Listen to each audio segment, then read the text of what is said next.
jìnnà sí wọn bí sánmọ̀ sílẹ̀ o ara ló ń ta wọn ṣe mọ́ o náà bá sunkún sójú bẹ̀rẹ̀ má ti fi ìgbín sọ kó fẹ́ yẹ ẹyẹ kó lọ ìgbín sọnù sígbó wọ́n dúró títí ọwọ́ wọn ò tó ìṣó máa ṣe ta ní kókó ṣòkòtò tí olókùn ó dá kìtìyàn ó dórí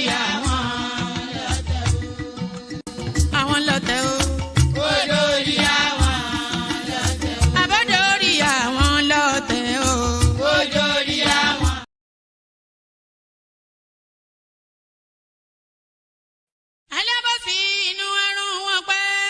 Jìnnà sí wọn bí sánmọ̀ sílẹ̀ o ara ló ń ta wọn ṣe mọ́ o náà bá sunkún sójú bẹ̀rẹ̀ má ti fi ìgbín sọ kó fẹ́ yẹ ẹyẹ kó lọ ìgbín sọnù sígbó wọ́n dúró títí ọwọ́ wọn ò tó ìṣó máa ṣe ta ní kókó ṣòkòtò tí olókùn ó dá kìtìyàn ó dórí àwọn lọ́tẹ̀ o.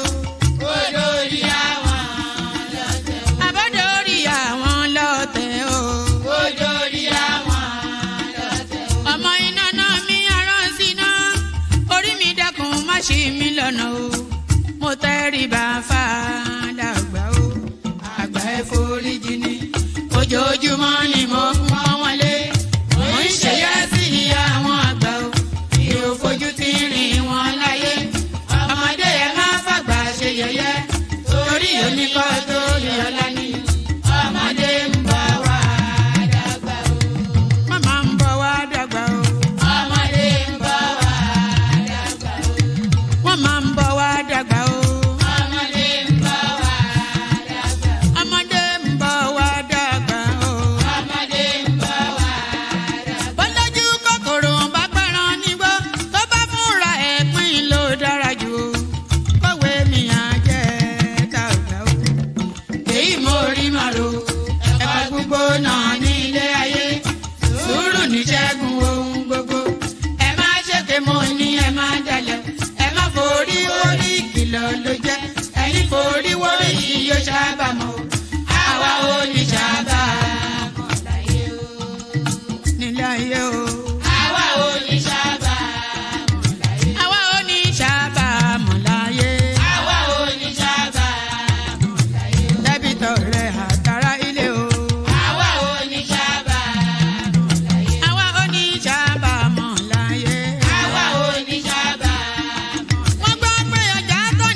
Ṣókótó wọ́n múra wọn sáré kẹrù sọ́kọ̀ o àyànmọ́ ògbóògùn o wọn ò béèrè lọ́wọ́ orí mórí lọ́mọ mẹ́wàá lọ ìyàwó ohun tí ẹ wá lọ sí Ṣókótó ohun rẹ lágbo Ṣókótó mo sọ àkúnlẹ̀yàn ọmọ ẹ̀dá láyé kò lè yí padà mo ń tẹnu mọ́ o olórí làlá bàrò orí làlá bàrò olórí làlá bàrò mo lórí làlá bàrò olórí làlá bàrò orí mi gbé mi níjà o olórí làlá bàrò làlá bàrò olórí làlá bàrò oríjà jogun ìkànnì wọn rí má fi wá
rajọ ìbànújẹ́ ti bá wọn ọ̀tá nílé bí wọ́n ti ro ti wá sí nínú ilé bẹ́ẹ̀ ni kó jẹ́ tiwọn lọ́jọ́ gbogbo àwọn ọ̀tá tí wọ́n rè rajọ ìbànújẹ́ ti bá wọn ọ̀tá nílé.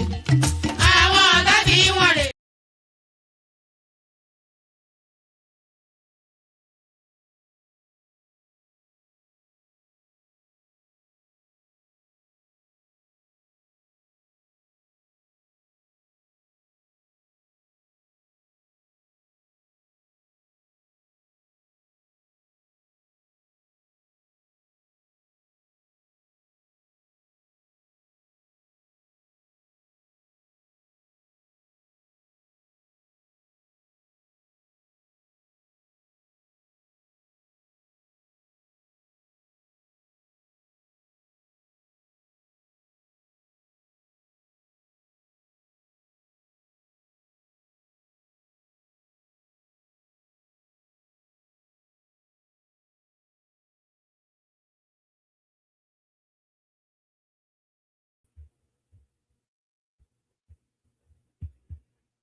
All right, so don't play the video then.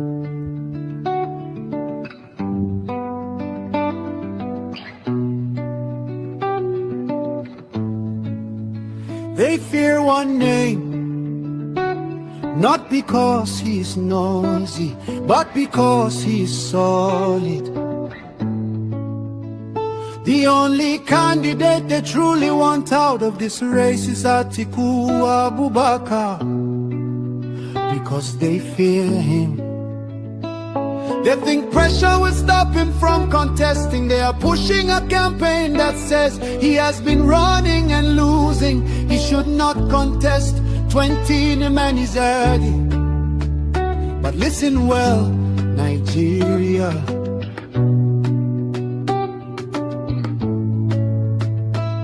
Since when did persistence become a crime? Since when did courage become an insult? Since when did experience become a disqualification? They want Atiku out because they know he can win.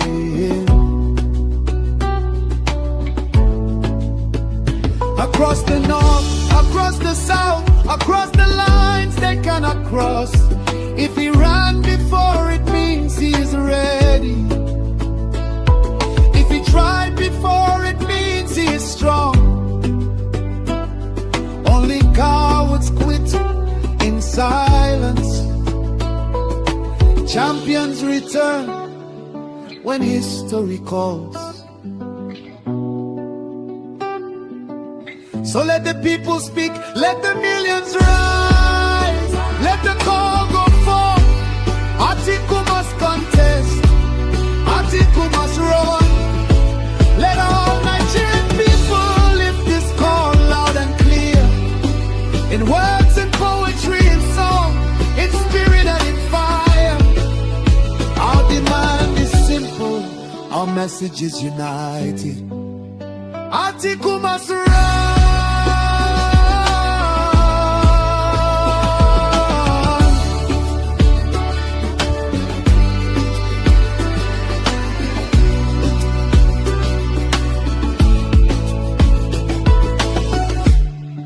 He's loved by millions across Southeast, Southwest, South, and the North.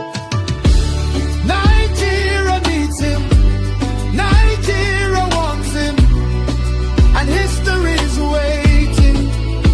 Atiku must run, Atiku must run.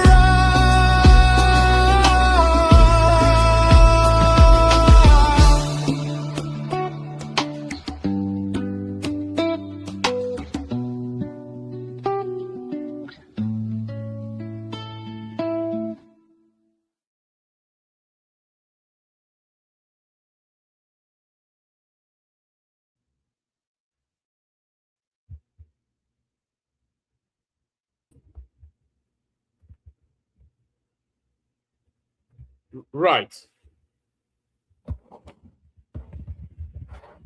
Would you believe how much a month I pay for this StreamYard, this crap app that I used to? I pay £100 a month. So £100 a month is £100 a month. It may be a lot of money, it may not be, but it is £100 a month. And what do I get? You try to play some clip on it, it won't play. It's glitchy, it's slow, it's laborious, you know, and every single month they debit me £100. So if anybody knows a better app for streaming, I think I've just about endured this purple for long enough. For that sum of money, I should expect better. You know, it never just does any of the prompts. You know, I didn't even mean to start on that note, but good day to you, good to be in your company and all that. Good day to you, good to be in your company. So we were meant to come out yesterday. We did not come out yesterday, but we are out today. So apologies for that. You know, if you you know, it's exactly what it says on the on the tin, on the TIN tin. It's a one-man setup, and that one man is just myself. So I don't have a team. I don't have, you know, I do the thumbnails, I do everything. So it's quite a lift doing all these things, you know. So sometimes I don't come out. You know, I've asked people to come and you know, take slots, but nobody's taking slots, or at least I've not found people of the sufficient quality. So you just have to make do with whatever it is that I can offer. Pardon me. Good day to you. Good to be in your company and all that. Good day to you. Good to be in your company. Hope you're having a wonderful day so far. If you're having a wonderful day, you may be standing alone in that wonderful day. Very few Nigerian politicians are having wonderful days. But good day to you. Good to be in your company and all that. The protocol remains the same. Click on the like button. Just as soon as I'm inviting you to do so, do so. Click on the like button. You never walk alone. Thank you, Daddy. That was the song they were singing for Mohamed Salah on his final departure. It was quite tearful. You know, even I felt moved, and I don't like Mohamed Salah, especially the way he treated that Mane guy and got him out of Liverpool. But good day to you. Good to be in your company and all that. The protocol. Click on the like button. Just as I'm inviting you to do so, please do so. Click on the like button. If you are not already subscribed, please correct that. Like and subscribe. If you want to come and join me on the screen, come in via the hyperlink that says StreamYard in the comment section. That's your ticket to ride. That's your invitation to the platform. So if you want to come and share your political thoughts, click on that hyperlink that says StreamYard. It will bring you into the studio, and at some point, I'll let you onto the screen. So like, share, subscribe. Click on that hyperlink that says StreamYard to come and join me on the screen. Say hello to me in the comment section. Let me know where you're joining us from so I can acknowledge your presence and say hello back. Share the links, super chats towards the stream. All those things, or do them all at once. They say men can multitask. Can you multitask? So a lot of things going on within the Nigerian political cycle. You know, just so many funky goings on. You know, there was one thing that I especially saw. Let me see if I have it lined up already. I'll show it to you immediately. It's quite alarming. Has anybody been following the APC primaries? Because there's some funky going there in the APC, not APC. There were funky goings on in the APC primary, but there's even funkier goings on in the ADC primaries. I have never seen anything like what I saw during the ADC primaries. Ashowore also primaried of sorts. So he has emerged as the consensus candidate of the AAC, stepping down as the chairman of the party. So that's Showore right there, the comedian. So what else have I got actually? So let me start it off with this one. Let me bring this one up. You see, this app is thrown me out of skew somewhat. I was intending to come in a particular fashion, but this app play me games. It's thrown me out of skew. But let's start it off with this one. This is Ned Nwoko. You see this story right here is the narrative of those people that lost out in the politics. What is the thing I'm bringing up now? I hate this app so much. I kind of bury it sometimes, man. I'm bringing something up, it's not showing it. I can't even see. You know, I'm frozen on my screen. I'm not quite sure if you can see me moving, but I am frozen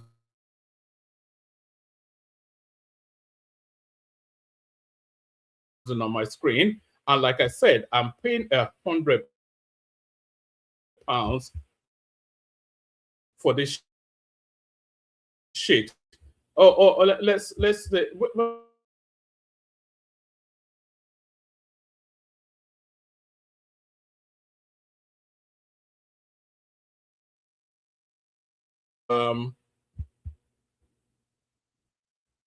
sorry, can you see or hear me? I'm not sure. I can see and hear you. I posted in the private chats what you should use instead of StreamYard. Yes, I'll probably have to cancel. Why do you look so? You know, you look like an oiled up chicken. Your lips are shining, your cheeks are shining. What's going on? No. I'm not an oiled up chicken. Are I you just using had Vaseline? on my lips here because it dries up, but not on my cheeks. I just had a shower. Yeah, I think it's on your cheeks. No, it's not on my cheeks. So It's on your cheeks. Your cheeks are shining. Don't worry, it's not my cheeks, but sadly on my lips, yes. You know, because I don't want to have chafed lips. Oh, look at this guy. All right. Ororo. Ororo ni I don't know. Ṣé ẹ̀tẹ̀ lágbà ń lé yín ni? Ṣé mi ló ń pè ní oiled up chicken? Look at this boy. Traditionally, I should be sending you to go and buy cigarettes. Look at this silly boy. You don't have grown-ups in your. Anyway, let me carry on. It's going to be one of those. I was promised automatic ticket. This is Ned Nwokuo, who has accused the APC of a betrayal. So I suspect that be the story of so many of them. A lot of these people now, because there's so many big names that fell in that particular, especially at the Senate. You know, there are about 54 senators, 7 senators now that did not get a ticket.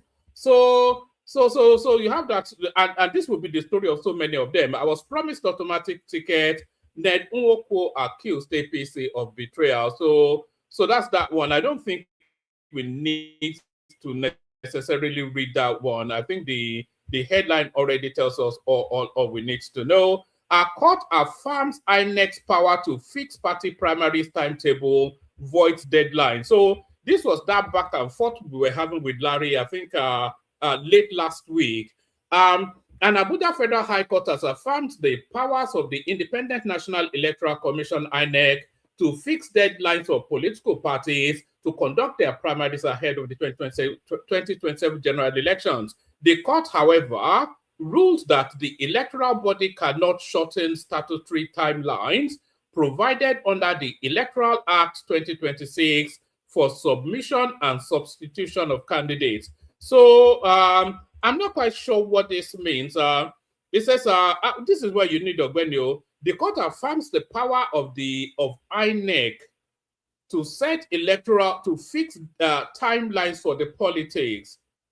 So if they fix the timelines, however, the court ruled that the electoral body cannot shorten statutory timelines provided under the Electoral Act 2027 for submission and substitution of candidates. Justice James Omotosho delivered the judgment in a suit filed by the Social Democratic Party SDP, challenging aspects of INEC's timetable and schedule of activities for the 2027 elections.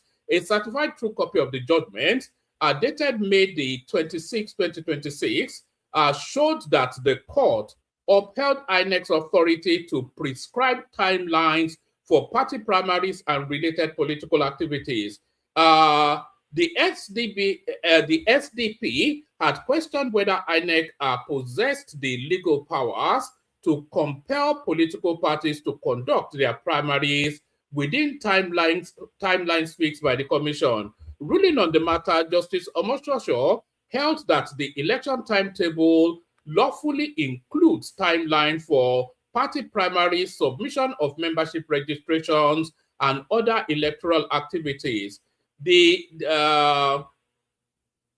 This honorable hair court hereby declared that electoral timetables is a chain of events or actions which include submission of membership register of political parties are to be used for the purposes of primaries and fixed time frames. I don't know what all this means, so let me just continue to label it. But that sounds like I'm not sure, even sure if that's a victory for INEC or not, or a victory for people who want to extend the um the timetable. You know, this StreamYard has discombobulated me somewhat. Fresh Abuja court ruling backs INEC's primary timelines, contradicts earlier judgment on membership register deadline. So yes, I I don't think it actually opens the window for people to. No, okay, I think I'm understanding it now. It doesn't open the window for people to cross parties, but it opens the window for already registered members of that party to be substituted in whichever role. So that's my understanding of it. So what else have we got?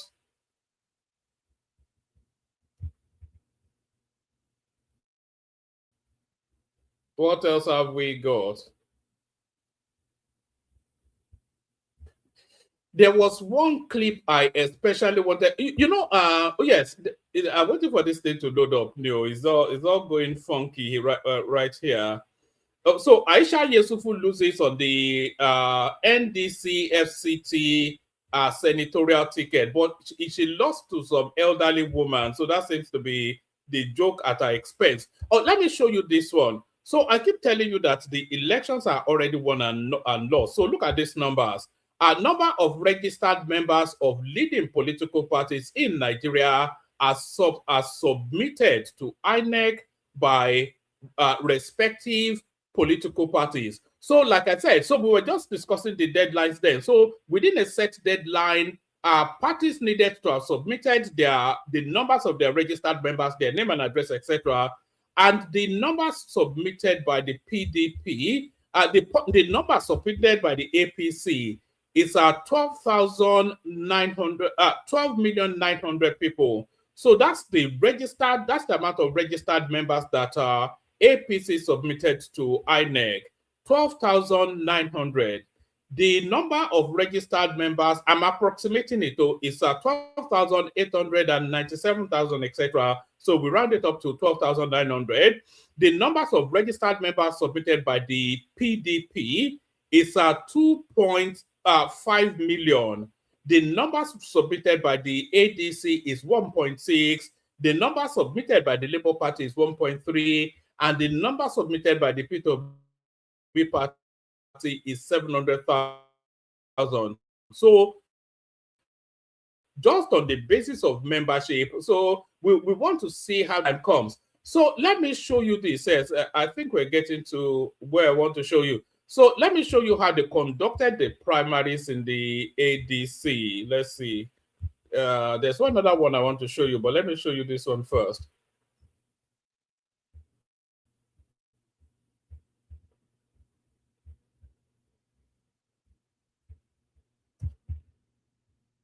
I wonder if you can hear it. Oh, no, you probably don't want to see that. That's my WhatsApp. Let me just move it.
It's okay. Can I get down on my knees for your phone number? It's okay. Thank you. I'm sorry for being ugly. Oh, we already met. Yeah. Oh shit. Oh, excuse me, man. I'm a thirsty ass. All right. This thing is not giving me the joy I wanted it to. So let me just start off the conversation. We see how it goes. So sorry on mute. This good to see you. Your mind. Good to see you. Ayo. Good to see everybody. This app I'm using as somewhat is knocked me out of skew somewhat. But Solly is here so we can wing it somewhat. So Solly, what's going on? Showore resigned as the party chairman. Reemerges as the party candidate, consensus, whatever. What form of democracy is that? Now, wow. What do you mean? That's how democracy is now. I just hope that you people do not pressure him, to go and sign his own death warrant. But he has already collected the presidential party ticket already. So, me, I had no problem with him being the AAC chairman.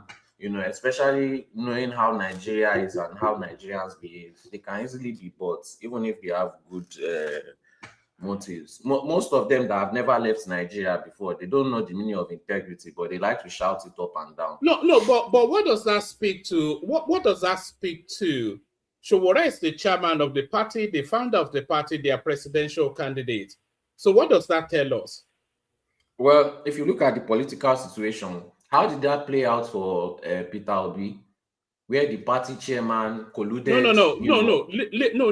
Hold on. Leave Peter Obi to one side because Showore is inviting us to a paradigm shift. Is inviting us to how things are done in a proper and an orderly manner. Is inviting us to a democratized experience. So the point I'm making is it the case that he cannot find people in the whole of the Nigerian landscape? There is nobody suited to any other role in his party apart from himself. So I don't understand what is the every. I think it's even the sec. I don't know. I'm not aware that the party has a secretary. So what does that tell us? Well, if you look at past antecedents of Nigerians, most Nigerians that have sent their money back home to Nigeria, to even family members, what has happened to them? Some of them, their family has unalived them. Some of them, their family just chopped all the money. So when you are dealing with a scenario like Nigeria, even you, one man, if you go to Nigeria and you have anything to do, you want to keep an eye on the project. If you can be the engineer, the architect, the everything, even the one carrying the block, you will do that also. If you have a farm, you want to monitor everything also. Nigeria is not a place where you just set things up and keep your eyes away from it. And people tend to pretend like, oh, especially the ones in Nigeria, they pretend like, oh, there's nothing to worry about. You can just do your thing and leave it there. No. If you don't find somebody to trust yet, then it's better for you to continue to be the party chairman. Now that he's no longer the party chairman, like I said, I hope he did not do it because Nigeria pressured him. Because okay, so when it becomes president, is he going to be able to delegate to anyone, or is he going to? As you can see, he's able to step down for somebody. So if he becomes president, he could also step down. Also, Nigeria is a very hard place to find people you can trust. It's even for me. I don't, I can only really trust people that have lived abroad. In Nigeria, I can't really go to Nigeria and trust the people that have never left Nigeria, with projects, because I don't know how they behave. I don't know their situation. And any little thing can make them just betray you or even poison you or even kill you, because most of them have very low IQ. They don't really think things through, And once they become desperate, we can see what's happening with the Sunday Igboho situation. They are willing to accept anything and anyone. So, yeah, we are dealing with the reality on ground. All right. What are you making of the other primaries? There's a particular clip I wanted to play you, but I can't find it now. I was watching the ADC primaries, and I'll show you in a minute when I find it. And they were lining people up to vote for. This was people voting for Rotimi Amechi. They were lining people up to vote for Rotimi Amechi. And then suddenly I looked at the crowd. I could barely see 50, 60 people. And then as I watched them doing the count, and then they will count, and then they were skipping from 10 to 50, 1, 2, 3, 4, 5, 6, 7, 8, 9, 10, 50, 51, 52, 70. And then that was alarming enough. And then I started paying close attention. I will show you in a minute. And then I noticed that I was seeing the same persons being counted more than once. So what they tend to be doing is that they'll count you, and then you look round back to the back of the queue, and then they'll count you again. So this is the sort of primaries that they were running in the ADC. you see, Nigerian politicians. You have you seen that image of where this like is a infinite loop, but it's a snake eating his own tail? Do you know I've that? seen that. Yeah, I know that. Exactly. Image, yeah. So that is what is happening to most politicians at this point.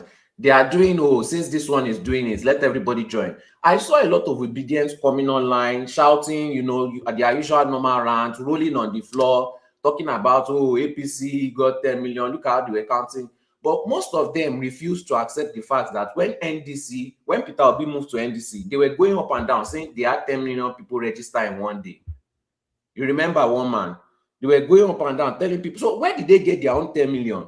So what is good for the goose is also good for the gander. Tinubu also counted 10 million, and ADC too is following suit.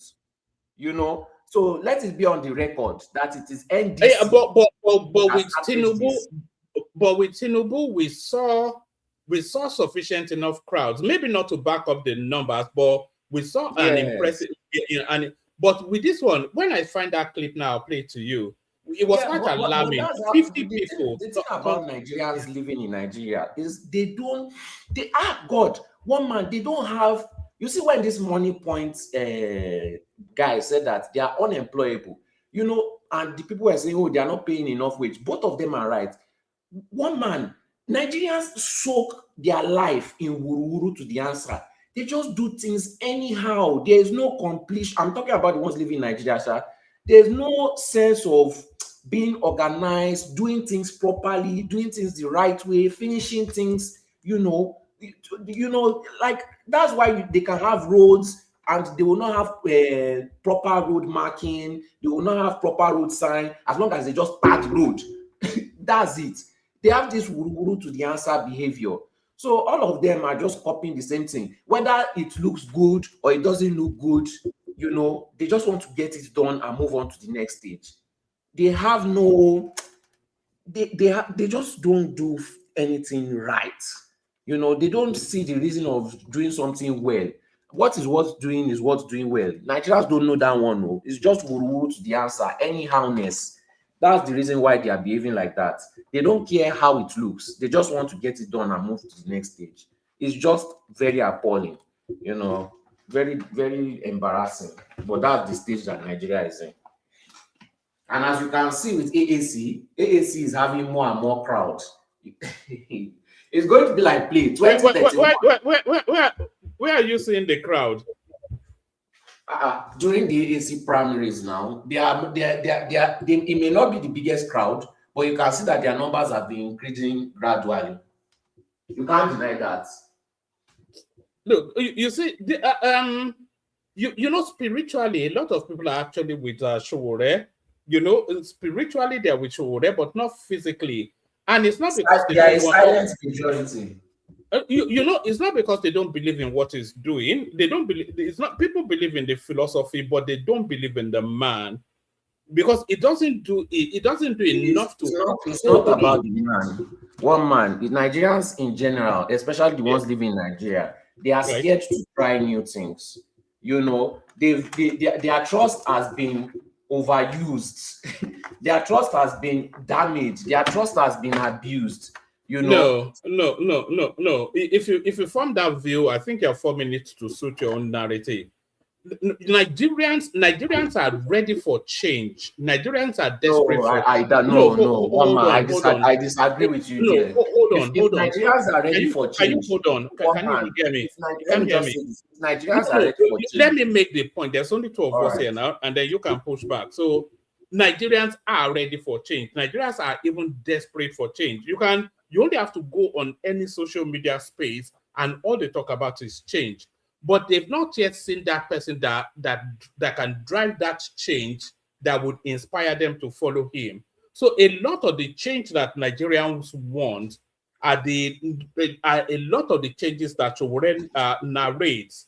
But there's something in his personality. Maybe it's the silliness. Maybe they find him too silly. You know, I saw one clip of him walking down the road with the Jade. They were both wearing black and white, white shirt, black trousers, slinging their coat on the back of their shoulders, going up to DSS office to be saying we know. Just this, you know, it's just too silly a personality. So Nigerians want that change, but they don't have the champion to drive it. No, Nigerians don't want change. One man. Me too. I used to think that they want change until I went to their platforms. Yes, some of them will even tell you that Sowore is the best, but you see, they just don't believe that this, like. So okay, for example, now when Peter Obi said, the fact that they said the fact that they are even supporting Peter Obi shows me that they are not ready for any single change at all whatsoever. These are the same people that complained about Fulani all through Buhari's era. They did not complain about Buhari. They complained directly about Fulani. When Peter Obi said that Atiku and Co are party of criminality, they followed him, they supported him. When Peter Obi joined Labour Party, a party that they've not heard of, they followed him, they joined him. But when it is Sowore's on, they'll say, oh, the party is too small, that I should do this work. They were doing free work for Labour Party, but they did not do free work for Sowore, even though they always use their own mouth to say that Sowore is the best. Now, when Peter Obi now went back to go and eat his own vomit, if you see how they were making so many excuses, why he needs to work with El-Rufai, why he needs to work with Atiku, why he needs to work with Malami, why he needs to work with people like Amici and other criminals. They had so many excuses. These are the people that want change, but they are willing to go back and work with the past criminals. Does that sound like that? Does that sound like people that want change? After Atiku now played them, they now started pretending like Peter Obi was one genius that moved to NDC because he knew it was coming. If he knew what was coming, why did he go to ADC? So they don't want change. One man, if you tell these people to go and challenge their local government chairman, they don't want to do it. What they want to do is sit down in their house and be blaming Yoruba people. Some of them will say that, oh, they cannot go and protest because of Yoruba hold on, Solly. Solly, you have to. You can't beat the Nigerian police. Actually, let me show you this first because I've been keen to play this. One man, you are being fooled by these people. Forget what they are saying. Look at their actions. You don't even listen, man. Hold on, sorry. It doesn't really matter if you're right or wrong, but you have to take the counter argument, weigh it, and then accept or discard it. I'm literally saying what is really happening. I'm not making this thing up. Somebody is coming to please now, one man, let me address these people. Somebody is coming to the comment section. The person is telling me that I'm insulting and castigating. Telling them the truth is an insult. Telling them the truth is castigating. I'm not lying. I'm literally saying what is happening. These low IQ people are telling me that I'm insulting them. You don't have to insult him. There's nothing you tell me. There's nothing you tell me. I have been in their groups. I've seen what they talk about. I've seen what they do. They don't want change. They just want their man there. Some of them, they want their man there because it's an Igbo man. Some of them, they just don't want Tinubu there. I can promise you that. That's the majority of them. They don't want to fix their society. They don't want justice. They don't want a good Nigeria. They just want their man there. I'm not saying it's all of them, but I'm saying it's a vast majority of them. Vast, very vast. Yeah. Hold on, Solly. You see, this is what I was trying to explain to you. You see, within the Nigerian political landscape, there are different pockets of vested interest. If you go to the obedience space, which is largely, it's not wholly, but largely an ego space, the driver of that space is ethnicity. Like you rightly said, they don't care if Nigeria turns into Dubai or if Nigeria turns into Sudan. All they want is their tribesman in government. So that's one pocket. And then if you go to the Tinubu space, a large pocket of it also, they don't care if Tinubu is doing well or not. They just want a Yoruba man there, ditto the North, etc., etc. But then those are the vocal spaces within the political landscape. there is the non-vocal space as well, and there are also crossover thinkers. So there's so many permutations to it. You can't take the singularity of the obedience space as the generality of the Nigerian experience. They're just a small section, just a little subsong of the whole thing. But because they are so loud, maybe they don't have those numbers to be the generality of what Nigerians want. So that's just what I'm saying to you. But what I am saying to you is that the majority of Nigerians, they want that country to work. Hold on. Because in their day-to-day lived experience, the fact that that country doesn't work frustrates them.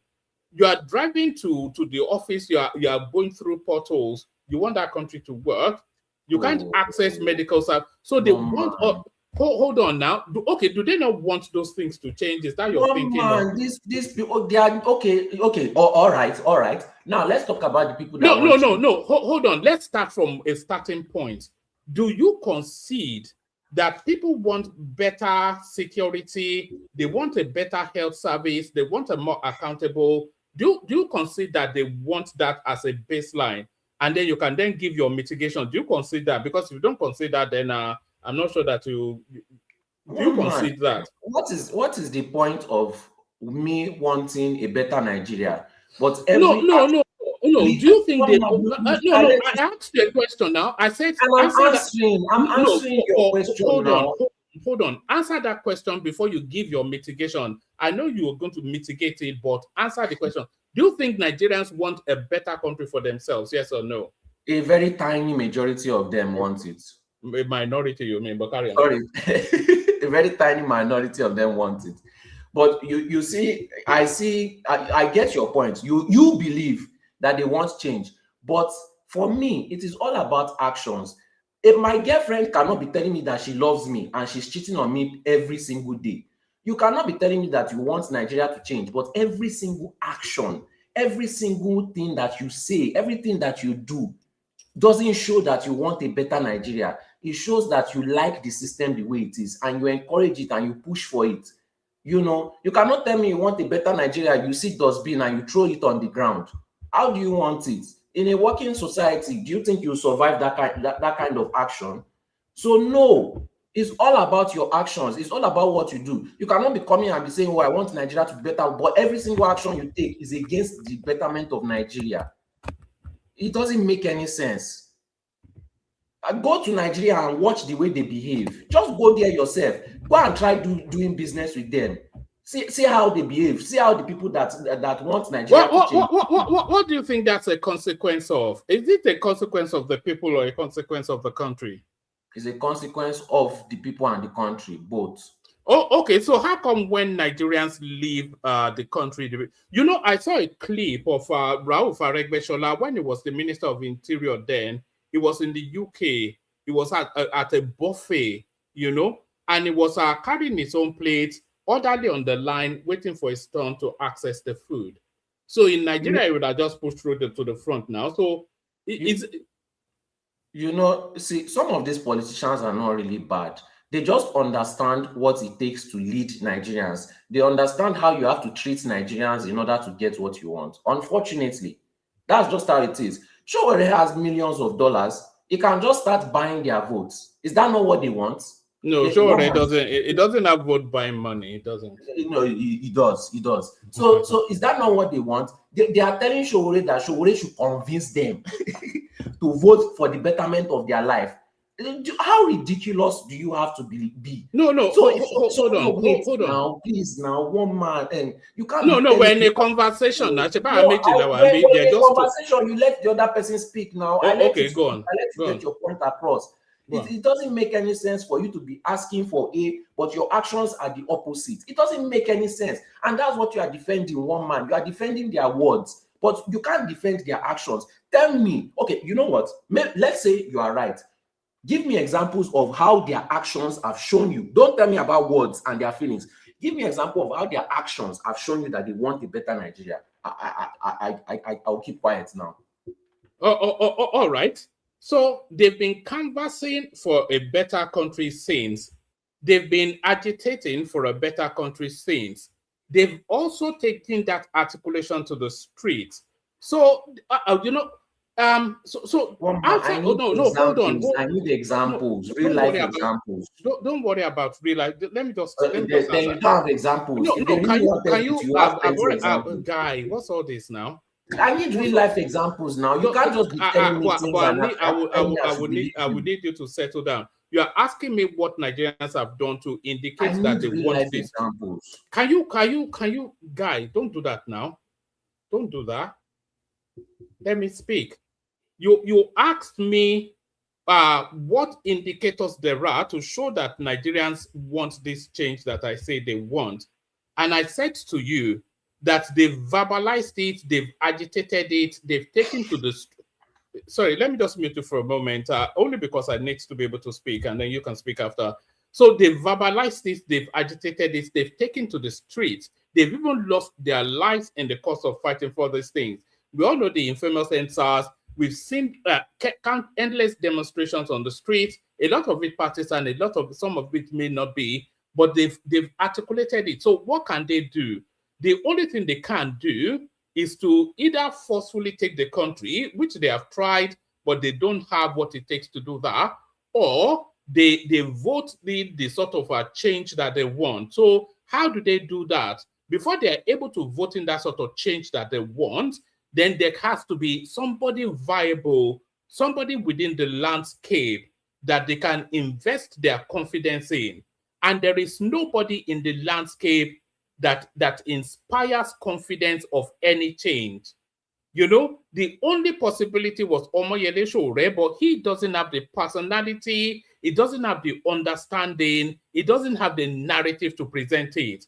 So it just, anytime you listen to his interview, you are always disappointed. Anytime you see any of his actions, you are always disappointed, because he brackets within the isolation of an activist. You know, but people want more than that. People want somebody that is nuanced. People want somebody that has antecedents in achievement. People want somebody that can present a cogent, coherent narrative and action plan. You know, so Wode doesn't do any of those things now. It's just, you talk about entitlement. He feels entitled more than anybody else. He will tell you he forced Abacha out. He will tell you what he fought for the democracy. He will tell you how he chased the cabal to get Goodluck Jonathan the presidency. So if there's any person with a sense of entitlement, it is him. In fact, the real Emilokon is Sowore, but there is nothing in his... it just doesn't inspire confidence. You know, so there's nobody now. So what do? So is it that they take to a mass demonstration, which they've attempted severally, or they effect it through the ballot, but then there is nobody on the ballot that inspires confidence? All right, can I speak? Sorry, yes, carry on. All right, you see, one man, I've always said this thing, and this is not the first time I'm saying it. When it comes to arguing with me, you become a contrarian. And the moment you give that NSAS example, that's when I knew that I had cornered you. Now, it is still on your same platform that you mocked Nigerians, called them unserious during that NSAS protest. You said that they were going there to go and look for boyfriend and girlfriend and sleeping with each other and dancing. Let's go back and play back the tapes of the NSAS. Now, in 2026, you are now using woman. You are now using it as an example, which was your only example of Nigerians fighting for a better Nigeria. People that you mocked, people that you said were not serious, people that you said that were using it as a way to look for boyfriend and girlfriend. Today, in 2026, you are using it as an example of Nigerians fighting for their future. That is why I can't take some of your arguments. You know, I just believe that is a contrarian argument. Apart from that, you didn't have any other real life example. Just, oh, they sit down in their house, they worry, they believe, they want better Nigeria. You have nothing to back up your statement with. But if you want me to give you examples of people that say they want a better Nigeria, but their action says otherwise, we will sit down here till morning, till the sun comes out, and I will continue to give you examples. If this was an exam, I will get A+ and you will get F9 in supporting Nigerians. So please try to treat me as a white man. You cannot be telling a white man with all the facts. What's all this white man? Drop all that, yes, white man. Because Nigerians have this they have this, you know, when it comes to talking to white people, you talk with them with facts and numbers. You don't tell them to believe. You talk What to are you? What are please you? now, Look, please now, one man, let no, you no. talk. I'm really not You keen on talk that to you talk to white man something. It Nigerians doesn't. talk to white people with reality on ground. But Do when it you have comes an wait inferiority complex now, towards white people? one man What's all this now, white man all the time? one man Okay, now. me. But hello, Madam Zita.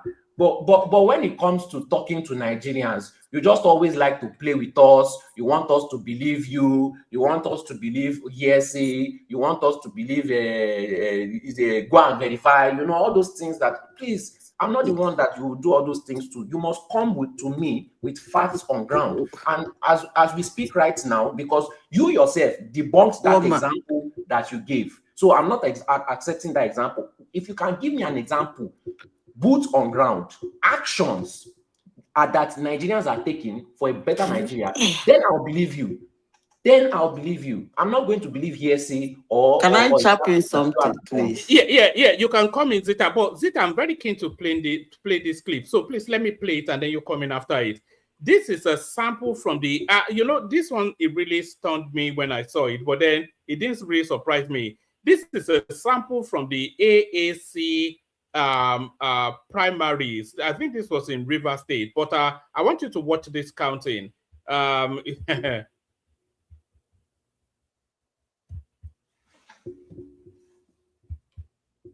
There's no sound. The sound is not even important. This is for Rotimi Amechi. Okay, right there. So this is the guy I want you to pay attention to. This guy right here, the one in the blue and white outfit. So pay attention to him. You can pick it anyone, but this was the one that struck me the most because his outfit stands out. So that the one is going to put on his sunglasses in a moment. You see him. So that guy, pay attention to him. So if we fast forward to where did I see him again? You see, so the counting goes on. Is that where?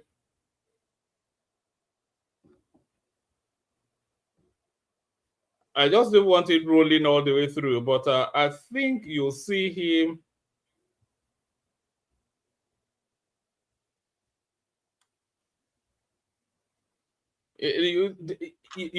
Where is he? I saw him about 3 times in this count. About 3 times I saw that same guy in this count. I tried to mark the. I think it was 2 How minutes. do you know that he doesn't have twin brother or triplets? It's possible anyway that he has twin brothers. It must be his twin brother.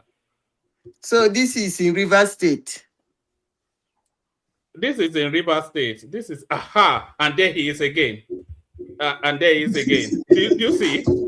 Yeah. Do you see no, that? 2 of them, sir. Do you see that? First, yeah, I've seen him. This guy, but it's the one that because it's out, it does him again.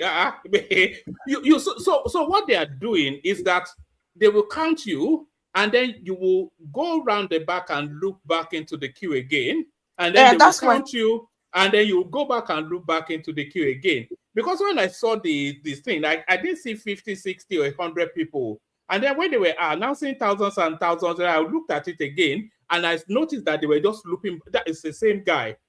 These are the people that want to change Nigeria for better, according to one man.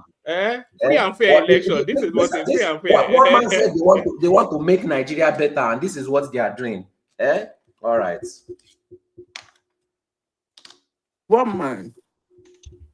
So yes, Zita, you wanted to come into that space that there is something I wanted to say, and I've been looking for an opportunity to put my voice in it. Because as at the time that we are doing NSAS, I have not joined your platform. So now that Solly has mentioned NSAS, I want to put my voice on that riot. It's not a demonstration. I will say sympathy to the families of those people that died during that exercise. But That is the most stupid riot I have ever seen in Nigeria. You see,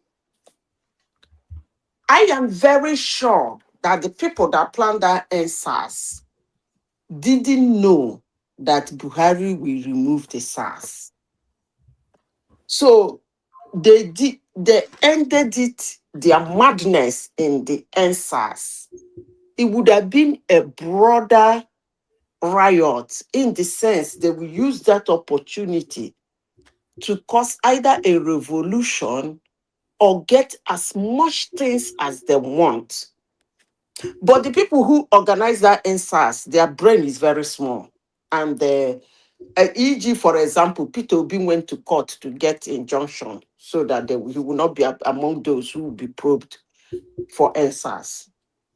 You see, one man, when they were doing that NSAS, the moment they stopped the NSAS, they ended the SARS, sorry.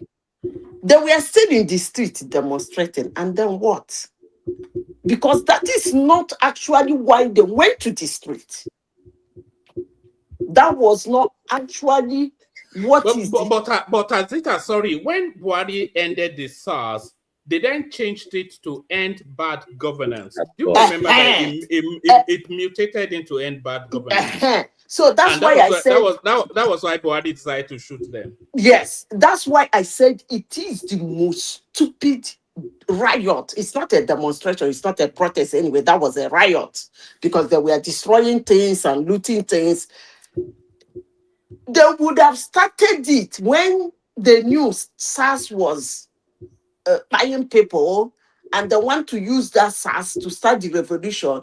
They would have just started end bad governance. It would have made a lot of sense to anybody anywhere in the world.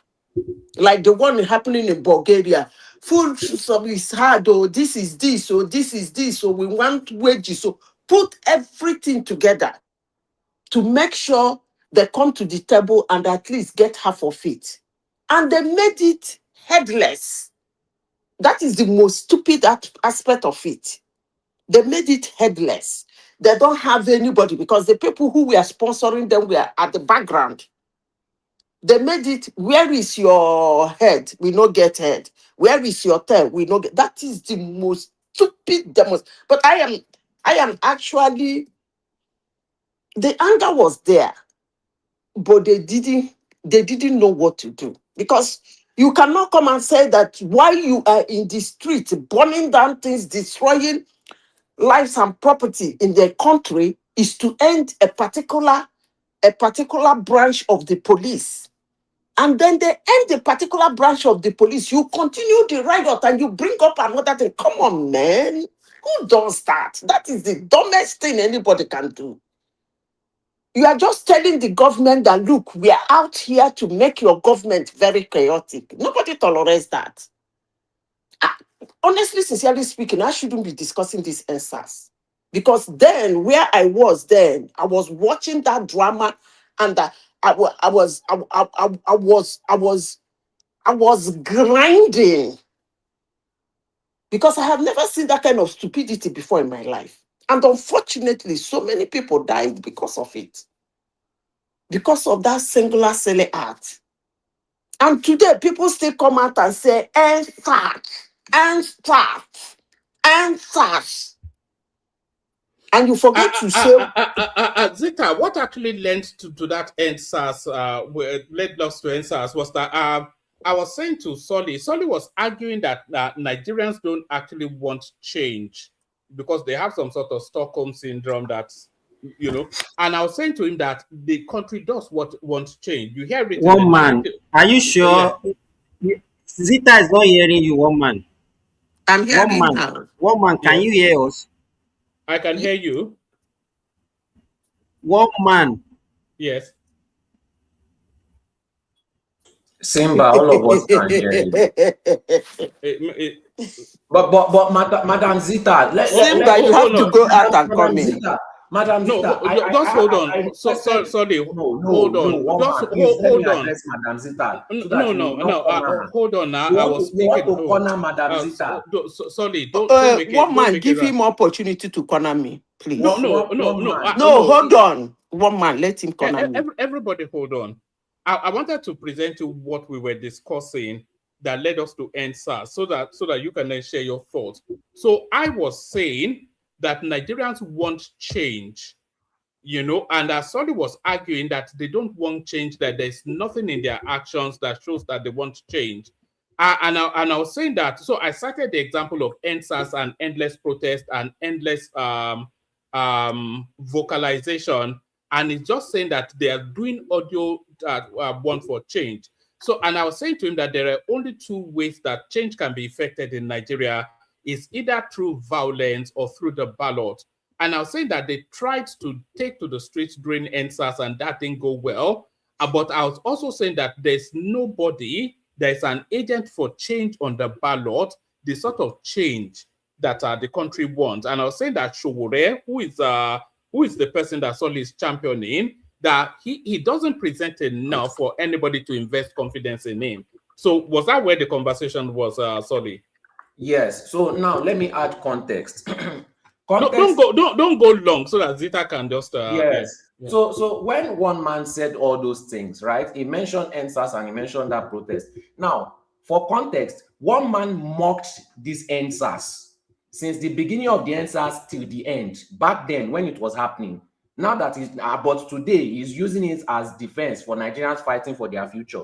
And every other protest, majority of them were led by Showore, or except for that one, they were protesting for electoral stuff, and those ones they were protesting for Atiku, El-Rufai, and Malami and co. They were not protesting for Nigeria.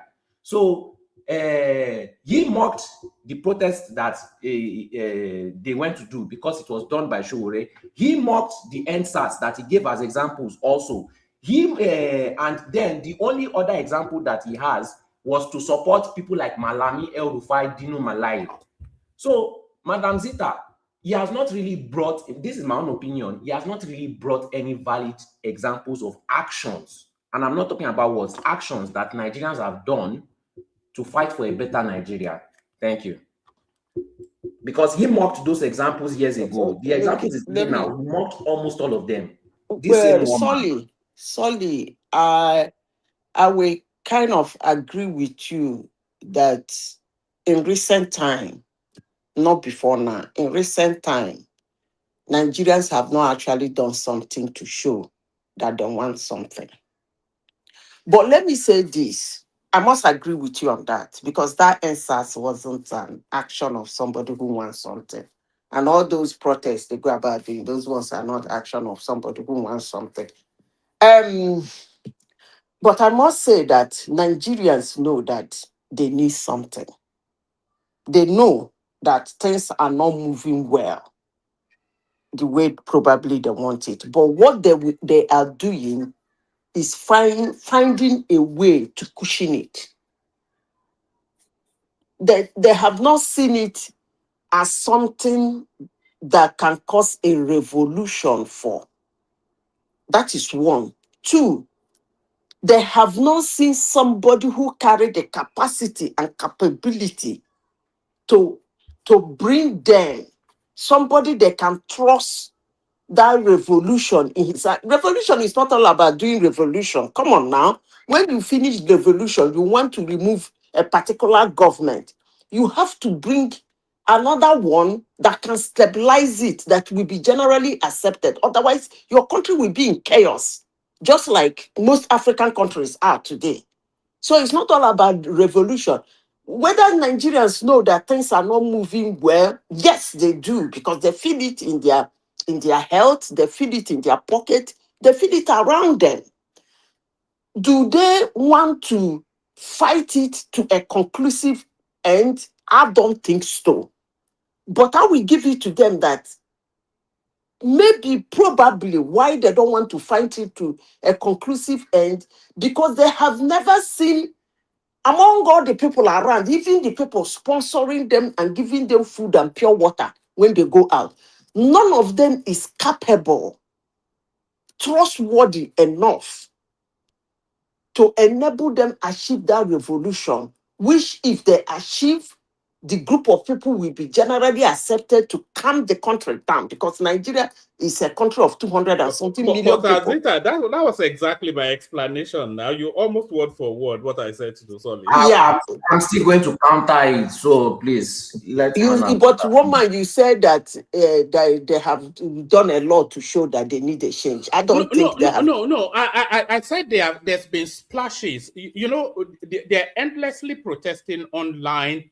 They protest even on the streets. A lot of those protests partisan, but the reasons that they gave is germane to the goings on. And I cited that NSAS as a spontaneous lash out against the system. So all of those things indicate to you that they want a paradigm shift in the way that country is. But what I let me just land this. But then what I also said is that they don't have anybody that can champion it, that can give it articulation that they can rally behind. The only person that was prospective was Shore, but he doesn't have the requirements. It doesn't have the personality. It doesn't have the language. It doesn't have the power. It just doesn't have anything to offer anybody. But he has the narrative, but he cannot drive it. Okay, let me put it in another way. There are the Nigerians that have the money, the capability, the trust. I don't think they have thought of revolution. Because you see how revolution works is those people will be ready. The people, like the trustworthy guy, the people who are pissed with the country, who wants that revolution, those group of men and women, they will be ready. What they will be waiting for is a spark. The moment there is a spark, they will pick the heads of those sparks, sit them down and discuss with them. Look at what we've been looking at in this country. Look at where this country is going to. We need to help you people. Let us go to the street. We have to fight until at least we get 60% of this. That's actually how it works. That's how revolution. You cannot just wake up one day and say, because of bread, no backup, nobody who like sponsors who are ready for the revolution. You say, because of bread, you went to the street. If you do that, even if you succeed, the country will be in tatters because there will be nobody to occupy those vacuums. Zita, you can even get that revolution via the ballot. If you have somebody in the political landscape that you can invest confidence in, but there's not one single person. Okay, one man, hold on there. Let me say this thing you just said now. Although it's still the same old, but yes, same old. But I noticed something that happened in the political realm in Nigeria. The political structure in Nigeria has been distorted. I'm the only one. Most people have not noticed it. I won't be surprised if Hope Uzodimba is going to be vice president come 2031. You see, look at what Hope Uzodimba, I'm sure he must have been listening to me. Now, Imo State has become a swing state. Imo State carries more vote than Castina and Kano. That is what is showing now. That Imo State, my Imo State, what man used to call it, a very small land, right? We now carry more votes. You are talking about traditional politics now, but we're talking about paradigm shift politics. No, we are coming to that. I'm coming to that. Like you mentioned, through the vote. Through the vote. You see what is happening. If they can maintain that number in Imo State, and be able to knock out Hope Uzodinma, that will be a very big win for the youngsters. If there is any young person, cool-headed, intelligent, smart, that is responsible enough to carry out good job, if they can knock out Hope Uzodinma and still hold that large number of votes in Imo State, they can take it from there. Hope Uzodinma, well, he's among the young generation, but he's still the same old, same old. But what I'm saying now, something has happened in Imo State that somebody can use to wag his hand in Nigeria. Come meet me. The way they used to do in the North. Come and meet me. You need to talk to me. And if there will be 2, 3 more states in the Southeast that can boast of that large number, look at Enugu. Enugu is boasting of almost over 300,000. If they can have it 3 like that, 500,000 votes in Imo State, a lot is going to, in Igbo land, a lot is going to happen. Apart from River State, South is 5 states. They didn't even, if you calculate the number of votes they are pushing out, they didn't even beat. Look at Imo State. Come on now, woman, what are you talking about? We are talking about revolution. You said on the vote. It has already started. No, it's not. I don't think you are talking to what I was hinting at. What you are saying is essentially that the Southeast is now going to bring out their numbers in order for them to be major players. But what I am saying is actually something that sets like a factory reset for the country in terms of, okay, even if we get these numbers coming out of Imo State and then that's mirrored to show the strength of numbers in the Southeast, where does that bring us? It doesn't change anything. Okay. Hold on. It will only then bring into play the potency of Southeastern votes, but still within the same mess. So what we're saying is something that leaves this space that we live in and takes us to a better place. Something like someone like a Showore. But when will somebody be wishing Showore to be president? Now, one man, come on. No, we're not talking about Showore. We're talking about that sort of narrative. Showore is just Showore is not a young man. I'm talking about a 40-year-old hot-headed guy. Come on, man. But where is he? You see, this is my problem. Nigerians, once they create the kind of savior they want in their head, even if they see a savior, they would rather not take anything. They would rather not accept. God forbid, Showore be my savior. Showore is among the same old. Hold on. Can I finish? Let me say this before you continue, because I don't want to dwell with this Showore. One man, could you please help us remove Showore from this discussion? After all, it's not even about Showore. He's not a front runner. Let me say this. Showore is a content creator. Showore is among the same old.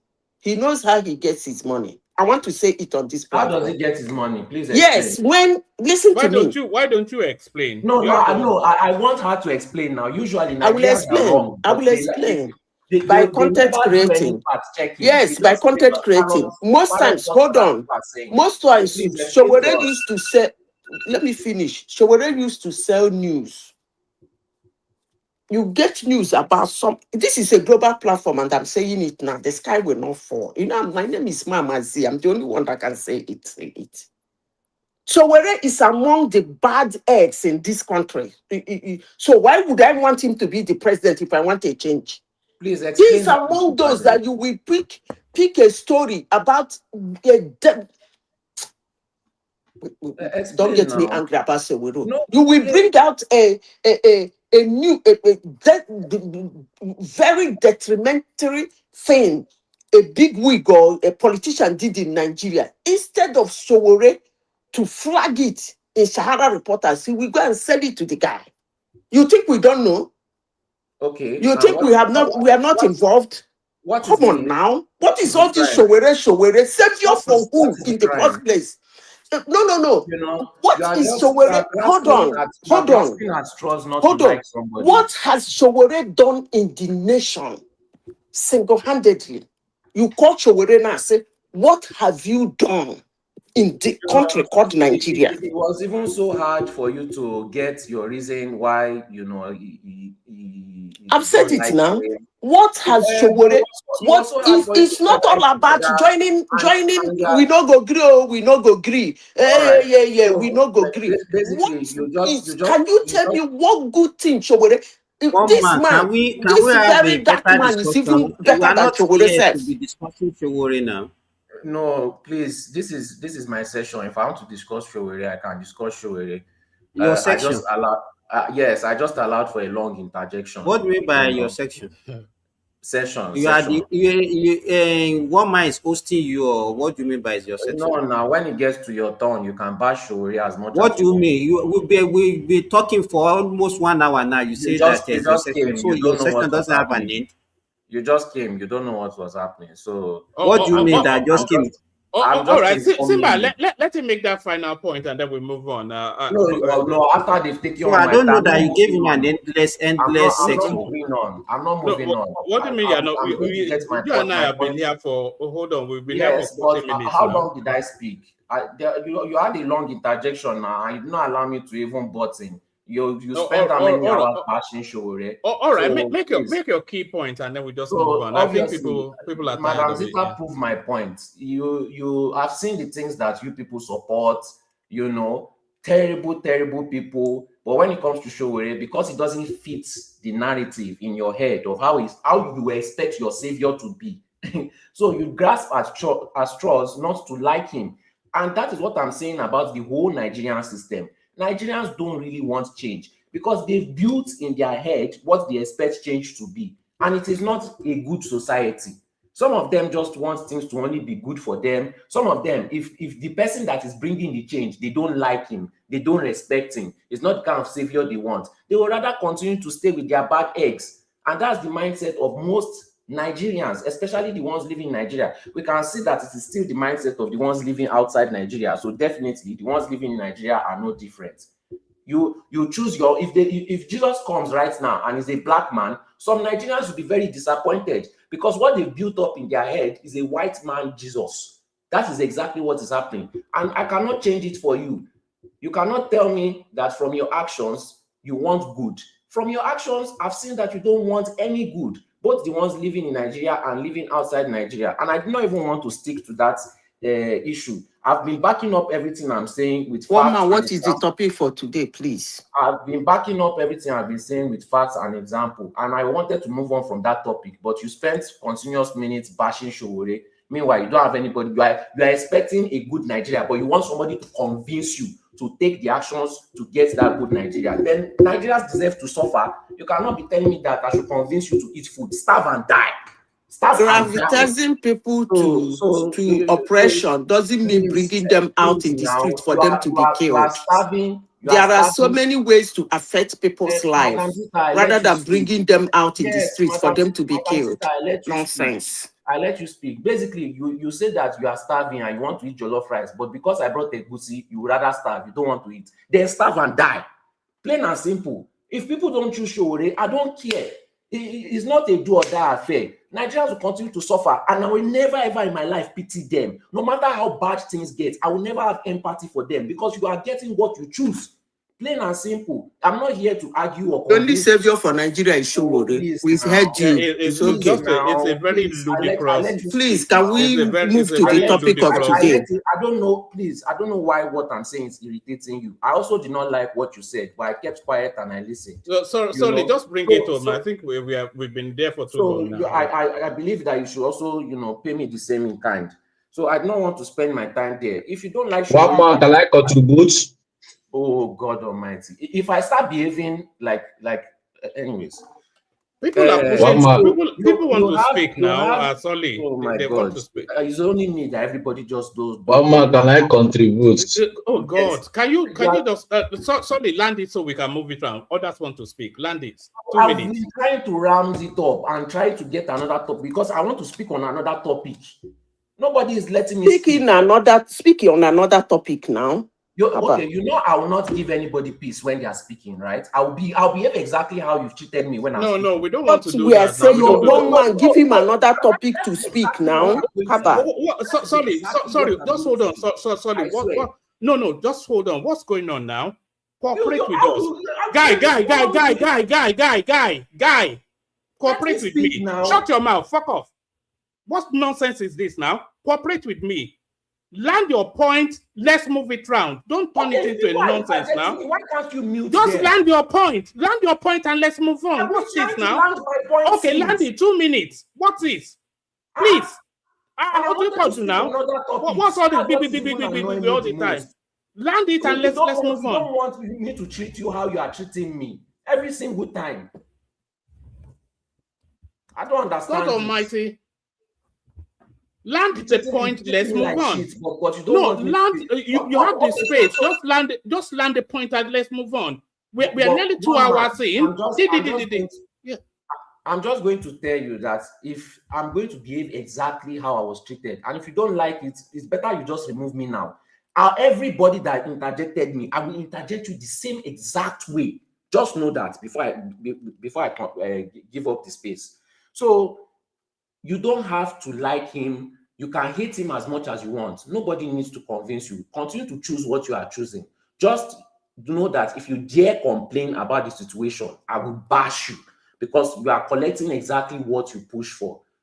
Plain and simple. Now, the main topic I wanted to speak on was actually this Aisha Yusuf, this thing, that she did not get the ticket. When she was running to NDC, and she already told her that that is not the party that she's going to be in. The same mindset that most of you Nigerians have, where you think that, oh, you have to go to a big place where the names are, where the money is. How have they played her? Did they give her the tickets? She has gotten the consequences of her actions. Nobody needs to convince Nigerians to do the right thing. Go punish Nigerians. Yes, because they like choosing the wrong actions, and when it blows up in their face, they will start crying up and down. When it's time to do the right thing, they will give you so many excuses of why they cannot do the right thing, of why they cannot go to the right places, of why they cannot go to where good people are. They always think they need to go to where the bad guys are, where the big boys are, and every time it blows up in their face. They want a good Nigeria, but it doesn't show in their action. I asked you for example of how they want a good Nigeria. You could not give me an example. You even gave me examples that you tore down. So speak with facts. Let's stop with all this nonsensical hearsay. Speak with facts. It's annoying now when you don't want to speak with facts every single time, and you want to push your narrative. All of us went to school now. You cannot be going to school and be presenting like this. When you go to school, you present with facts. But when you come here, you want to just be speaking with your feelings. And it's on this platform, one man, that I learned to speak facts the most. But you are coming here to give me examples or that you bashed, you broke it down. You are one man. You are the reason why I knew that NSAS was rubbish, because you explained it to me. You broke it down to me how the protest was nonsense. But today you are using it as an example. It doesn't make any sense. Bro, Mome, can I come in?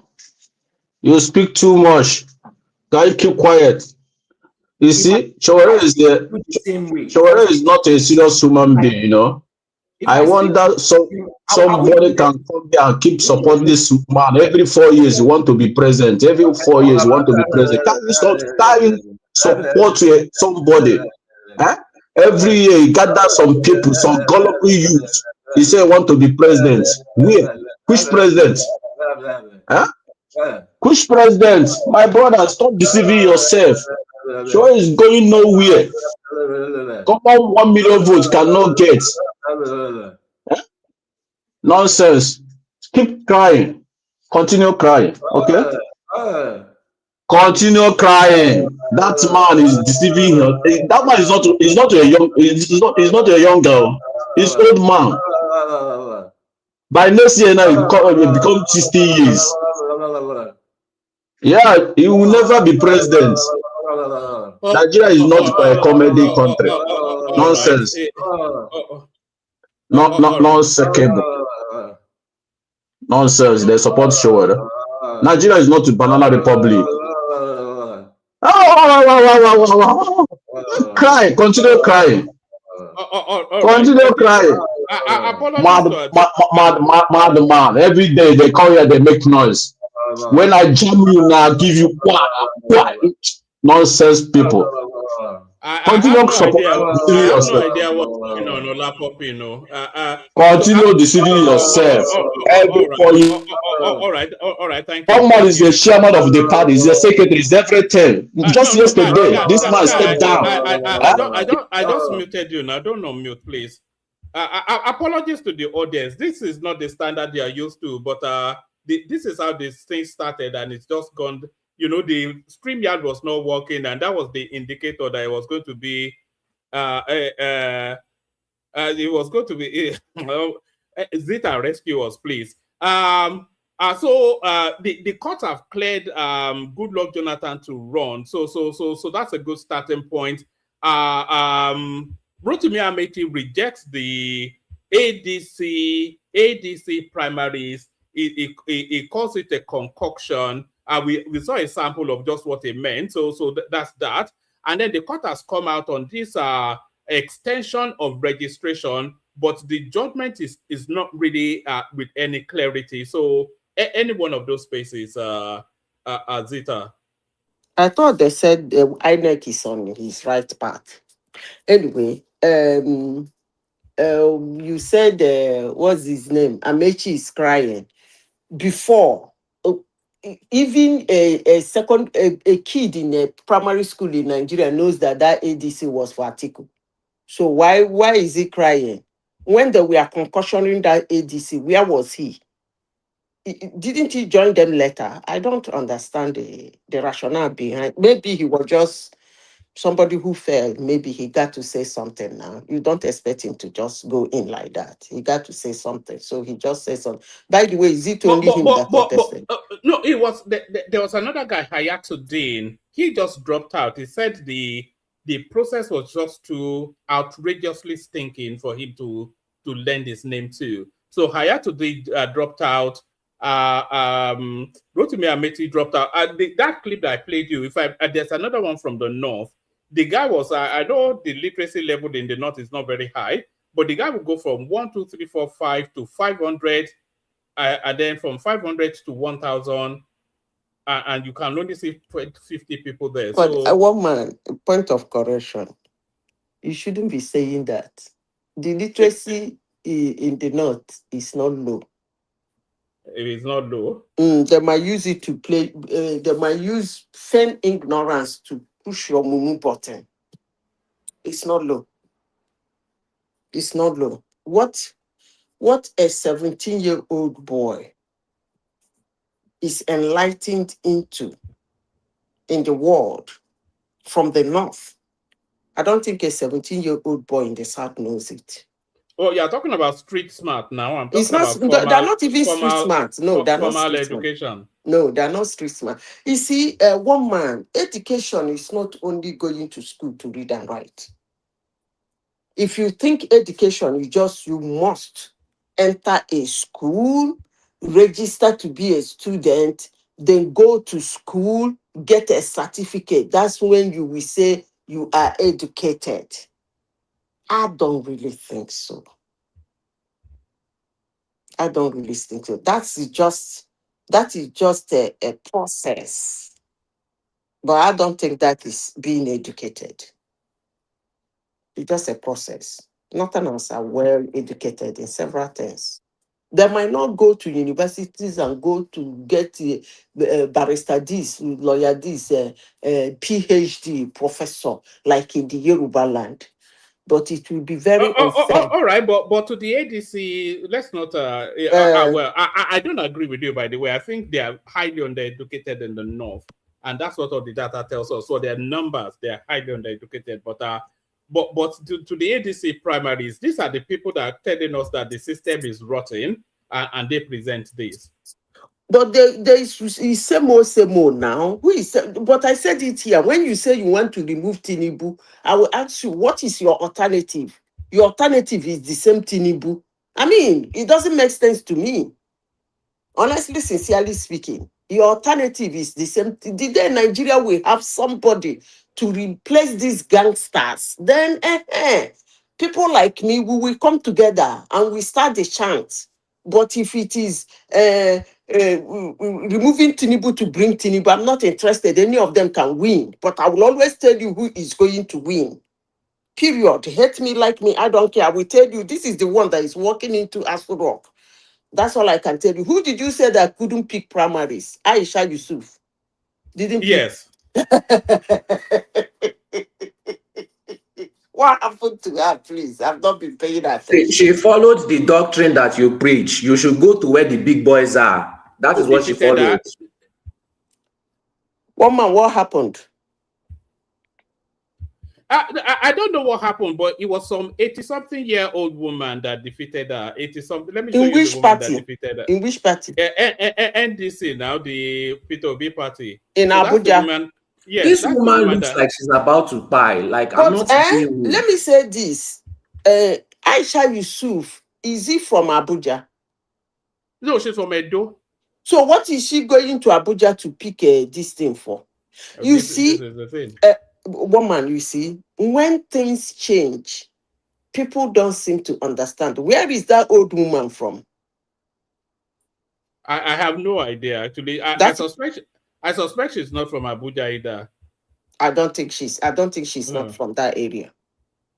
I don't think so. We'll find out. Let's find out where that woman is from. But I don't think he's outside of Abuja. Can I speak on the issue why I am angry with her? If she believes that she has enough support to get the votes and get elected in that position, why didn't she just go to AAC where she have a better chance of grabbing that primary ticket? But obviously, she already doesn't look like the kind of savior that she wants in her mind. So she suffered the consequences. Good for her. One man, but in all seriousness, why would they not give her? Why would they give this woman the ticket over her? It makes no sense. Okay, that is what I'm saying. One man in Nigeria, the politics of today is politics of spiting somebody. You know, she has made a lot of noise in Nigeria. Made a lot of noise. This lady has been running her mouth for so long. They just want to tell her she's nothing. That's all they just want to show her. But our own party, the NDC. One man they conduct primary today. They never do primary. Please, that is a fake news. That is a fake news. Today is 27. Madam, give you that news? I have a question for you. Give you that news? Are you an NDC man? Who give you that news? I have a question for Madam NDC. They never do primary. They never do primary. I have a question for Madam Zita. All right, thank you. Yesterday, dinner, not primary. They never do primary. Please, not fake news. I have a question for Madam Zita. Hello? Carry on, we're listening.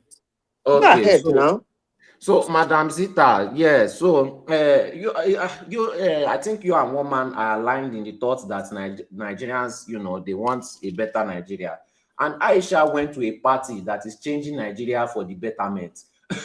So why will a party that wants to help Nigeria get better not give her the ticket just because of what she's saying? Because she's not a better Nigeria.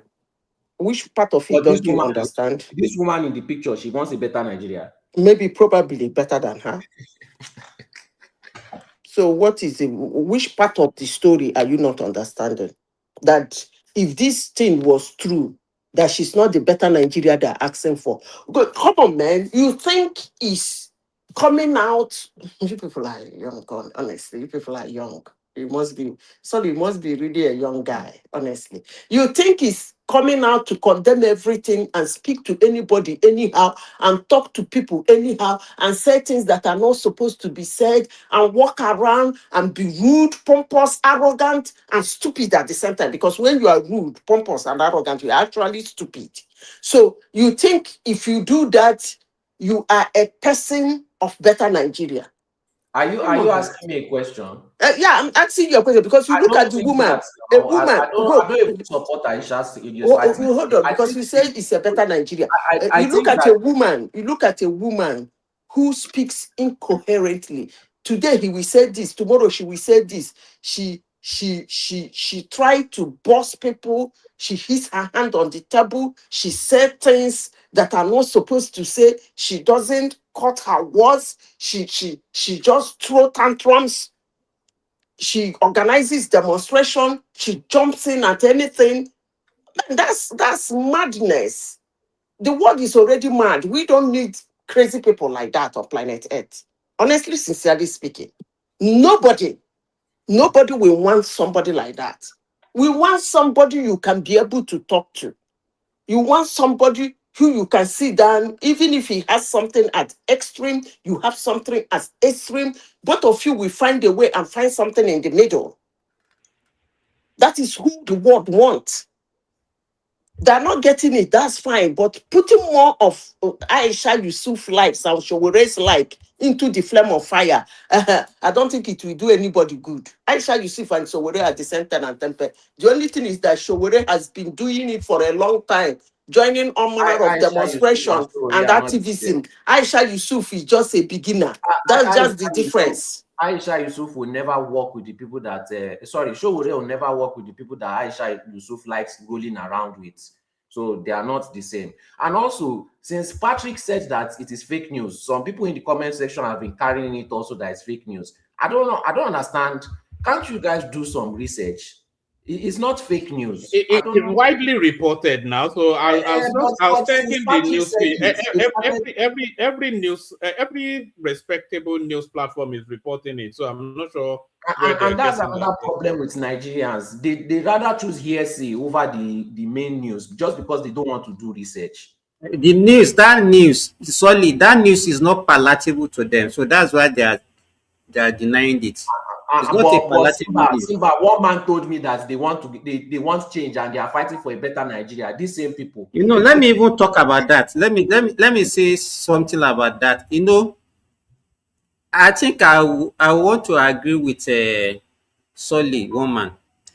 Nigerians actually, though I would disagree with him a little bit. Let me say what I want to, so that it will be clear to the two of you. Nigerians wanted change, but they don't know how they are going to do it or to achieve it. Is that not what I said here? They don't. So because they have a lot of encumbrances that is actually preventing them. Their own definition of change is actually being mitigated by so many factors: religion, ethnicity, so many things is actually mitigating against that. And then when people talk about revolution, I don't even know what they mean by, because in recent time I've never seen any country where revolution work. Even in those ones that work, is only it work by changing the regime, but does it change the life of the people? The answer is no. It doesn't make the life of those people better. So then look at example in Africa. We had the recent revolution that took place in the so-called Arab Spring. Look at all those countries now. Mention it: Egypt, Syria, Libya, everywhere. It hasn't worked. So whenever I hear people talking about revolution, even Sudan recently, look at what happened in Sudan. When the military took over from their former Omar Bashir, the former president, they were jubilating. Every one of them were jubilating. But see how Sudan is now. So when people are talking about revolution, SARS and those, that's why I don't buy to any person like Sowore or whatever that is claiming that revolution, because it has never worked in recent years. Are you including revolution by the ballot in your analysis? What do you say? Revolution by the ballot. What do you mean by revolution? All those ones that I mentioned, is it revolution by ballot? It's not by revolution by ballot now. Whether okay, by ballot, well, what do you say? No, I just, that's what I wanted to clarify. You answered my question. So now, that's what I want to say about the so-called revolution. Me, I am not a fan of revolution, because to me, as far as I have never seen any good example in recent years. So we should just, I will just discard that one. Then when one man, you remember some few days ago when they were people who are castigating APC, and they are saying, oh, look at the useless, I mean, the way they conducted their primary, it was just a mess, everything. So, and I was telling them, I said, come, yes, we have seen what APC has done, but let's wait and see other parties. Let's see how they will conduct their own primary. Now, is it the one from other parties now? Is it not worse than what we experienced from APC? Mr. Simba, let's leave APC aside. When Let me tell you, it's still part of what. Sorry, it's still part of what we are Nigerians. Wait now. Mr. Simba, let me tell you who started it. When Peter Obi went to NDC and they were shouting 10 million registered voters, is that not the same thing that they are blaming APC for? Exactly. Where is that 10 million now? The NDC. Sorry, Simba. Let me play this thing. I won't play this sound. Let me play in the background. Could you believe that they counted about 3,000 people on this? Tell me where the 3,000 people are. Which party is this? This is a ADC now. This is they counted 3,000 people from this crowd. But you know what, man? Let me tell you what is going to happen. The media, they will be silent about this. Just watch out. The way they castigated APC and everybody was just reporting it, they will be silent about this opposition primaries. They will be silent about it. They will not castigate them the way they castigated APC. And that's why even the media is actually not doing a good work for Nigerians. But Mr. Simba, one man said that these are the actions in order to change Nigeria for better now. No, you have to understand what I'm saying, Solly. What I'm saying is that there's no conduit for the change that the Nigerians want. There's no conduit. There is nobody there to carry that. You know, everything has to have they have to have the articulation of an arrowhead. There's no arrowhead that can. One man. I want that change. Simba wants the change. Zita wants the change. I want a better Nigeria. I want to be able to drive from Lagos all the way to Kano, to Borno, to go and visit a son in the middle of the night without any worry, knowing that the roads are neat and tidy and nobody will accost me. The only danger I should be facing is falling asleep at the wheel. So I want that. But who is going to give us that in the landscape? Chobore can't give you that. Obi can't give you that. Tinubu is struggling to give you that. But we need somebody that can come out, a real robust personality that can inspire confidence that change is possible. And this is the part, and we will all rally behind that person, but there's nobody in the landscape. One man, I don't believe that. Even if that kind of person comes out, Nigerians will find a reason why they don't like him. So Nigerians are beggars that, have choice. If you give them 100 naira, they will not collect it because they want 1,000 naira. Is that a lie? Is that a lie? That's not a lie. So Nigerians are like beggars that want to pick and choose. They are picky beggars. All these things that you said is fine and dandy. If that person comes out, I can. Solly. Let me say this. It's not only about Nigerians, it's a worldwide thing. So I don't like us the way you are talking about is the problem with Nigeria. Let me give you for example. It's not so a few years ago, just let me say this. Sorry. Not worldwide. Okay, at least if it's not worldwide, at least it's not only the problem is not only peculiar to Nigeria. In Senegal, you remember when they had when the Bashir what's the name of this Faye became the president of Senegal, and everybody was jubilating Nigeria that those are the youths that we wanted and all those. Go and look at Senegal today. He has bankrupted that country now. He has bankrupted the country now. That was the last thing I heard. Even they were even fighting. Recently, he removed the prime minister. Yes, and they took to the street. You understand? And the same prime minister is now becoming the leader of the parliament. You understand? So that country is in a mess. So even the so-called youth that we are talking about, oh, youth, they don't even know what they wanted for themselves, and they don't even know how to do it.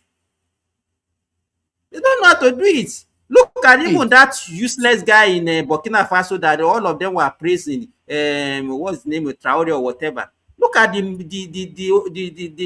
country now, Burkina Faso. The whole country has been taken over by terrorists. Who is sponsoring the terrorists? Simba, there is something you said that I don't quite agree with you. I must say, revolution do work. It worked in so many countries in the world. Even this United States that is creating what they're creating today is born out of revolution. Zita, look at what I mark my word. I said in recent time. I'm not talking about 70 something, 80 something. Yeah, in recent time, because in recent time, because don't say that you don't agree with me. You can give me an example of recent time where revolution work any country. There have never been a revolution in recent time anyway. No, we have Iranian revolution. We had the Arab Spring anyway. Arab Spring and all those things. So what are you talking about? Those ones are not. Iranian revolution of 1979 worked. Those people are still there. It didn't work. It didn't work. Is it not them be the RGCC that is beheading people anyhow? People don't want to talk about. That wasn't even a revolution anyway. That was an American politics. But let me just say this. Are you saying that globally, there's not a desire for revolution in each individual countries? Because if you go to Myanmar, they want a revolution, which was that country in the Asian space that they chased their president out and burnt down is it Nepal? They want a revolution. Nigeria wants a revolution. The Senegalese wants a revolution. The Sudanese wants a revolution. In Saudi Arabia, they want a revolution. Everybody wants a revolution. So everybody wants a revolution. So why has one not taken place? It's because of the structure of the world today. There is what they call the world order. So because of so many revolutions in those days that succeeded, they created the world order. So when you raise your ugly head now in form of revolution, you try to do all those bogoye. They will hammer you, it will not work. Not that revolution doesn't work. There is a world order. That's why it doesn't work. So it doesn't work then. So it doesn't work in recent. It cannot work in recent time. That should be the better there word. There it is. So what are we talking about? Is something that cannot work. Why are we wasting our time? So let me talk about Aisha Yusufu. But they said it's fake now. It's not fake, It's not fake. It's reported everywhere. It's not fake. That's why the news is not palatable, because Aisha Yusufu is one of their faces that they normally project on social media. And for her not to have gotten that ticket is a big blow to the obedience or whatever social media this thing that my brother, that is fake. Election will start today and tomorrow. Primary election will start 27 and 28. They have done the FCT one. The FCT my brother is fake. It's not ACT. It's fake. Primary election, House will be 27. Senate will be 28.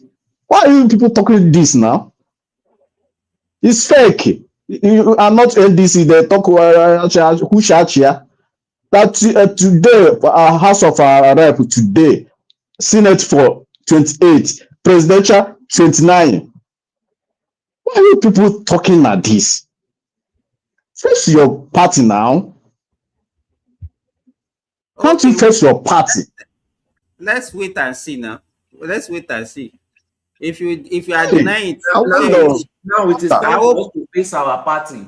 But when it is time to attack APC, why don't you face your own party too? No, you can. If don't spread propaganda. This is propaganda now. But don't you people spread propaganda? DC have dates. DC have already date. Can check the dates. Hold on, Patrick. Which day is Salah? When is Salah in Nigeria? Today is Salah now, 27. My brother. Hold on. So on Salah day is when they will be running their primaries. My brother, nothing concerned party with the Sarah. It's not Hausa party. I It's understand. not Hausa party. It's not It's Hausa. not a It's not It's Muslim not a party. Nigerian Not party. It's Muslim not party. a Yes. No, Hausa. no, no. It's not Hausa. Muslim party. Hausa. Oh, okay. Hold on. So that's an exclusive on one man's platform. My brother, and Hold on. Can this you is hold on? 27. Guy, let me acknowledge your exclusive. So that's an exclusive on one man's platform. A representative of the NDC party has come out to declare that the Hausas and the Muslims are not welcome in the party. So yeah. Well, man, can I clarify something before you guys move on? Good evening, everyone, by the way. Simba and everyone. The name of the Good woman. morning. The name of the woman that you said, the old woman, her name is Amanda Pam. Yes. And she's an indigene of that place. This woman gave up her house as secretariat for NDC in that Abuja. So she's been mobilizing the women, and so she's a well-known political figure in that area. Okay, so the point I'm making here is that she has no social media handle. She doesn't go on TV to make noise or on radio to yell. She just understands local politics. Now, you can have issues with the way she looks, or you can be an ageist and say, or a sexist and say, oh, she's old, she looks wrinkled. The point is, she won. And the noisemaker that has 4 million followers or whatever does not mean anything. That's what they are. You see, they are learning how the game is played here. There is no polling booth on Twitter. It's very important for us to make this very, very clear. You don't show up in an environment where you are from Benin or wherever you are from. There's no grassroots presence of Yesufu in Abuja. Nobody knows her like that. So that's what we learn from this.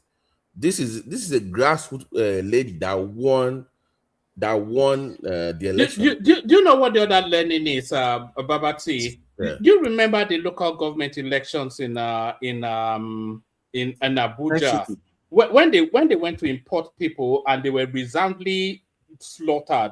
So I think they are taking the learning from that look, we have to, I think they took the learning from that to present this woman. No, one man. I think. But I said here that woman must have come from Abuja. And the same thing will happen in Isolo next year. The same thing will happen in Isolo.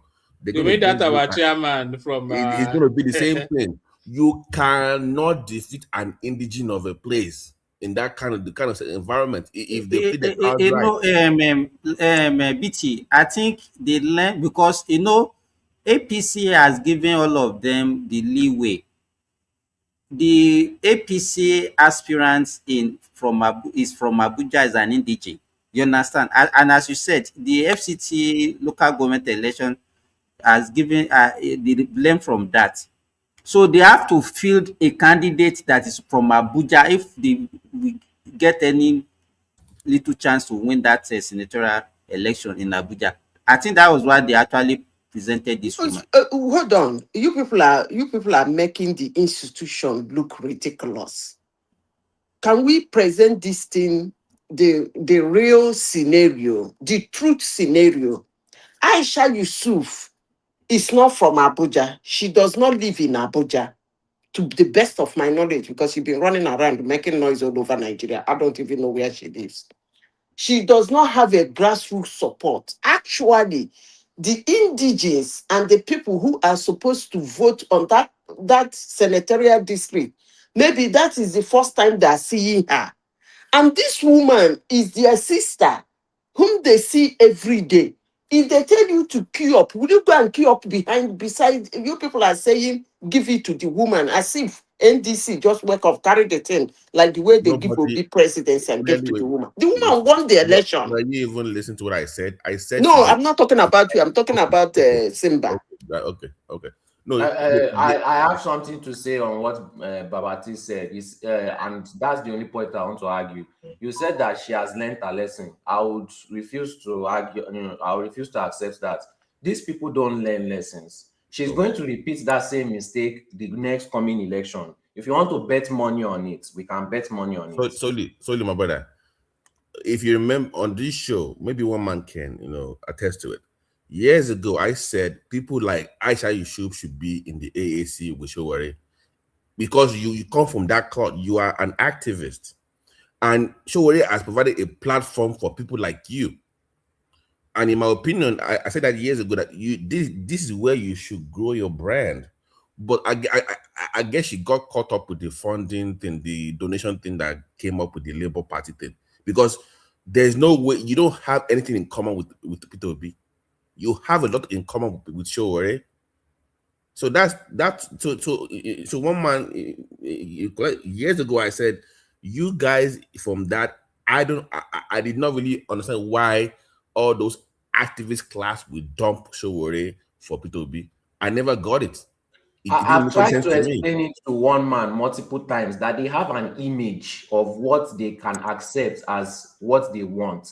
It is like beggars when you give. It happens in Nigeria now. It's not even. No, but it's not. I'm not even speaking out of you. They are Nigerians. They are Nigerian beggars that refuse. If you give them 15 naira, they will refuse it. It happens in Nigeria. I am not discussing the average Nigerian. I'm discussing those so-called activists. Those people are not activists. They are people that just want to feast their belly. We kind of figure it out later. I get your point.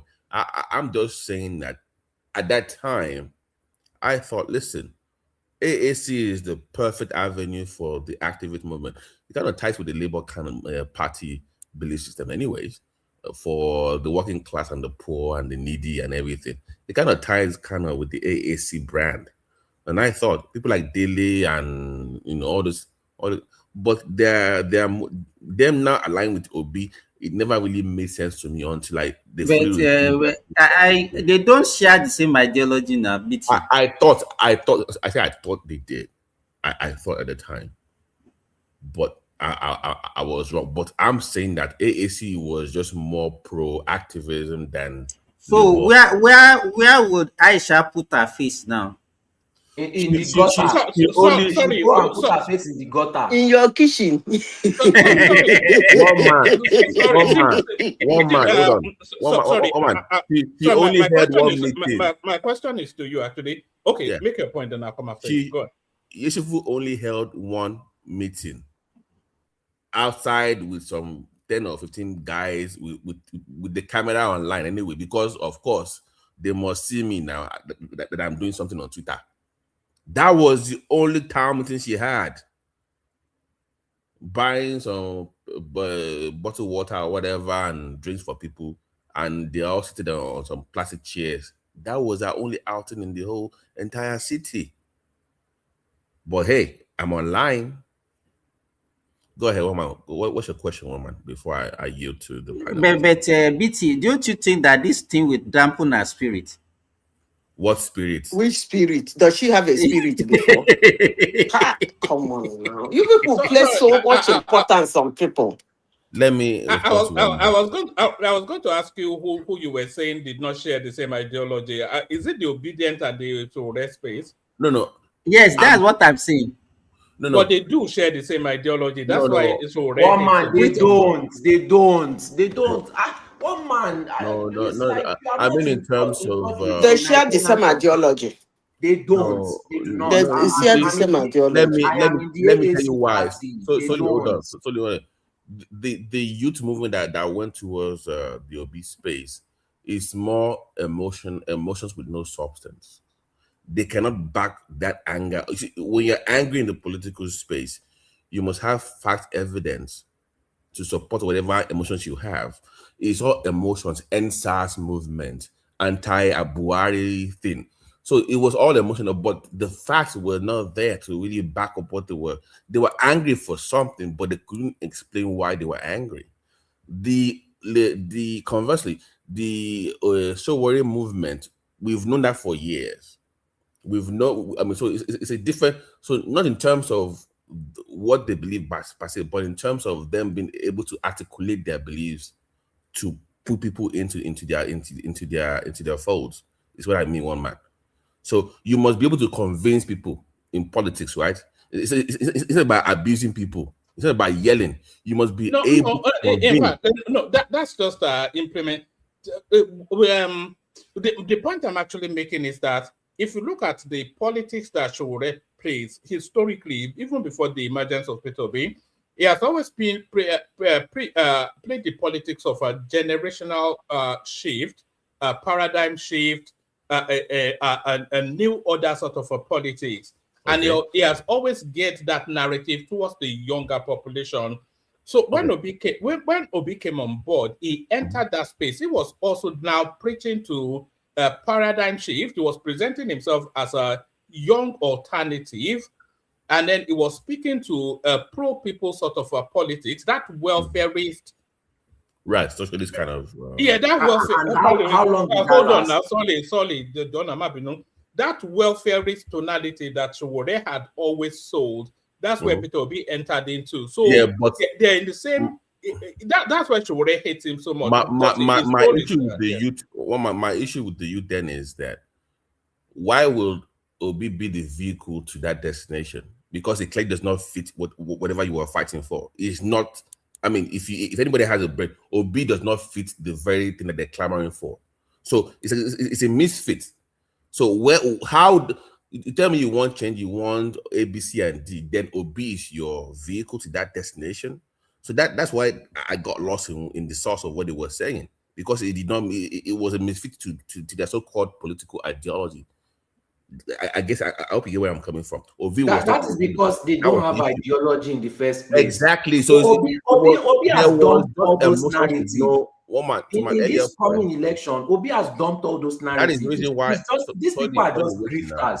And I did not join AAC because of Showore. I joined because the ideology stays there. When you are abroad, you know that if you go for something, it stays there. They don't do wishy-washy. They don't compromise. If Showore loses the presidential primary and another person comes there, I will support that person also. It is about the platform and sticking to your ideology. Not that you will be jumping from one party to another, changing ideology at every market day. That doesn't make any sense. Wait. One man, the point I'm making is that if they actually believed in what they were saying, then Obi would not even come up at all. The Obi thing came up because of ethnicity, religion, and we know why that was. The so-called change thing was just a cover for a different agenda that they had beneath that. Of course, people kind of fell for that okie doke anyways, the so-called, liberal Yoruba, like I call them. They fell for that trap. But I'm saying that the AAC is more grounded in that political belief. They are more grounded. I mean, people like Foley, and some of them that come on this platform. You can't compare Foley to an average obedient. You can't do that. Foley, you might disagree with what Foley is saying, but at least you have to okay, this guy actually believes in what he's saying. He is well grounded in the AAC ideology. You can't say the same thing about the obedience. That's the difference, woman. Let me stop here for now. I don't think so. Can you explain why? Yeah, ideology, the way, okay, I don't really know who is AAC member, but I know Showore, and now I know Solly, okay, and some other ones. They believe in being unnecessarily brash, rude, arrogant, disrespectful. That is what they present. Even if you have an idea, presenting it rudely, arrogantly, disrespectfully might repair a lot of people to the extent they don't want to hear your opinion. Yes, everybody wants something good. Telling me that somebody has a policy that is good. Of course, every politician should have a policy that is good. Even the Tinubu people heard his policies when he was reading it, that it was very nice. So that is not the point. The point is, what is their antecedent? They have the same antecedent. They talk to people rudely. They talk to people arrogantly. They are irrational. They are disrespectful. That's why I say they are 10 and 10%. Come on, that one is running around the internet trying to screw Nigeria, and the other one is running around the streets of Nigeria trying to screw Nigeria. They are the same people. He's doing it on social media. Simba, Back to the what you asked earlier about the future of Aisha. Just wait until Obi requires fundraising. She'll be back again on TV. So don't worry about her. She'll be fine. Okay. Just when they need fundraising, and she's going to be in charge of that, of course, for the Obedient campaign. Then we'll show up again. And No, I don't think so. Because why? She has shown her face in politics and she has proven that she's paperweight. I don't think anybody will want to give her so much money. So you because think politics is all about number. I agree with you, Zita. BT, she thought she is popular. You understand? And that was why she went for that. Online now. No, but it's you that knows that online popularity is not the same thing as on grand popularity. One voice, please. Let Simba land. Simba, sorry, carry. Okay. Most of them, let me tell you, she's not the only one though.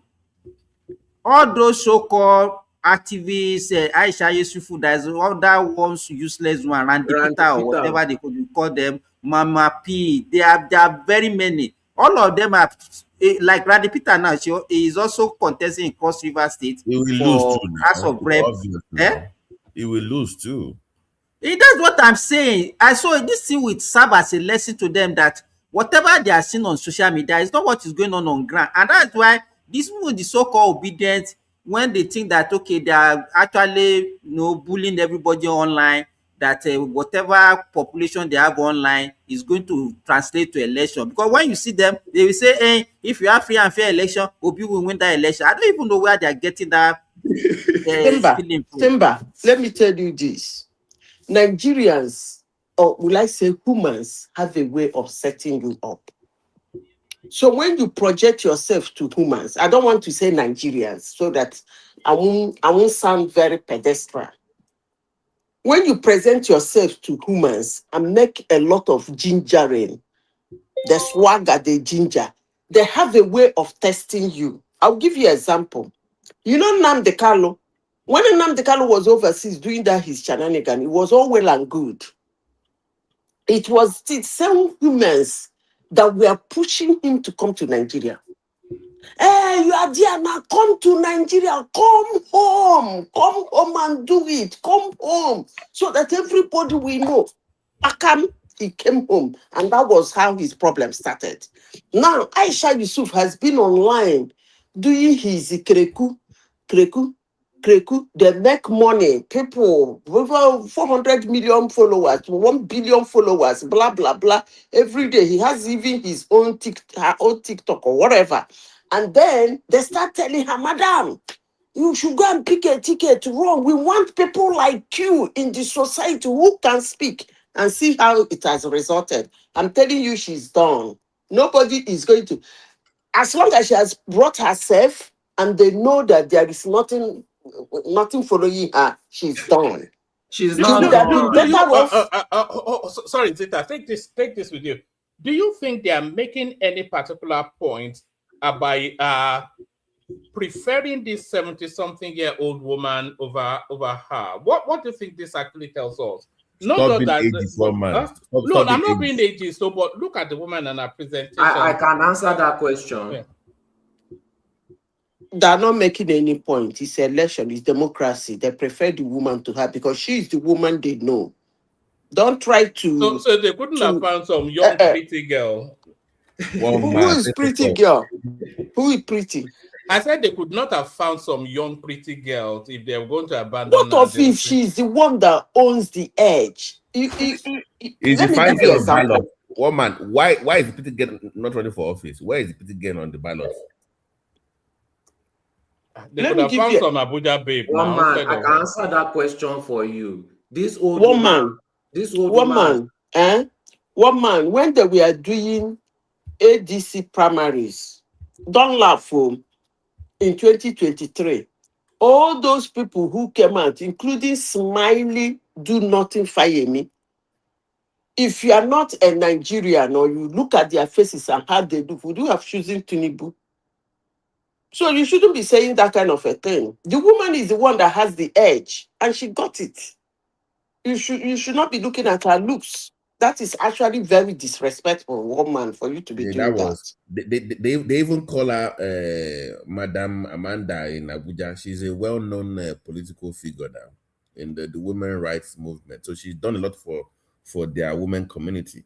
So because she has zero online presence, that doesn't mean she's not beloved by her people, and that's what we want. We want indigenes that people love in their community.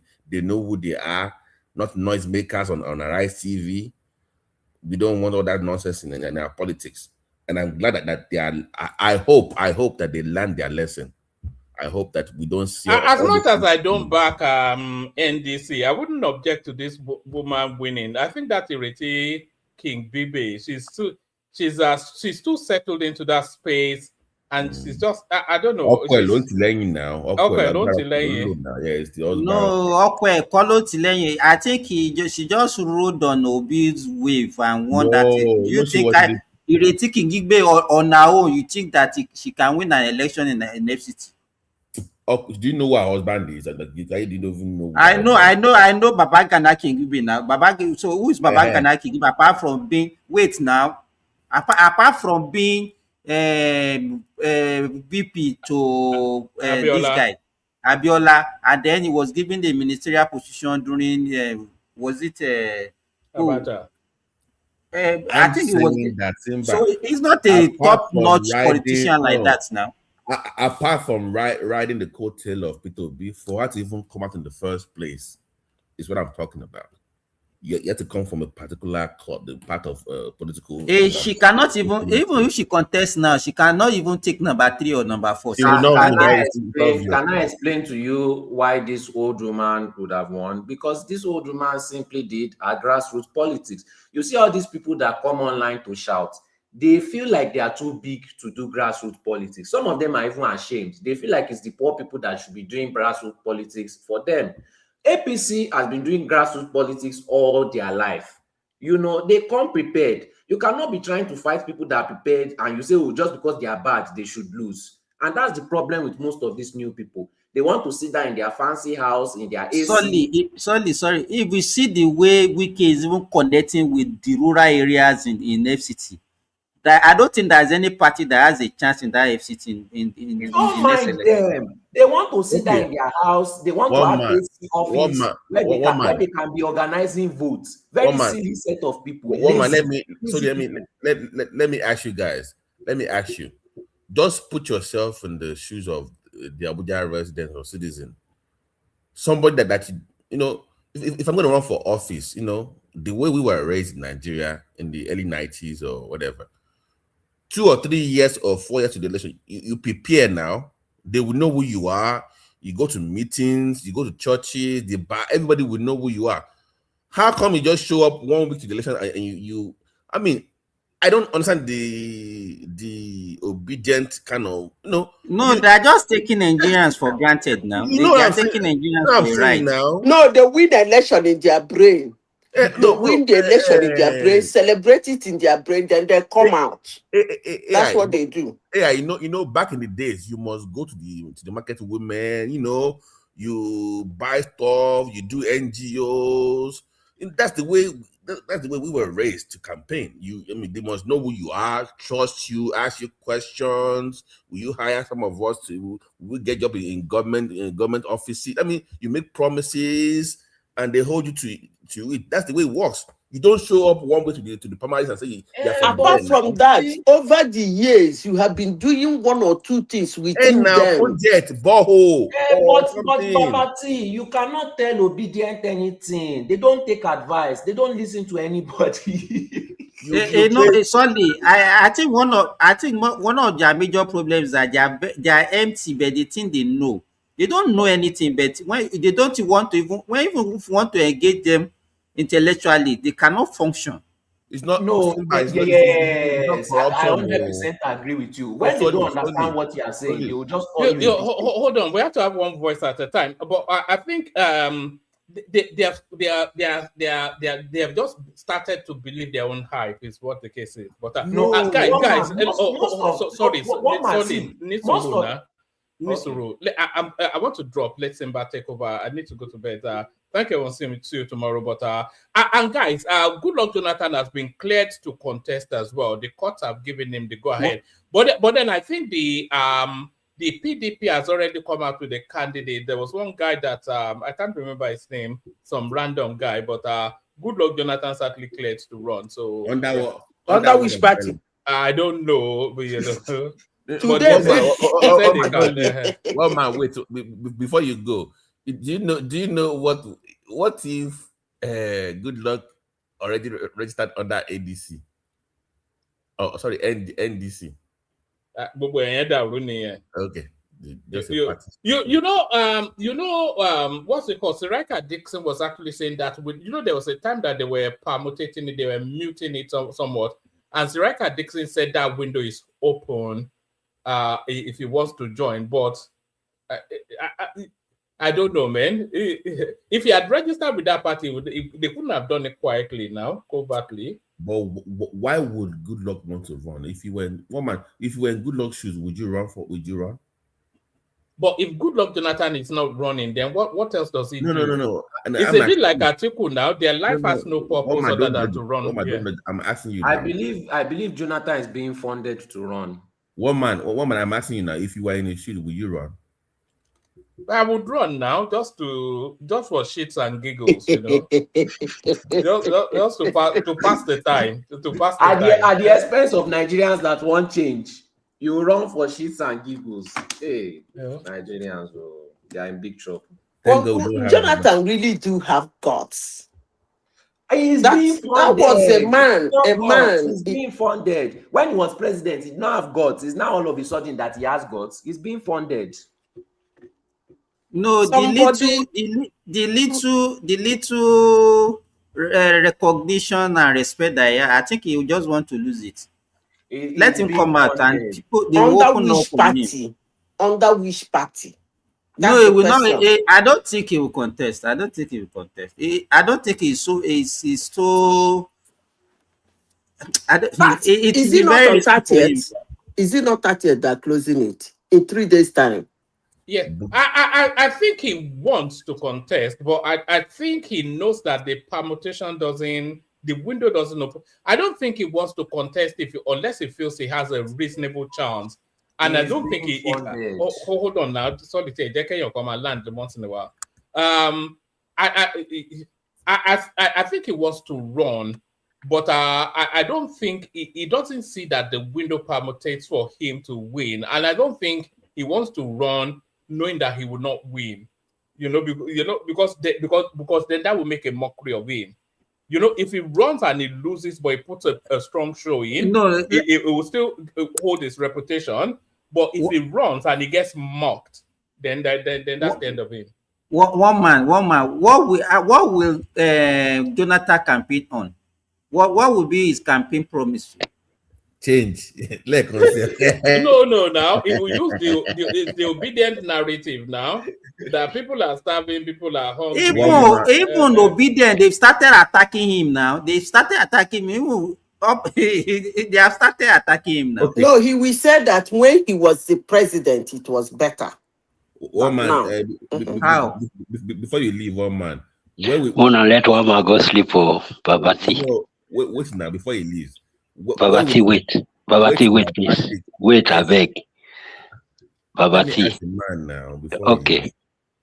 One man, where will Good Luck's vote come from?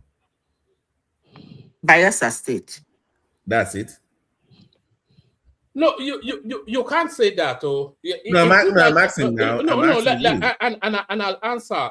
But it will get a large part of the South, but that's not really where his vote is. There's the narrative. We have this saying: power to the South, power to the North. So if Good Luck Jonathan comes in, power still stays in the South, but then he only has 4 years. So that's a sellable narrative to the North. That look, if we have this guy, we will still fulfill our end of the agreement, but we will get rid of Tinubu, who is decimating us. So it will get some votes from the North. If Jonathan contests and win, he cannot be the president because that judgment is flawed. If you look at the Constitution, Jonathan cannot be president for 10 years. It's not possible. Yes, I think the Constitution says you can't be sworn in more than twice. And he cannot be president by more than 10 years. And he has been sworn in twice already, when he took over from Yar'Adua and when he won an election. And that is why they fought him out in 2015. They explained all these things to him. He refused. That was why they fought him out. Because they told him that if you win this, if they allow you to go, that means 10 years. Who does that?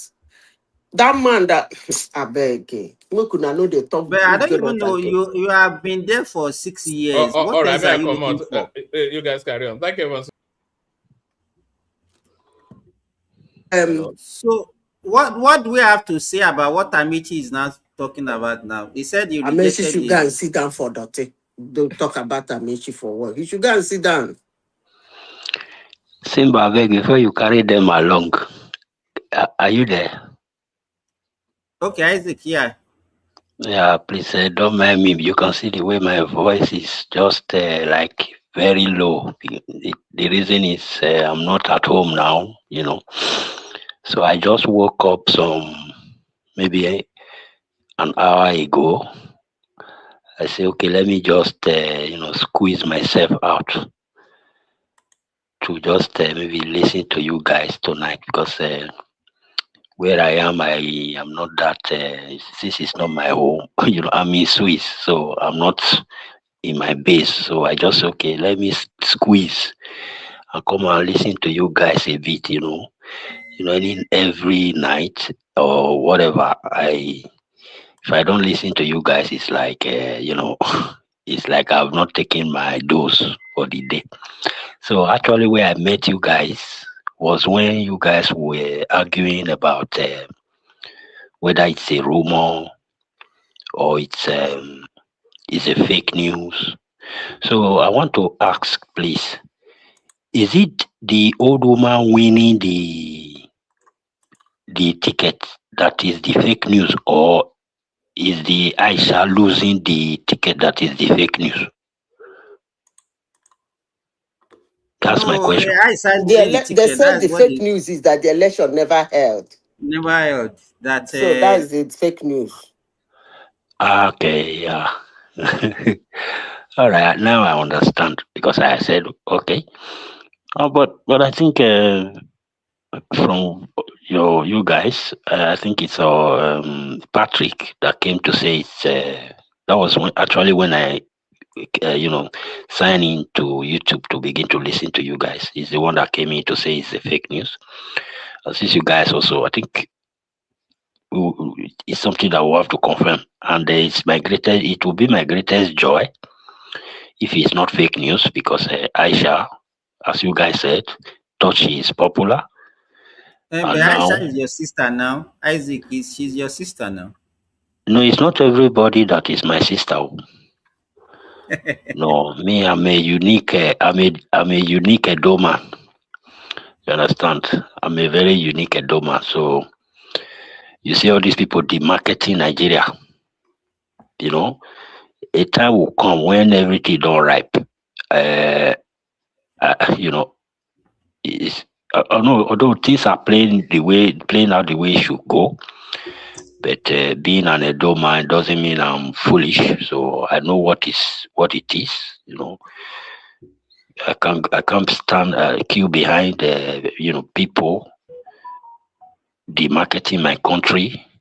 People like Obi, Shuwore is my friend. Can I just bust your bubble? You see this guy, you guys, though you don't talk about him often. What do you call him? Very dark man. See, this is the kind of person that I am. I'm a very good fan of Very Dark Man. I like him, but he's demarketing Nigeria, demarketing the president. But I still like him. I like what he's doing. What is he doing that you like? Possibly what other people do not like. Maybe you are owing somebody and he call out the person and the person come and pay you. That's the only thing I like about him. Okay, but he tends to defame people a lot, and he never apologizes once he's caught.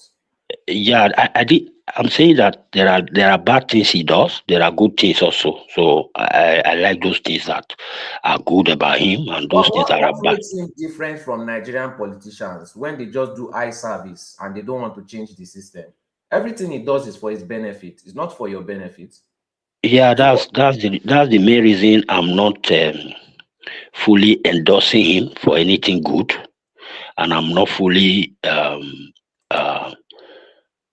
you know throwing him to the whatever. But I'm just placing him where he belongs.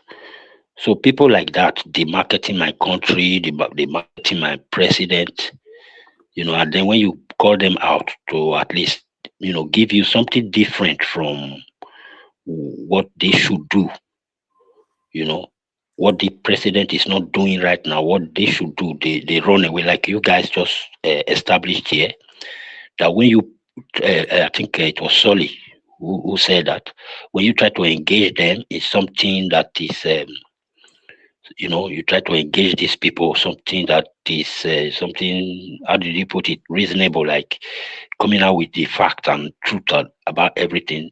And when they see that you are, on point, that's when they chicken out. They won't want to engage you in that. They come with all sort of, um, you know. So I don't buy the idea, both their followers, but because whenever you call them, I was in a platform when they asked somebody, what did your principal tell you guys that he is going to do differently about this insecurity? Maybe he told you guys and we have not heard. Instead of these people to say, okay, this is what our principal told us that he's going to do, they couldn't answer the question, or they were practically forcing them to answer them, that just tell us what is he going to do. They couldn't answer, and they are saying that that is their change. So that is it. Simba, thank you very much. Whenever one man is not there, you're always there. Thank you. And I say kudos to all of you. Thank you. Simba. Hey, here's my thing. Isaac, to your point, Peter Obi has come out in public to say that there's no difference between him and Atiku. He's called him his Oga, his boss. They are the same people. One will expect that his followers will say, oh yeah, Peter Obi, please tell us how you're different. Explain your policies to us because we need to defend you. There are surrogates out there, right? So, Oga, tell us about your policies so that when we are out there, we can better market you, we can better promote you out there. But when they try to promote him, there's no substance to what they're saying. It's all go and verify. No. What do you mean go and verify? You tell me. What do I have to go and verify? You're the one. I mean, what do you mean go and verify? No, you tell me about him. Don't tell me to go and verify. So it's like they're not asking him to Isaac's point. They're not asking to be the right questions in their inner caucus. I don't know what they discuss over there, honestly. You must be able to grill your candidate. Like, listen, grill him, ask him tough questions. He must be able to respond to those questions. That's the way it works.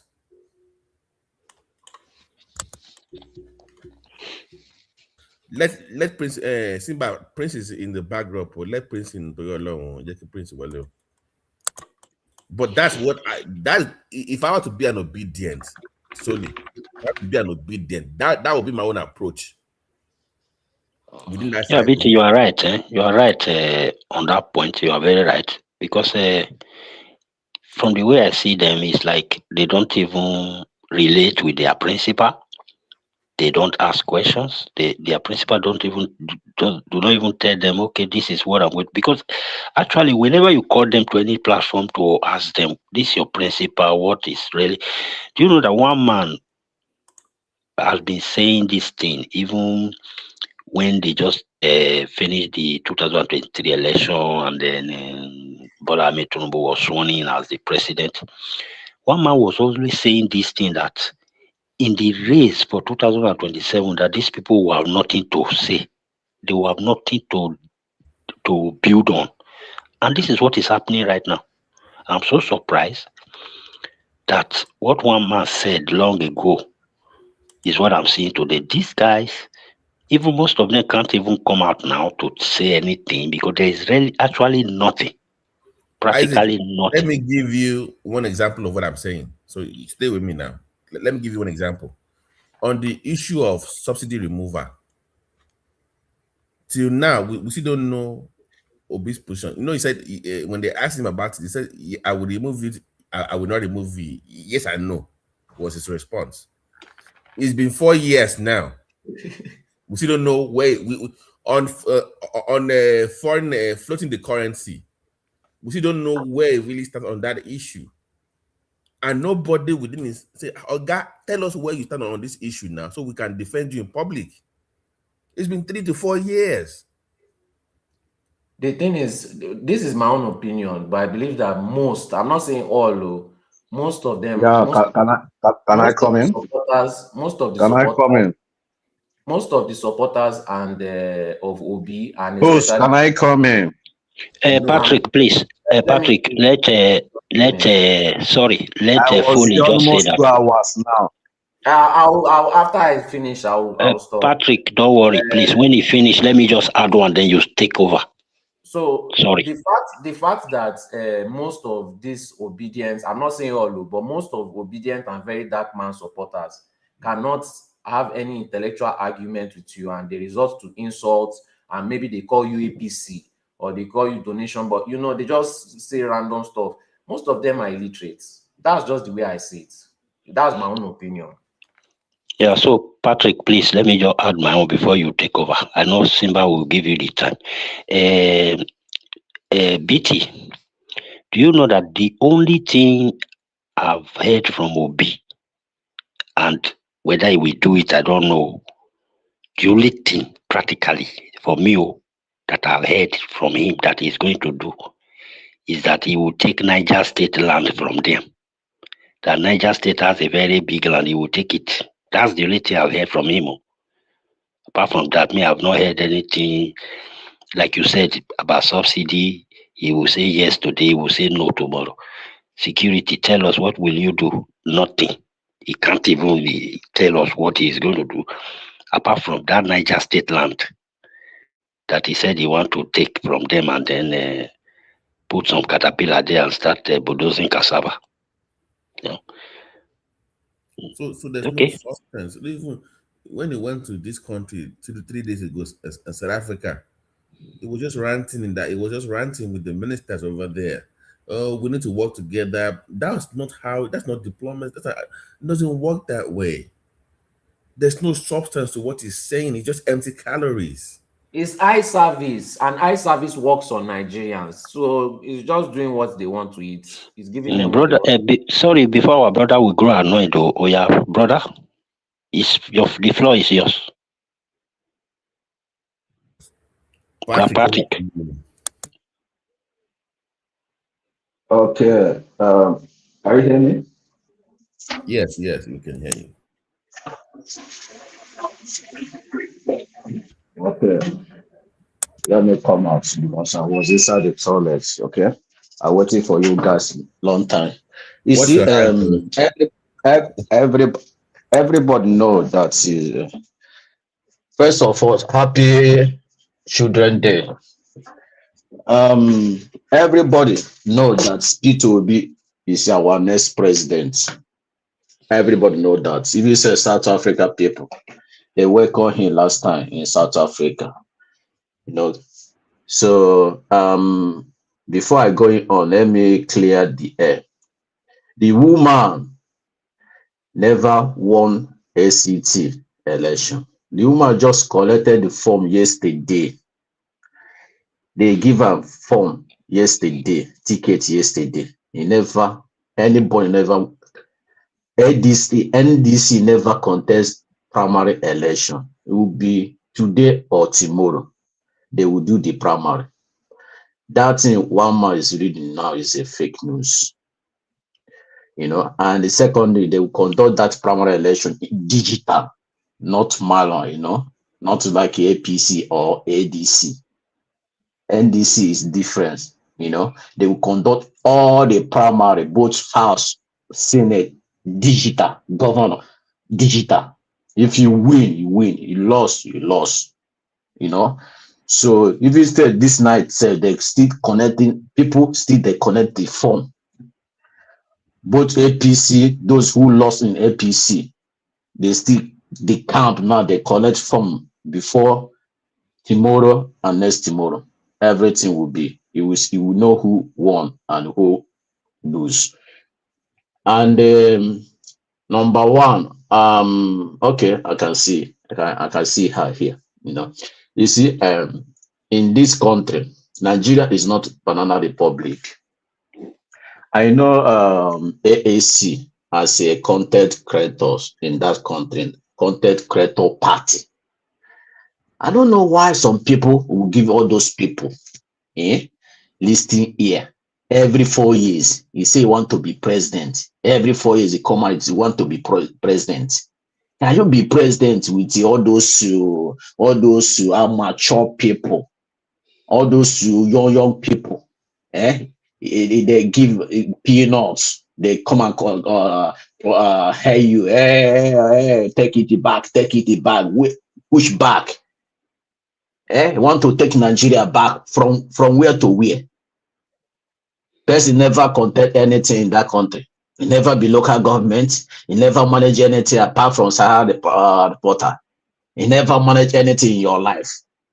He never do business successfully. He want to take it back. Sometimes I they look this man. Sorry, are we allowed to interject this guy? No, let me finish. Let him flow. Sometimes I they blame some youth in that country. This man, if you are serious, can you come out one day and serious support somebody? It cannot make yourself a president. President is not a union student this thing. It cannot do that. A whole country in Nigeria. If you say Cameroon cannot be president in Cameroon, if you say Benin Republic, nobody will give you that audio to give you audacity to say want to be president of 250 million people. Are you joking? I watched this man yesterday. They do all those convention, been a convention, been a politics they do in social media, and they laugh. This guy is not serious. If are serious, support P2B. Jump hand to hand, jump power, and support P2B. Carry that in your followers in house, that small follower. Support either P2B article, Tinubu. Make choice. Because you can get power from there. If you do it, continue doing the same thing. Continue doing the same thing every 4 years. Continue doing the same. My brother, this man now getting old. By next year, this man will heading to 60 years. Still, they do the same thing. Only he is a saint. Can you tell me something better than Chowere? I wonder. Please, it's okay now. Let's talk now. Is not a serious man. If Chowere is not a serious, if you are serious, join another party. AAC there, ADC there, APC there, NDC there. Join them. If you want to become somebody in that country. Because one thing I noticed is this man want to answer former presidential candidates in 2023, former presidential candidate 2027. Is it live? So Uncle Patrick, come on. Uncle Patrick, so, please wait. Uncle Patrick, Uncle, please let me finish. By next year, only person I know will change that country. Before 3 years, person destroy that country in 3 years. Somebody can build that country before 3 years. Only P2B can build that country before 3 years. He will notice. He will feel it. So let us remove all those tribalism sentiments, all those this thing. Let us remove it. This is my tribe. This is my elder brother. This is my this. No, let us remove this thing in your mind. Come out. Let us try this man. 4 years, remaining 4 years for South. Another one going to North after 4 years. Let us give him that chance, that benefit of doubt. Let us try him. If they try all those politicians for 4 years, if you not try, they will vote you out. By now, Nigeria maybe will better. There's no need in your constitution must be 8 years. No, our constitution say 4 years. If you do better, if you do okay, it can continue 8 years. But if you not performing, they will vote you out. So 8 years is not to our constitution, you know. So let us try another person. Let us try Peter Obi and Kwankwaso. It's better tickets. Anybody by now, everybody will decide. I will vote Peter Obi. Whether he do well, Anambra, you know, do well in Anambra. Anambra is not Nigeria. Anambra didn't get enough money Nigeria have. Anambra don't have money, mineral resources Lagos have. So no compare all those things. Anambra is a small state. Even Abia State is bigger than Anambra by a federal location, you know. Let us leave all those settlements. When Anambra still they collect federal location, it is not after people will be left. So let us tell ourselves through the reality. By now, I'm supposed to determine your Uncle Patrick, I'm not saying you've ended your submission. If you can just calm down a bit, I think some people want to maybe push back. Maybe you take it maturely with them. Who is talking? Who is that? Who is that? Who is talking? Paul is there. Paul is there. Falling. The person that has been speaking to us is yeah. All they want to say now. Yeah, I think someone can push back if you are there. Yeah, my brother. Yeah, Good evening. Good morning, everyone. Good morning. Can you hear me? We can hear you. Go ahead. Yeah. All right. Thank you very much. I just want to react to what my brother has been saying. He talks as if we don't know what we are doing. He talks to attack AAC, he talks to attack Showore personality in person, and he's not even here to tell us what is OB that he wants AAC to work with. What OB is here to actually offer Nigeria, except what they have used to do, what they need to do, what they have been doing. And he has been saying things that telling us that we are supporting Showore, that we are poor. I don't remember the language that he used. Social media creator. Content creator. Sorry. How do you measure somebody is doing content creator? Somebody that created a political party from the roots, from the beginning to what it is today. Comparing to that your idiot you call Obi, that is not, he can't even build something that they give to him to build on, and you are competing Showore with that kind of myopic person, myopic brain, and you are telling Showore to go and join that kind of system that doesn't have any structure on ground. They have nothing to offer Nigeria. They are not ready to do anything, and you are here this morning lambasting us. How dare you? Please, next time you want to come to this place, come and tell us rubbish here. Know what you are saying. You can't be coming here and be talking to us. Okay, my brother, this is my time. Let me reply you. No, it's not your time. It's not your time. Wait. I never finished. You are finished. Push back. No, I never finished. I never finished. You say one push back. At least let me reply you. We can't allow the idiots to be talking all the time. No. Don't call me idiots. You call me too. You call me too because you call your followers idiots too. I never call them idiots. If you not understand the common English, you know, I never call them idiots. I say a reasonable people can never support this man. Penny. To come and be talking about taking back. What are we taking back? We are taking the country back. Yeah, what are you taking back? We can't continue allowing people like you to be coming out to speak up. We have to take this country back from all you guys.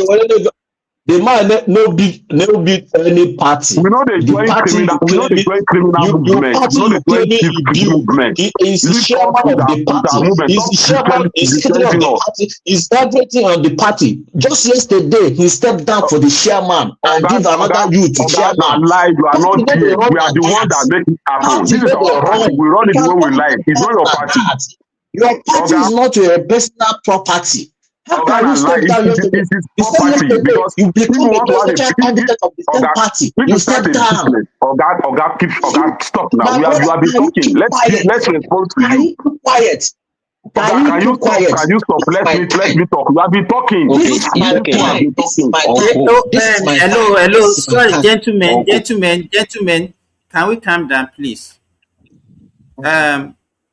Patrick, I think you have made your submission. Let's Let me round up. Let me round up. Let me round up. No. Never finish. This is my. He said I want to push back. Man, wait. You are not in charge, eh? You cannot bully me here. You've had enough. I'm not one man that you'll be saying it. You have been talking since. You don't start to. You give me time. You don't allow me to round up. No. There's no round up, please. You have already to say what you want Why are you doing this? This guy just said I want to. You want to push back. One man. There's now Simba. Give you Yes. 1 or 2 minutes to round up now. 1 minute round up, 2 minutes round up. He said he has not finished rounding up. That is the way it normally be. We say we want to no round up. problem. Give him the 2 minutes now. Okay, I give you 2 minutes. Just round up. Okay. My P2B. Let me tell you what P2B. Let me tell you guys what P2B will do in 4 years. As a president of that country, number one, the first thing P2B would do in that country to return that subsidy to remove back to citizen, because that subsidy belongs to citizen. Yes. Because it cannot remove. It cannot remove subsidy without planning. It cannot come the day, because you remove subsidy, it can plan before remove subsidy. The first, it will return that subsidy back. Then, secondly, he will tackle all the old politicians starting from 1970 something to today. He will jail them. They will go to prison. All of them, both president, both past president, both senator, both former vice president, will jail them. Secondly, he will tackle insecurity. But 100%. When you commit something, we buy somebody in that country, you will go to jail. No mercy. P2B will come there and show you direct Nigeria forward, not backward. There's the money is subsidy now. Tinubu distribute for all those governors. P2B will turn. All of them will turn that money back to Nigerians, because I never see anything they use that money is doing. They use that they do campaign. 800 something billion dollars. They use they do campaign. After you give all those governors money, say they claim they give them money. No one knows that the money you give them is for campaign 2027. You see, P2B presidents in that country, most of all those politicians will run away from that country. Go ask Anambra State today. Go ask Emeka. Do you know what that Anambarians, all those big men in Anambra not support P2B? Because they want P2B done in Anambra State. Remember, you are rounding up. Remember that you are rounding up. Okay, so we are going to Anambra now. A minute. Yes, I want to tell you because you people not give me that chance. I beg, round up. Patrick, you've already, your 2 minutes has been exhausted. I want to say my candidate now. My 2 minutes. Simba, it's not up to 2 minutes. I'm timing it. No. Oh my God! You people, okay? Give me this time back. Give me this time back. This guy that I just. I have a time here, please. My brother, P2B presidency. P2B don't need all those legacy projects. P2B will start existing projects Nigeria have. Let me figure that up now. P2B will start existing project Nigeria have, starting from there. Expand that project. Our hospital, our school, our medical care, it will span all the road Nigeria have, expand the road to 10 lane before you're talking about legacy projects, coastal road, because you have a road in Nigeria from road to Benin to Goja, from Abuja. That road is not good. You need to expand that road 10 lane before they talk about coastal road.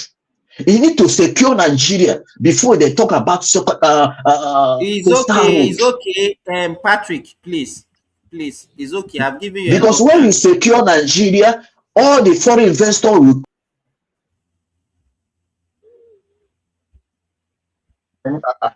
Ìjọba Simba yìí lágbára. Can we have Folly? Yes, my Are you brother. there? Good morning, Okay, my good brother. morning. Simba, good morning. Longest time. How is everything? Fine. Yes, I know it's been a while that I've come here last, and the reason is we are working. We want to make sure that You want to take over Nigeria? yeah, Showore we want are to take working. over Nigeria? We are working. You know what? If people don't know that we are not. It's not about Showore. It's about Nigeria. We are not. I used to say it all the time that Showore is not. It's not what we are working for. Nigeria project is what is in our hand. And if anybody want to doubt that, the Nigeria that we have presently is tasteless. If it's a food, nobody will eat it. So we have been sitting on the fence without knowing what to do with this country. All of us hate politics before now because we don't have a structure in place that can produce somebody like people like us to come to that space. And we have been saying politics is a game of number, and politics is betting. For so long, we've abandoned that space, the civil responsibility space for the criminal and the idiot among us. And they've already taken over the system. And that's why we are taking that patience to make sure we bring the people who actually have the masses and love of the masses in their hearts to come and force another third force against the existing politician that we have. That is why it's taking us that long time for us to get it done. Because if you want to build a house, the foundations matters a lot. If you fail when you are building your foundation and you think you just want to build a block on it and raise your building, my brother, by the time you get up, we fall like anything. What AAC is doing now is to lay the foundation and make sure we allow people who love Nigeria dearly to come and form a formidable team that can put an end to what we have now as the politics. So if anybody is thinking that AAC is here to play, my brother, take your time. Go and check the quality of AAC anywhere we are. You will know what we represent. We will know our quality. It's not like we are not here to come and do tambourine politics with you guys. We don't want to repeat what happened in 2014 when we are talking about change. And the change now comes. Nigerians are now the one bearing it today with their blood, sorrow, and tears. We don't want to repeat that kind of what's it called, coalition anymore. We want to build Nigerian on the streets, the suffering masses, to come together to put an end. In fact, nobody believes that we are not even having any election in Nigeria so far because the turnout is not there. The last election was just 24 million people voting to elect a leader for the country of 200 and something million. So what we are doing presently is to go and look for the remaining people inside their house. Those guys that are watching DSTV during the election, those guys who believe their vote is not counting, whatever the government wants to do is what they will do. Those are the guys we are looking for. AAC is here to come and create another form of resistant group that can say enough is enough for all this nonsense we're having in governance. My brother. So let me ask you, Folly. So what are your chances during the next election? Yes, we have it. In fact, let me tell you, what is paying all this obedience now is because Showores is growing. The movement is growing. It's paining them. That's why they are saying that we should come and join them. Please, my brother, we are here in 2023, where all of them were saying we should join Labour. If you are not joining Labour, that will be our hand. We don't love Nigeria. But now today, all the people that their movement, that their nonsense movement produce, they are not in APC. And this is what we are telling them. Timber, if you want to bear my witness, I think I said it before the election that these guys are not they are not as quality as what we want. That's why we don't want to roll with them. You don't want to take chances by manipulating Nigerians to vote for us, and later Nigeria has no change in whatever they are dreaming, in whatever the mission is to come and accomplish as a Nigerian leaders. We are here, my brother. We are not here to banter with obedience, but obedience know the truth and it's paining them. Let's assume 1 month ago, we have joined their coalition, this is ADC movement. By now, we will be homeless. So these guys are not stable. AAC is the only party that has been consistent since the foundation. We never take the reason why we are back since all this while is because after we have 2019 election, our party was hijacked by this system. It took us 3.5 years to get it back, and now we are here. We are working to make sure that never repeats itself again. So anybody who is thinking that AAC is not working, everybody in Nigeria today know that Showore is the only alternative to what we have already. He's the only person that is consistent when it comes to Nigeria's space of today.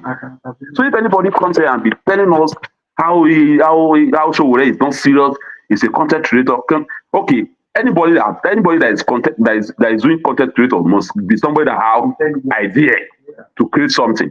What it will be creating? It's only creating confusion among his followers. It's taking his followers to where they don't know. Most of them don't even know what they have today. Because they have no blueprint. They have nothing to do with what they are doing. They only follow the crowd and the noise to do whatever they want to do. We are here. We know what. Before I join AAC, I already know what I want to do. I already know the content of AAC before I join. So no movement, none of them that can push us around to come and join them today. Tomorrow we go to another place. No, because we already have the clear vision of what we want to do with power. And mind you, my brother, yes, sir. Please, Uncle Simba, please. The reason why I want to come in, I'm so happy that this brother is talking for AAC and talking on behalf of Brother Showore. And I'm so happy that I want to be the first person to at least, jump into this, your very matter. You see, Uncle Showore has always been my focus. I believe in him, but it came to a time that I began to lose faith in him, interest, yeah. And I'm happy you are here. I don't know how close you are to that party, AAC. I don't know how close you are to Showore. It came to a time that I sat myself down. This is me, that sometimes I will just sit down and say, if God can give me a magic power, I will just go to Nigeria, buy all of these names, Obasanjo, Babangida, anyone that is still alive, that I will use my hand, single hand. I'm telling you the truth. Carry Showore, go and put him in a Aso Rock chair. Then I will say, sit down, rule us. That is my mentality. That has been my mentality. But of recent, I begin to lose that grip, on him. The reason is just this. Can't Showore, because I see a lot of factors working against him. You people might not be seeing it, or me, I see it. Big politicians, they don't want him to become president of Nigeria. That is the truth. Even the masses that are supposed to be running after him, the way they are running after Obi now, I don't know why they are not running after him, at least to give him a kind of crowd. So I was saying that, okay, why can't he change strategies? For example, I'm not trying to demean him, or I respect him so much. The two people I respect it. Okay, The my two brother, people. thank you very much. Yeah, My no, brother, wait. I want to tell you what is my point now. The two people I respect most in that Nigeria, Showore and this other politician, is it SD Adewale. yeah. So I was not saying that, okay, why can't Showore, even though he's they now have a local government autonomy, they have governor. Why can't he go to a smaller scale first, so that all this allocation they are giving to governors, he cannot change that state, like let his name now come from that state, so when they give him the allocation, he will now use it this way without he can control that state now, use that allocation. Everybody will not be seeing that, I don't know the state he's from, I think, or your state or Osun state, I don't know. We now see that, see, so what is the governor of this state now? See, this state is pursuing Lagos, so is pursuing, Lagos is now going to be challenging Showore state. My brother, please let me Why help can't you. he start from that angle? That's Let me my help you. point. My brother, thank you very much. These are the things we'll be hearing from Nigerians. Many people like you, and we like your thoughts about this. But my brother, don't let me lie to you. Whatever is going to take Showore to win Nigerian presidency is the same thing that will take him to win governor in Ondo State. You know what? People don't know how rotten the system is. In fact, you cannot even win councillor in Nigeria if you are not part of this criminal structure, just honorary councillor. So if you now said, we have a problem at hand, I want to talk to your heart this morning. I want you to check yourself again. Do you ever see any revolutionaries who actually bend and back down for the oppressed, for corrupt people? In fact, me and you are here today because somebody felt that there is a need, there is a loophole somewhere. People are not communicating the way they should. That is why me and you can be here today talking about this. Somebody take that step to change the narrative of how people communicate.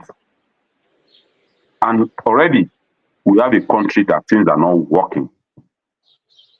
And we know the system will always produce the worst among us.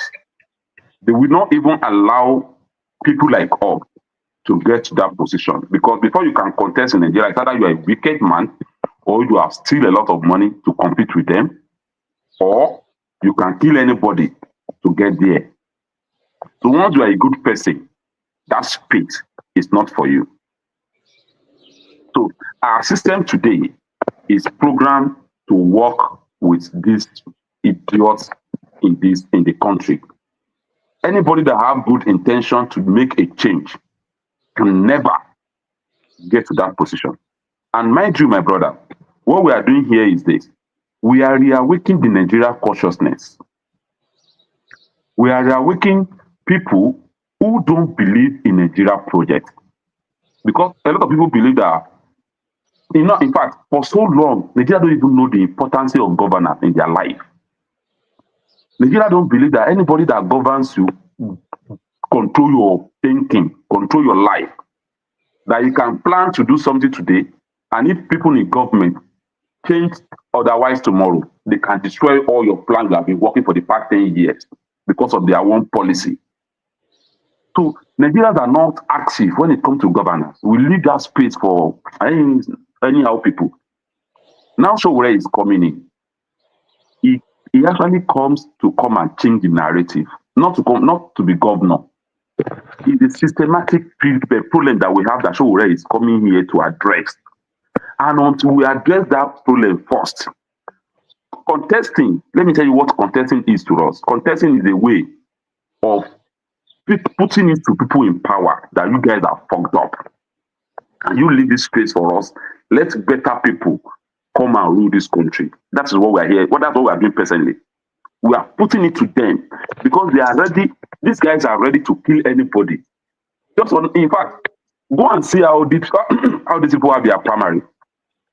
They are jumping from 1 to 30, 40, 80, 90 for primary, open primary that everybody is witnessing. So you can imagine that kind of a system, that kind of corruption that is already on ground. Is those people that you want Sowore to come and go and contest with in Ondo State to become governor? Okay, can I ask you a question? Can I ask you a question? Yes, I'm here, sir.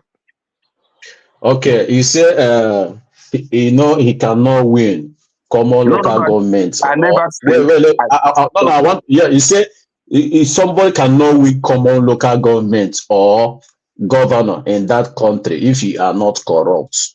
Then my question is this. Yeah, councillor. I say, okay, if you know all those things, why are you still throw himself for contesting president? If you know all those things. My brother, when we're having argument, please listen to understand. Don't listen to attack. I notice you. I understand what you say. He cannot contest local government because of the system. What we are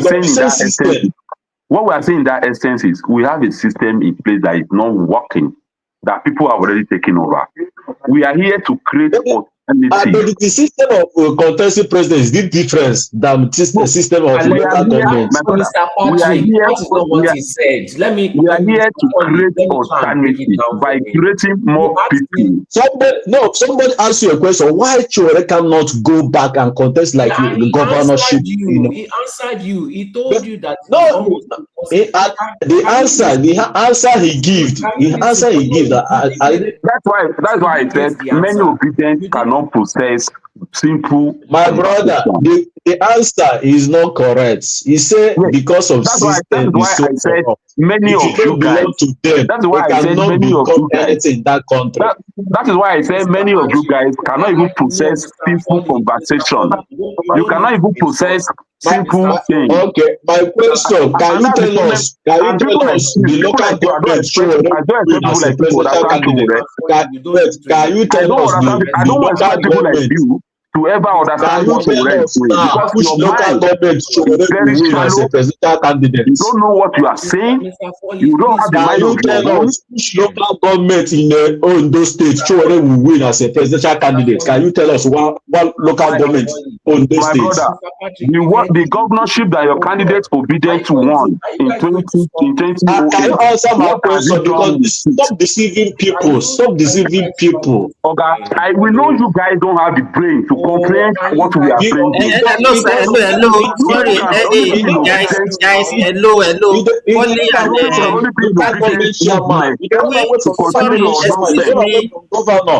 So you know that. Can you guys hear me? Mute them now. Mute them. Mute them. I don't know why you are behaving like an obedient. You are allowing them to drag you into the mud. Amen.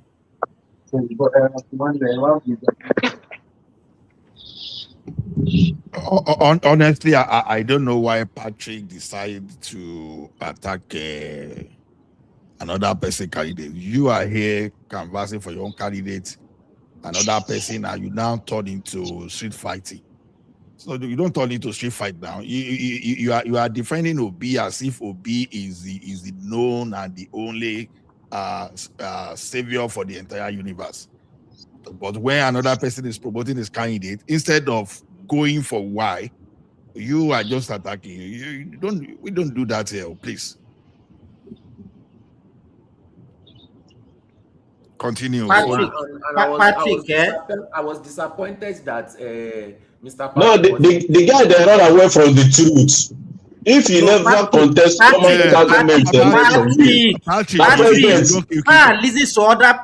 try and listen when they are trying to correct you now. You are not adults.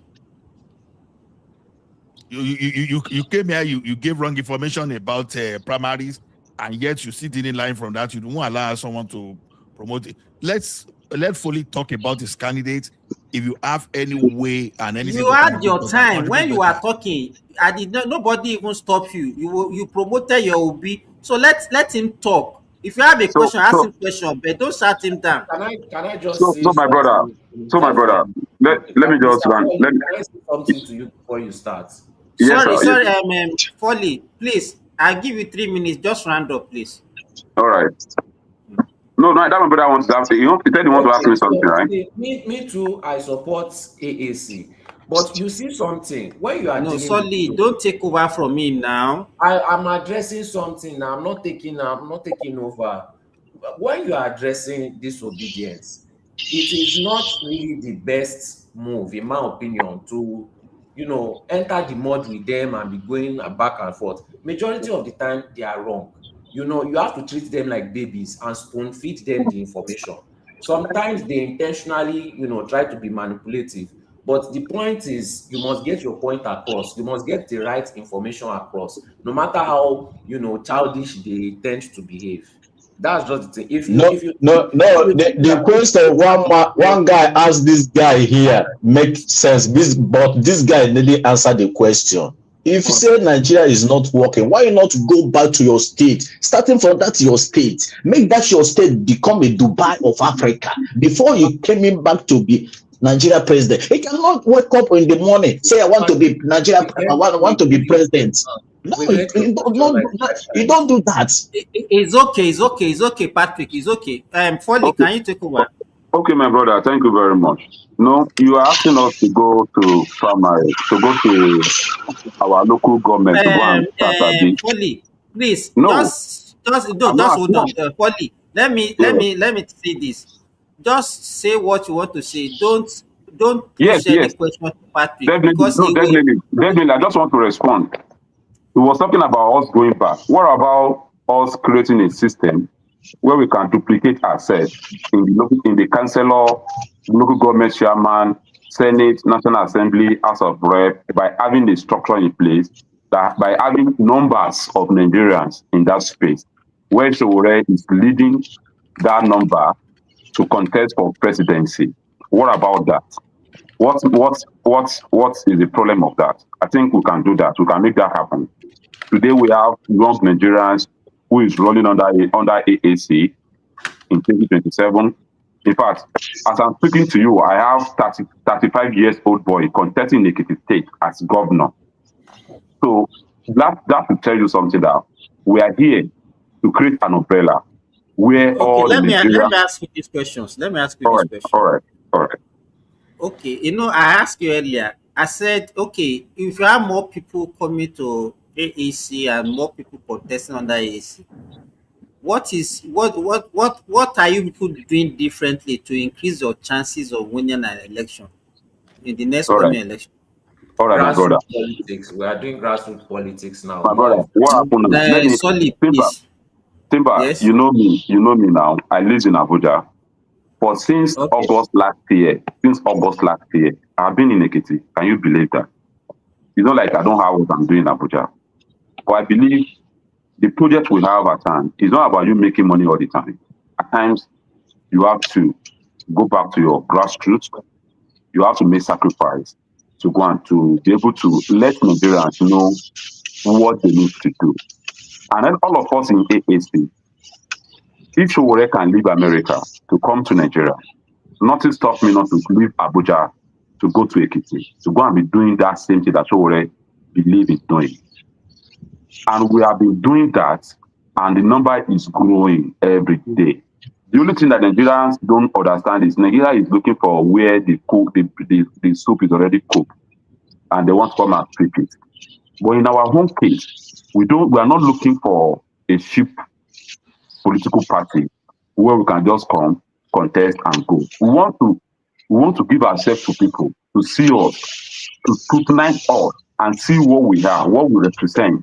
And by then, we can now decide on their own. What we are doing presently is to inject our mission and our determination, our focus to the heart of Nigerians, so that the time will come that Nigeria will not see anything wrong than to support the movement. We are not supporting Showore. Anybody that supports this movement is supporting a Nigerian that is dreaming of.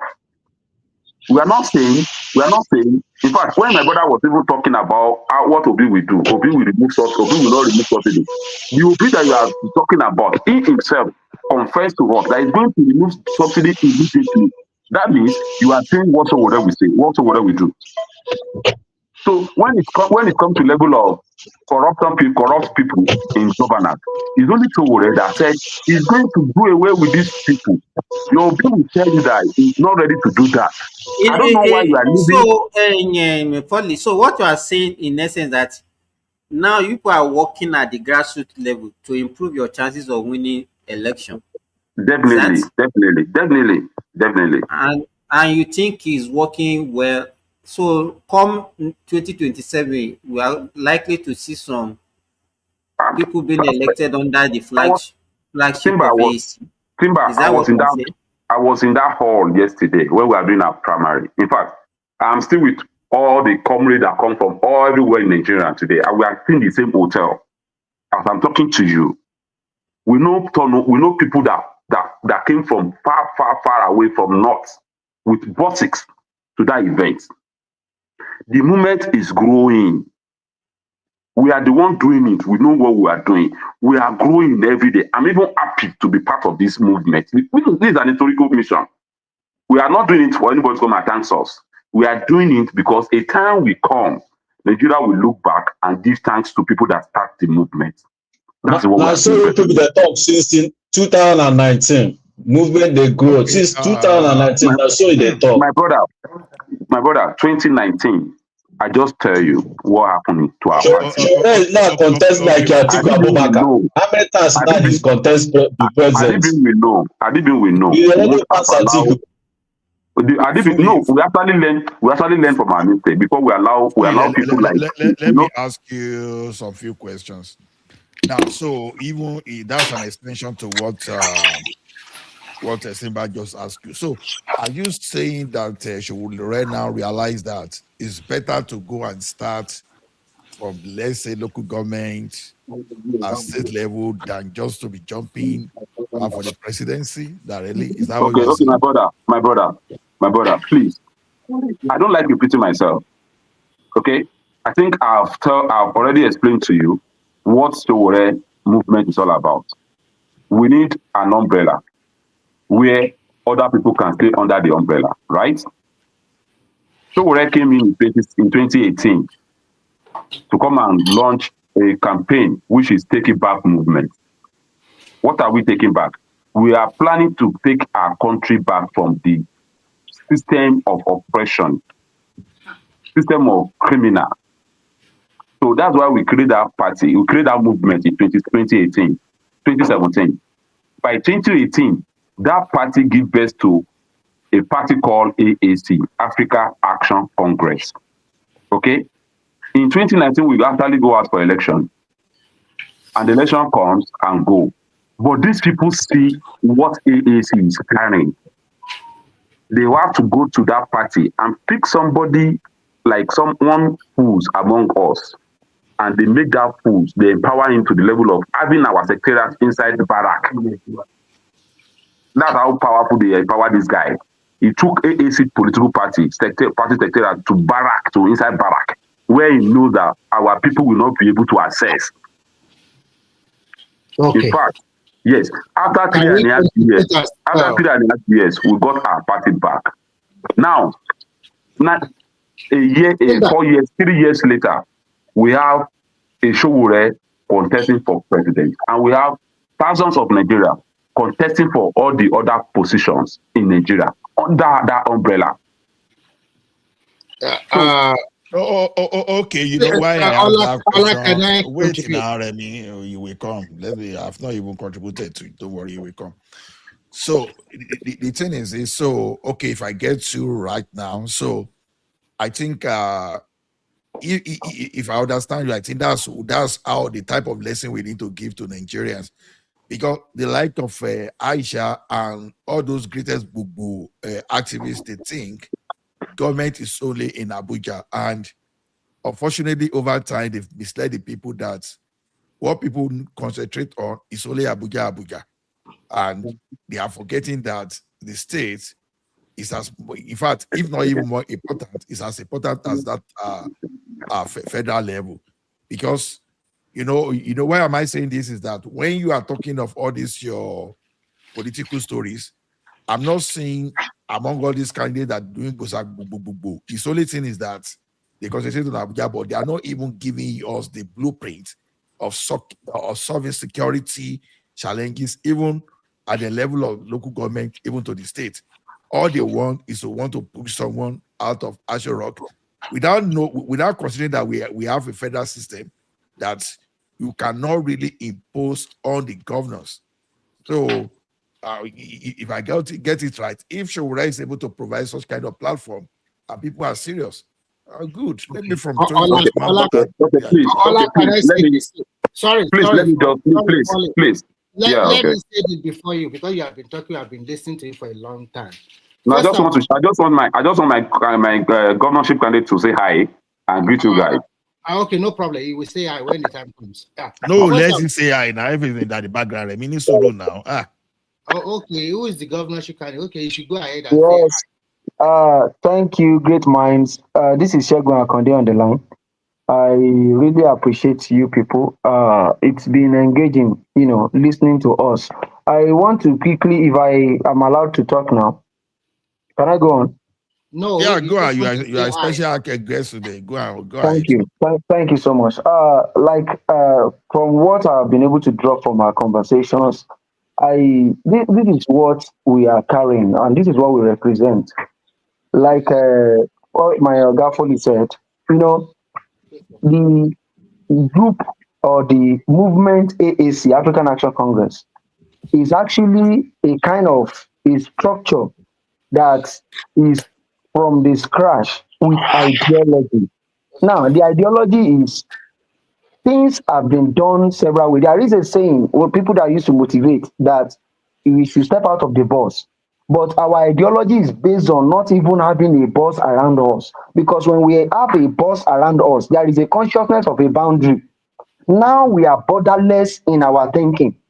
We think the unimaginable. So people that has been, if we want to keep an hen in the house, if you just bought it, we confine it to a particular junction, we tie it to something, and over time, for it to be able to, even if you untie it, it will go and come back to that position, because in the mind it has been joined to that location. But we in AAC, the structure we have in Nigeria politics in the past has been that nobody, if you are not corrupt before, once you come in few times you are corrupt because you are tying into the system. There is a working structure that evicts righteous people that are forward thinking, people that are positive, new generational thinkers, that are futuristic. Those people, it evicts them naturally. But this political system we have in Nigeria is such that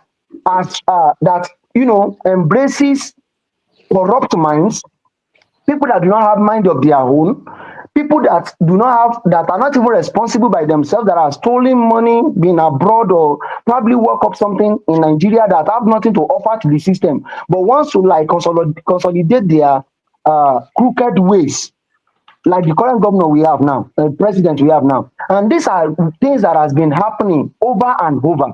And Showore has been consistent for the past over 30 years now, attacking these people and saying this is what we have to offer. And literally, you can see this by the. Folly, sorry for interjecting you. Okay. It's very easy for somebody to start campaigning on corruption. We know that it's not only corruption that is the problem that we have in that country. Of course, yes. Okay, so move away from corruption, because it is very easy for everybody that has been coming, even the military.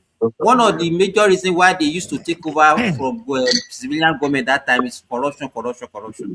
But we know that our problem in that country is more than corruption. Tell us, what are the other things, problem that we are facing today? Yes? Simba, we can even engage him, because but Simba, the man just told you about competency. Now he didn't only talk about corruption, he spoke about competency. Hold on. Futuristic thinking, all those things. He mentioned those things as well.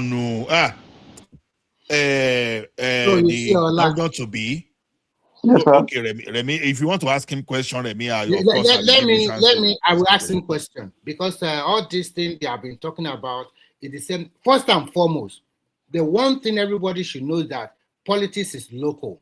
And if Yes. you want to govern people, you want the same vote like other political parties have because this is a democracy. In a democracy, the majority will always win. Whether you are here to talk about because sometimes when you talk, I'm just like laughing. You are equating other political parties as thugs, as criminal. You are putting yourself as Mr. Saint, Mrs. Saint, holier than thou and the rest. Come on. Anybody but you are that not enter, asking me any question, I will Remy. You ask say him. you will ask him question. I will ask him. But Remy, but that's No, fact now, Ola, Remy. hold on. I mean, Hello, they hello, haven't please. committed Let crimes. me The other finish. parties have been committing crimes. Let me finish, Hello, please. hello, Let me finish. hello, please. Let me You know finish. what? Okay. Let me finish. Let me finish. When I finish, I'll ask you your question. You are just Remy, ask question No, now. no, Me, I I will ask ask ask him question you now. question question. straight I away. will ask No, you We question. don't give us Remy. submission now. Remy, Calm hold down, on now. guys. Calm Hold down, on, please. hold on, hold on, hold on. Calm Hold down. on, Remy.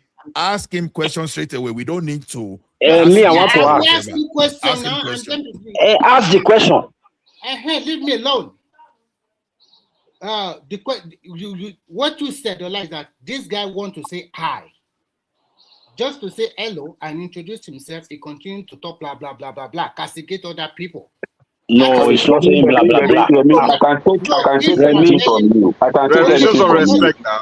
You don't insult my Okay. candidate here. Everybody Please. hold on. Everybody hold on. Let me tell you something, Remy. You understand? Like, the platform is for us to bring new ideas and to allow new voices to hear their view. Now, it happens that I see him as a special candidate because it is easier for us to condemn anything show whatever. We now see someone coming directly from the party. And it's an opportunity for us to interrogate and see the type of people even Showore is gathering. I have my own question. That's why I give you pass to ask your question because I'm going to ask him about 3 questions and my 3 questions will be less than 20 seconds. So ask your question, then First and I put my foremost, question to if him. you want to follow what one might usually do, you are not bringing him as a candidate of AAC so that they can present in a more formal way. But he came to this platform just like anybody else. Please, let us be fair and be objective. It did not come here that they introduced him as AAC governorship candidate and then we are going to engage him. It is you that you are bringing. Okay, Remy. So I'm you know what I will do for you? Just hold on. You want to talk, Abi? We will give you opportunity to make your own submission. Please just okay. give us some time to interrogate him, and then you give you opportunity to talk. Okay, she should just go ahead. When it comes to my turn, I will make my Okay. Let me ask my question. Before they jump forward, wait, I beg. Make me ask first. Candidate to be hold on now. Wait Isaac, now. hold on. You don't did there since I beg. May I Isaac, ask hold my on. You don't even know who is talking that you are saying I don't date this thing. I've been trying to moderate in the absence of saying by now. I know now. Sorry. Hold on. Hold on. Let's see. Okay, Mr. Governor to be. Thank you, sir. The thing is this. So Ola, sorry. Polly, are you telling us that you are contesting for the governorship election in Ekiti State under AAC? No, I said I have a candidate here with me. So he's here. That's what I'm saying. So I'm listening with you. It's a my different first person question is entirely. this. Okay. My first question is this. Now, what gave you assurance that you are up to task against a bow?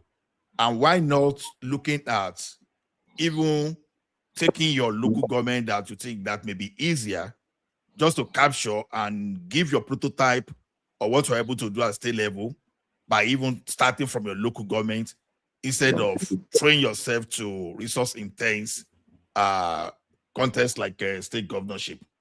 So thank you, sir.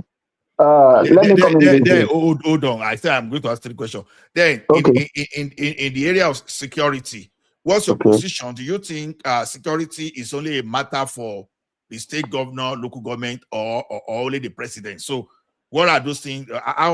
What's your view about about that? About those 2 questions? So let's hear you. Okay, thank you. First and foremost, let me start from that security and the rest of it. Let me pick it from there. Oh, Ekiti State. so okay. Somebody is talking using folly. It's not folly that is talking. It's not Foley. This No, is it's the, not Foley. He introduced his gubernatorial candidate. candidate. I am right here with Foley.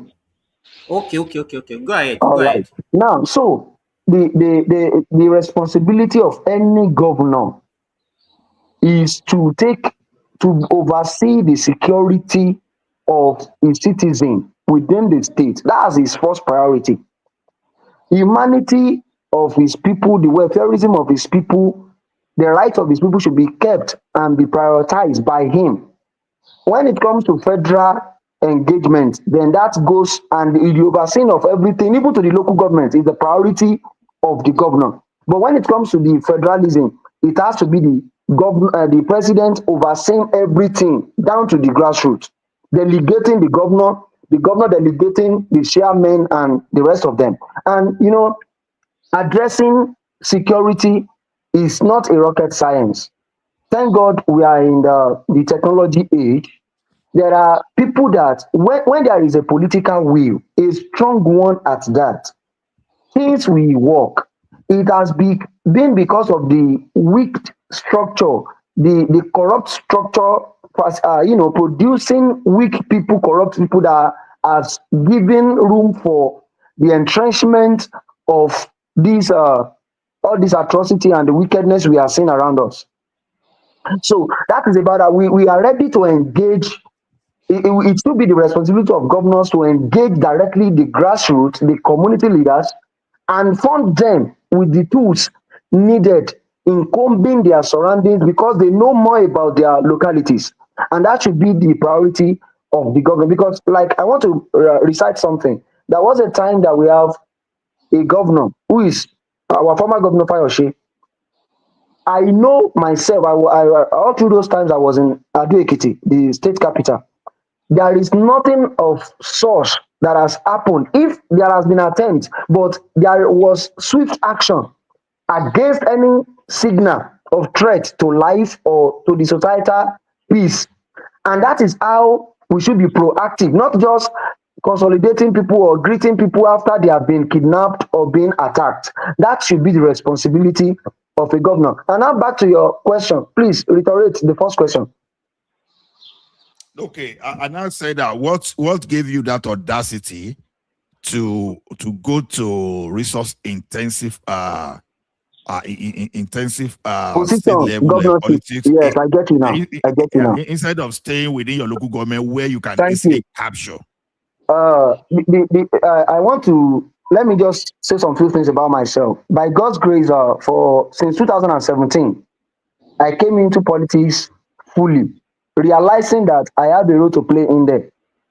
I joined in my hometown, Ikpoti Ekiti, and I began to see things, contribute my own part in the ward meeting and the rest of it. I contested and I joined even APC because my ideology was that let me enter into this space. They just signed not too young to run, and let me come in, let me see how I can, improve the lives of my people by representing them well from my locality. So I joined. And they gave me room by making conversations, contributions among them. But when it comes to the time we are to be contesting, 2019 when I contested for councillorship, I can tell you that it was the wife of the then governor Fayemi, Erelu Fayemi, BC Fayemi, that nominated. They just gave in position that they used to say somebody on us. And all they just call us together and be like, okay, you guys have to step down. We have to submit to the party. And can I now shock you? The person that was picked, not just because she's not literate, probably academically, she cannot even compose herself. She was there, like somebody just filling a vacuum that whole time. It's not that maybe I am perfect, no, but I know that I could give more than whatever he will imagine to have given the locality. He was just there collecting salary. And that was then. In 2022, 2021, the person sitting here, because of that bill, not too young to run, I contested under the same APC for gubernatorial position. And why? When I contested, I submitted my form, and they never give us any platform to thrive as youth. They just shunned us out. And this is what I see.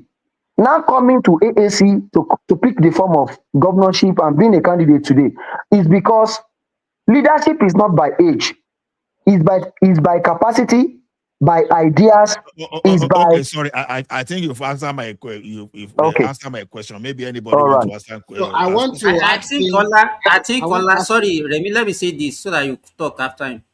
I think Folly, I think you can do better if you can talk to one man, if you can bring him as a guest so that at least people can Exactly. interrogate him more. So No, but because please, you can bring as many candidates. I'm really happy that you brought him to. At least I don't know of others. I'm really excited. Okay. So as many as you can bring, Foley, please bring them. Because Okay. I'm beginning to have a change of mind from what I heard from you tonight. Even though I know Okay. that it's a My long. question to you is, Maybe. first and foremost, yeah, I think you threw yourself into the ring there. And from your story, you said you have been a member of APC before.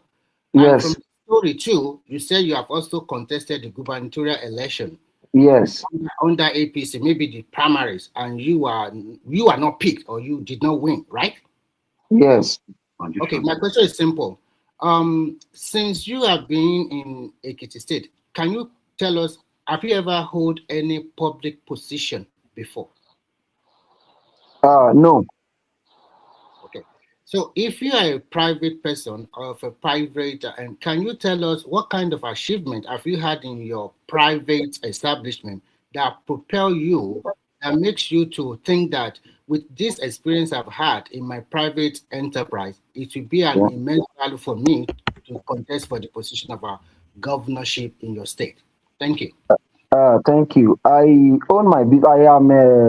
I'm a graduate in mechanical engineering. I'm an engineer, and by God's grace, I have been able to build my business, which is beautifying of homes. I'm in the business of furniture, so I do furnitures. I sell furnitures, and I've worked with both old and youngs, rich and the poor, and I am as well a pastor in Redeemed Christian Church of God, overseeing some numbers of youths as a leader. And these are the confidence I have. Like I want to just infer, when we look at our country, Babangida, the rest of them are young sharps. When wait, I want to bring out a point quickly. They were young sharps when they governed, and they did their best at that point in time. Now we are in a versatile age of technology improving us that we just need to take advantage of. Out of the decades I've been able to live, there is nothing I can give more confidently to my society. Build structures that works, improve on the agriculture. That's our mainstay in Ekiti State. Give the facilities that will work. But you know what? Because of democracy that may literally not be our thing in Africa that we are given, for any mind, for any imagination or any idea to strive, it still has to go through. For instance, maybe it is only fools that are dominating in the House of Assembly now as in a state. It has to go through those fools.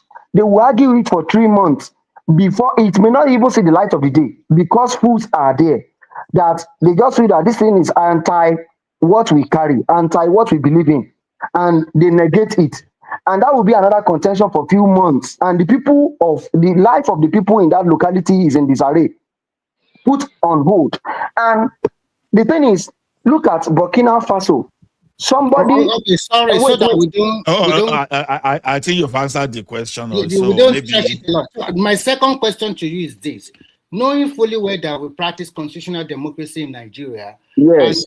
you are contesting under AAC, so this is Okay. a rhetorical question. So assuming that during the election you happen to win, but unfortunately you are not the one. Your party is not the one controlling the state assembly. Maybe out of 25 seats, your party does not have one, and you have to work with them, and you are calling them fools now. You are calling them all sort of name. How are you going to work with them? Yes, that's why I'm going to, first and foremost, I'm going to work with the people. And that's what we have been doing.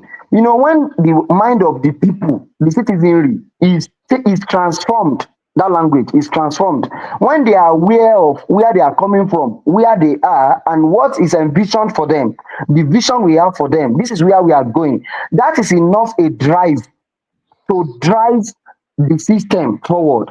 The control has been that when we impoverish the people, they will think on us, rely on us, they will be depending on us to control them. We want to change that narrative. When I have the mind of the people as focusing on where we are going, it is not even me that hold on, sir.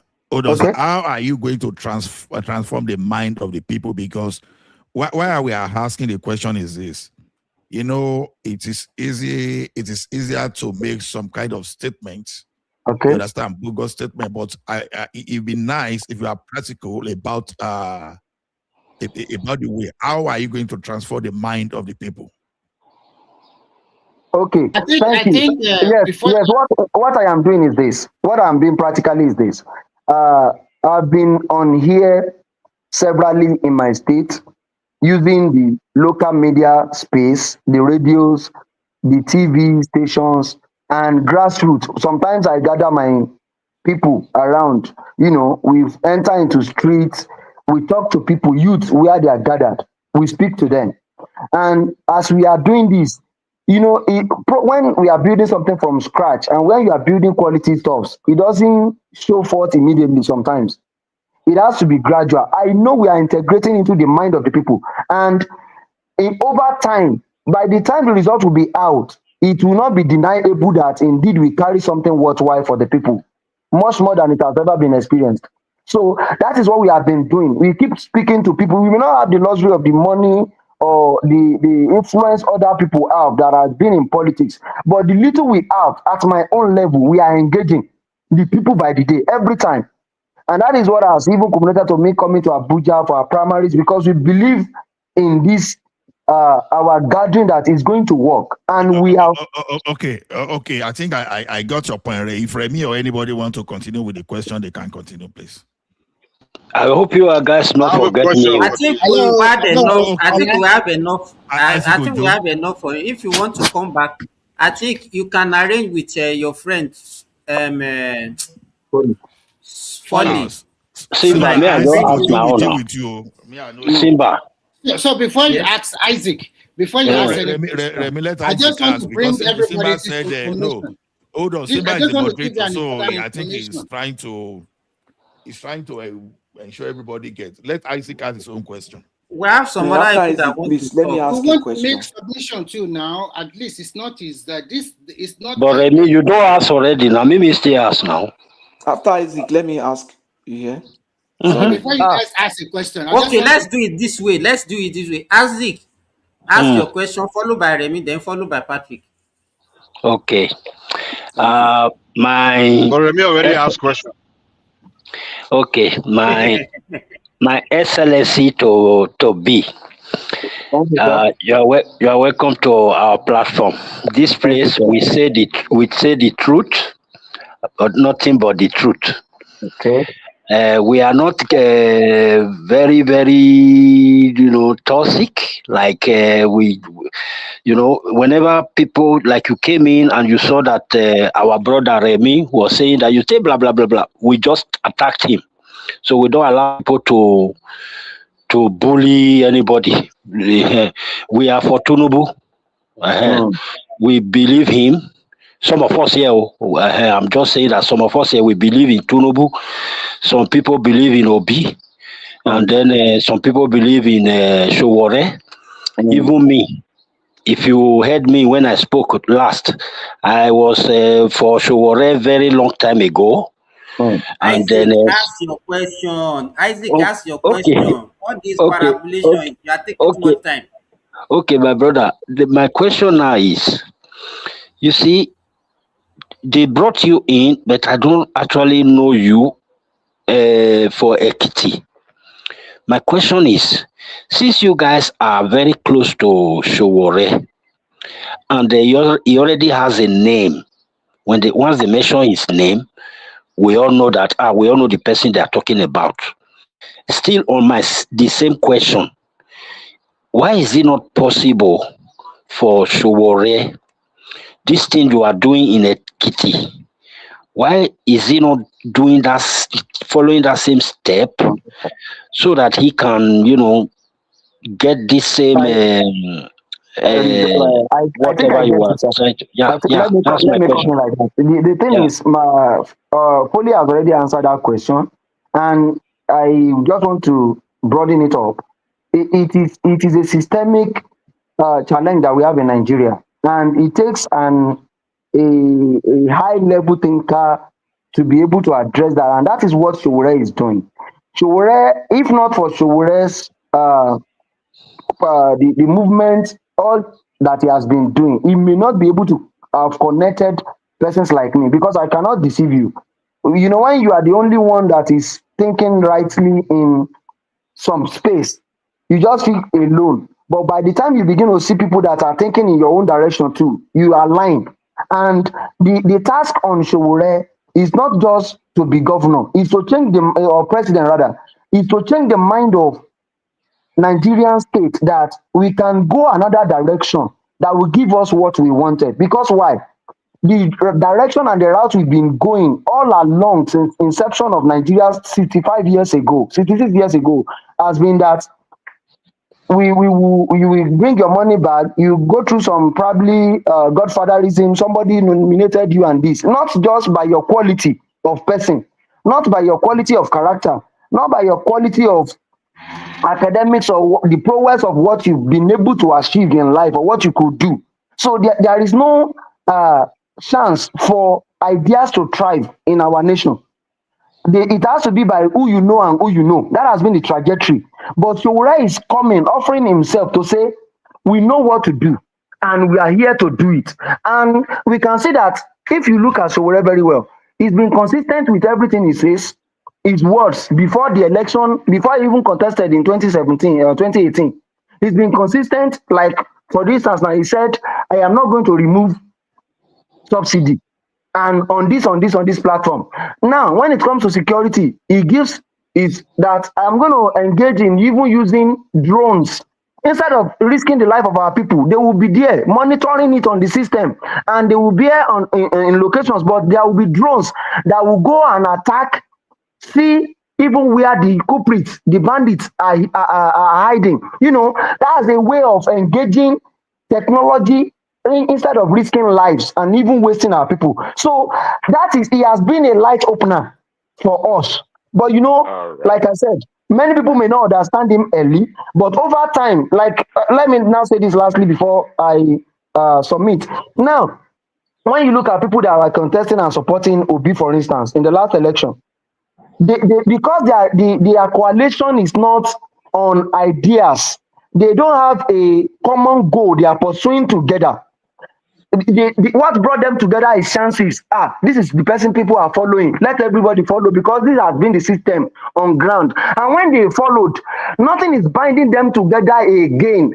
Everybody now went back to what they believe in personally, and that has been the fact that they are now, joining APC. People they've been fighting before, when they see money now, they back out and they leave even Obi himself on standing alone.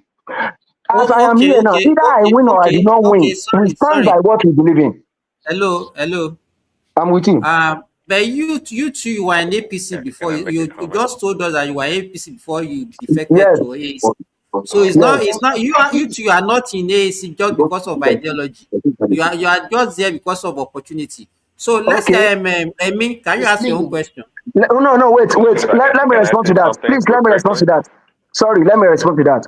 I thought, I said something. The APC then government, through the time, in the time of Buhari, signed to law, not too young to run. And it was exciting to me that, okay, this is a place to thrive as youth having ideas. I came in, I discovered that the APC as a party is devoid of ideology. And it is not just about opportunity. And once I say that people are not working by what they have confessed before that they stand for, I have to move out. I was even in isolation, and I just felt that somebody is there Okay, beaming a let us light at chime in me, and having the governor ideas. talking. I have to join in into AAC. So it's not just about me leaving one party to the other. It's about the Okay, thank ideology. you. Remy, do you still want to ask your question? Simba, let me make a quick Let me comment. ask him a simple question. Let me make a quick comment. Hold on. Prince Adi, hold on, Remy please. already Prince asked Adi, question now. Hold on. Remy, hold on. Simba, Remy Remy, already asked his question now. How many times no, Remy asked sorry, question? Mike, I'll give you opportunity. Sorry, please. Remy, ask your question. Briefly, please. Okay, I will ask my question. When the last time I asked you a very simple question: how you are going to bring your achievement from your private enterprise into governance? I'm sorry, I'm not totally satisfied with your answer. But my question is very simple. You said you participated in APC gubernatorial election. Yes. So how much did you pay for the form? Exactly. So okay, just hold on. Hold on, the speaker. I think Patrick, are you there? Yeah, I'm here. Okay, so ask your question, please. Yes, my question is I don't know if you have observed something. Sorry, I mean no disrespect. I see Shore's followers as a civilized obedient. Civilized obedient in the sense that they don't abuse you and call you tribal and call you understand? But they abuse you in a different way, like calling an entire state house assembly fools, right? Mr. Governor, you know those state house assembly members, they are also part of the people you are going to govern. yes. So if you can call them fool, so that means the people you are governing, you are going to be governing over fools. So why I want you to change that language is that if you notice that has not worked well for the obedient. Obi lost a lot of support after 2023 election because of the way his followers abuse people.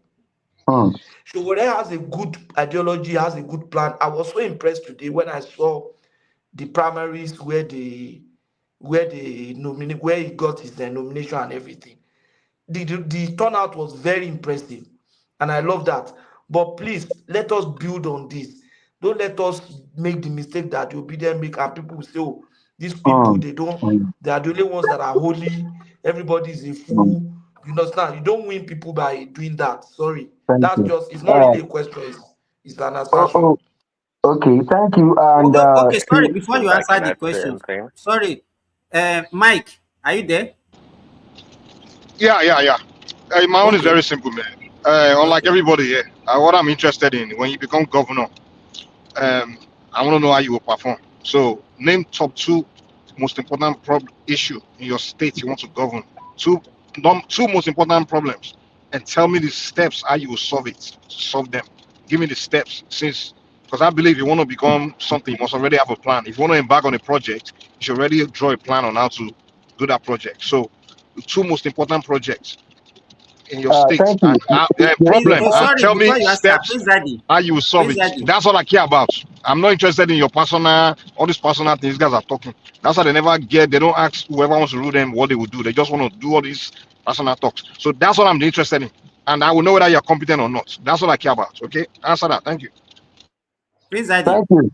Okay. Yeah. Can I go on? Yeah. No, just hold on. Okay. The last question Okay. is Okay. so, Prince Daddy.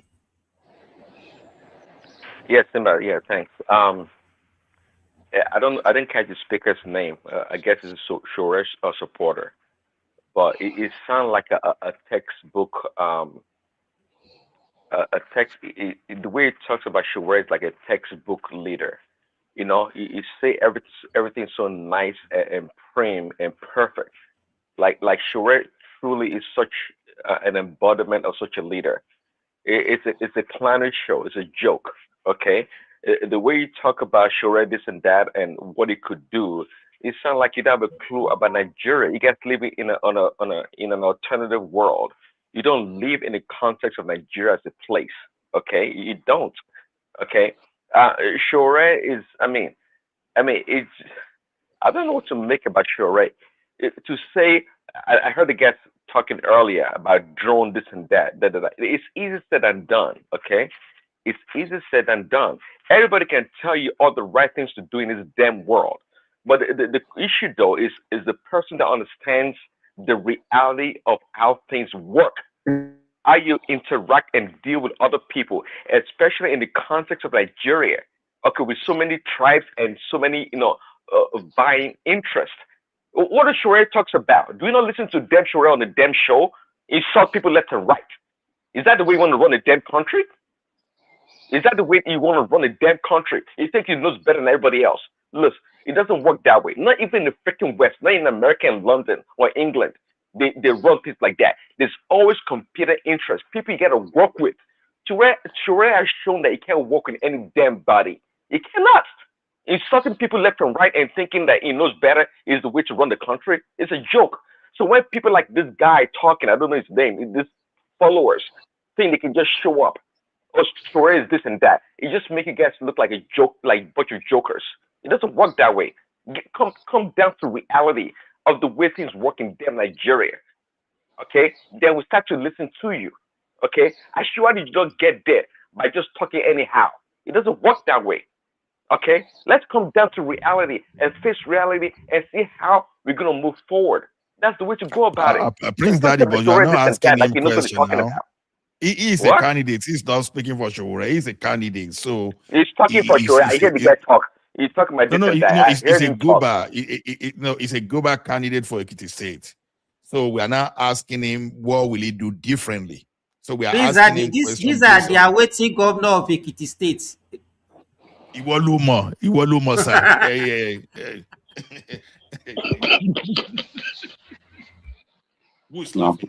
Can I speak up now? Can I go ahead with the question on cam? Yes. Go ahead. Yeah. Mike, Mike first asked you a question that what is going to be your top priority?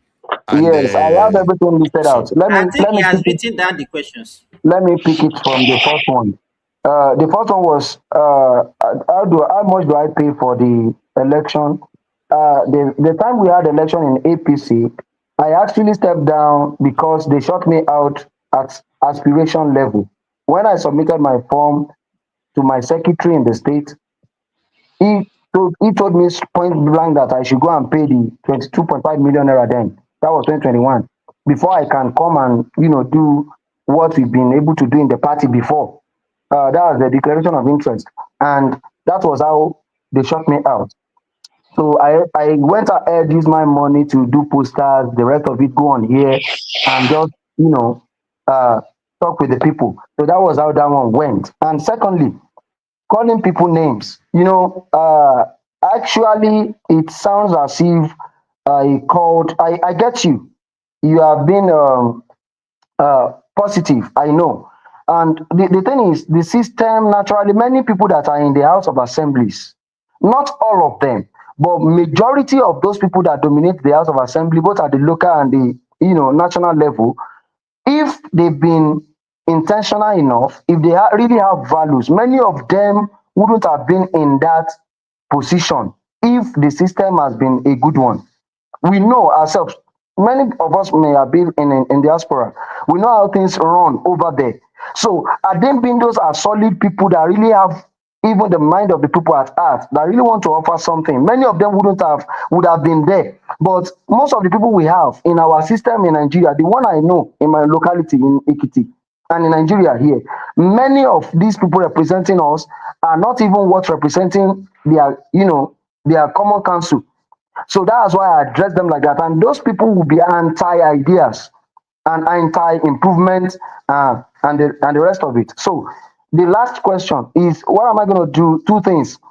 Majorly is agriculture and security. And how? Ekiti used to be an homestay for agriculture.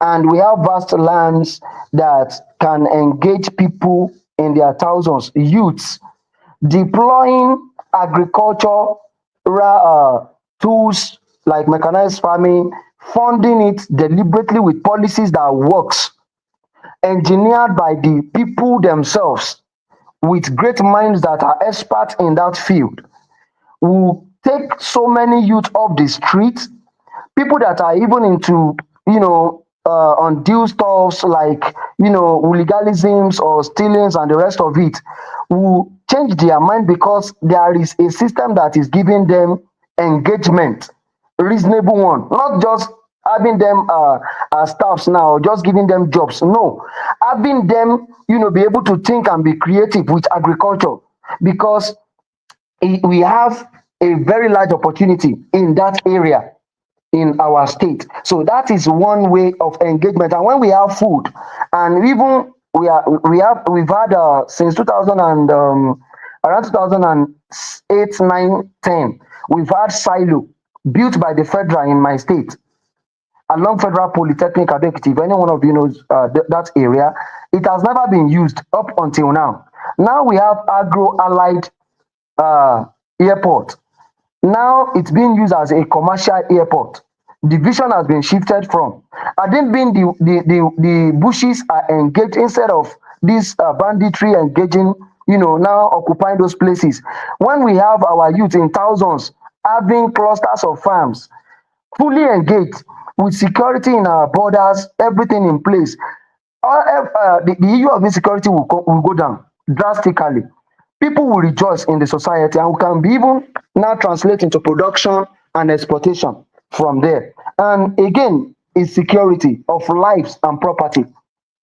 When there is food security and there is security improvement So on sorry, security of life. in summary, your two major line of Anchor for program, engagement will be agriculture and security. agriculture Yes, and security. Thank you. yes, Thank you very much. Yeah. you're welcome. So is there any other person that want to ask a question? Well, is somebody talking now? Everyone is silent. I can't hear anybody. Maybe Simba, that's I your system. think. Can you hear me? Yeah, we can hear you Yeah? a lot. We can hear you a No, lot. Mike. Can Mike hear me? Oh, okay. I can hear you now. I can hear you. Yeah. I was thinking Oh, it was silence. I didn't hear anybody for a So, second. Ola, is it my turn to make my submission now? Just in two no, or it's three Simba minutes. to decide, not me. Okay. No, Ola, you can take over because me, I'm busy here. Okay. So can I So, go ahead? okay, you want to ask question? Okay. No, I'm not asking question. I just want to quickly make some submission, and it's okay.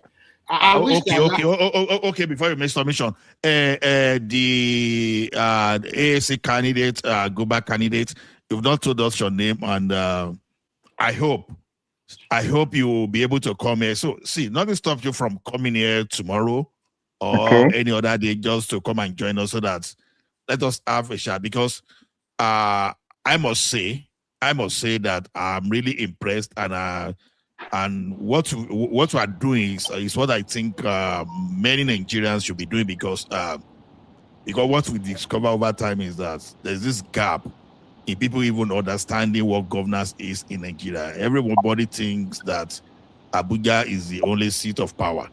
People don't even know that starts even right from the local government. So I think you are going to be a very good example for people.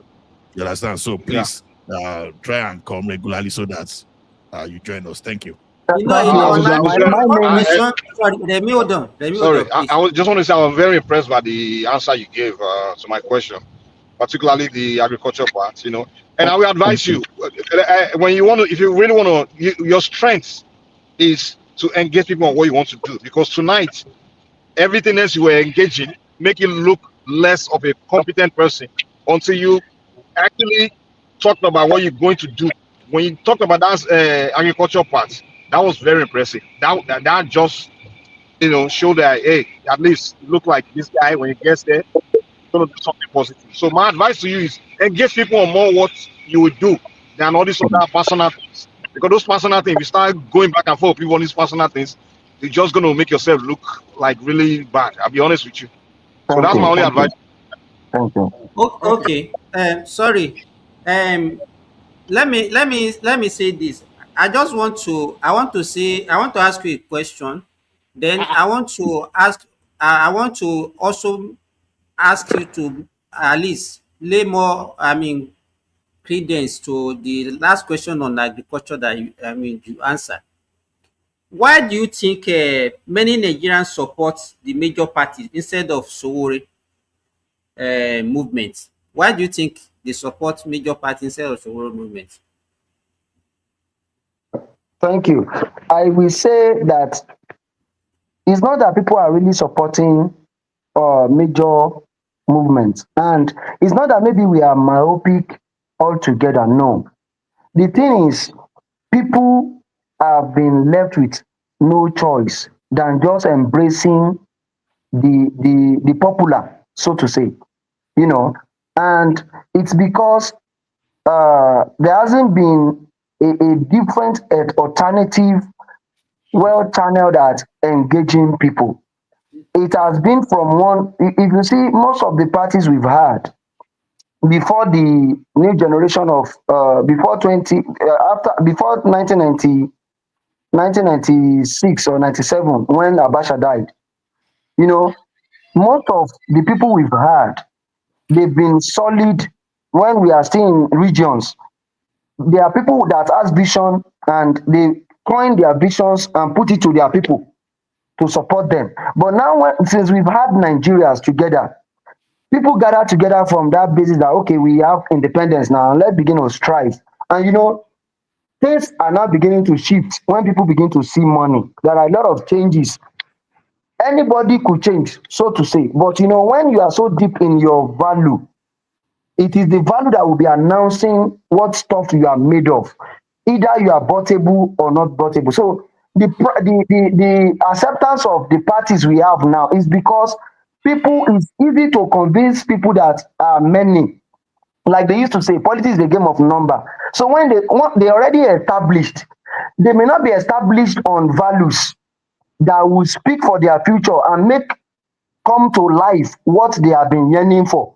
But the fact that people are gathering together makes other people feel like there is small number here. Looking at the factors that makes for producing results in politics, game of number.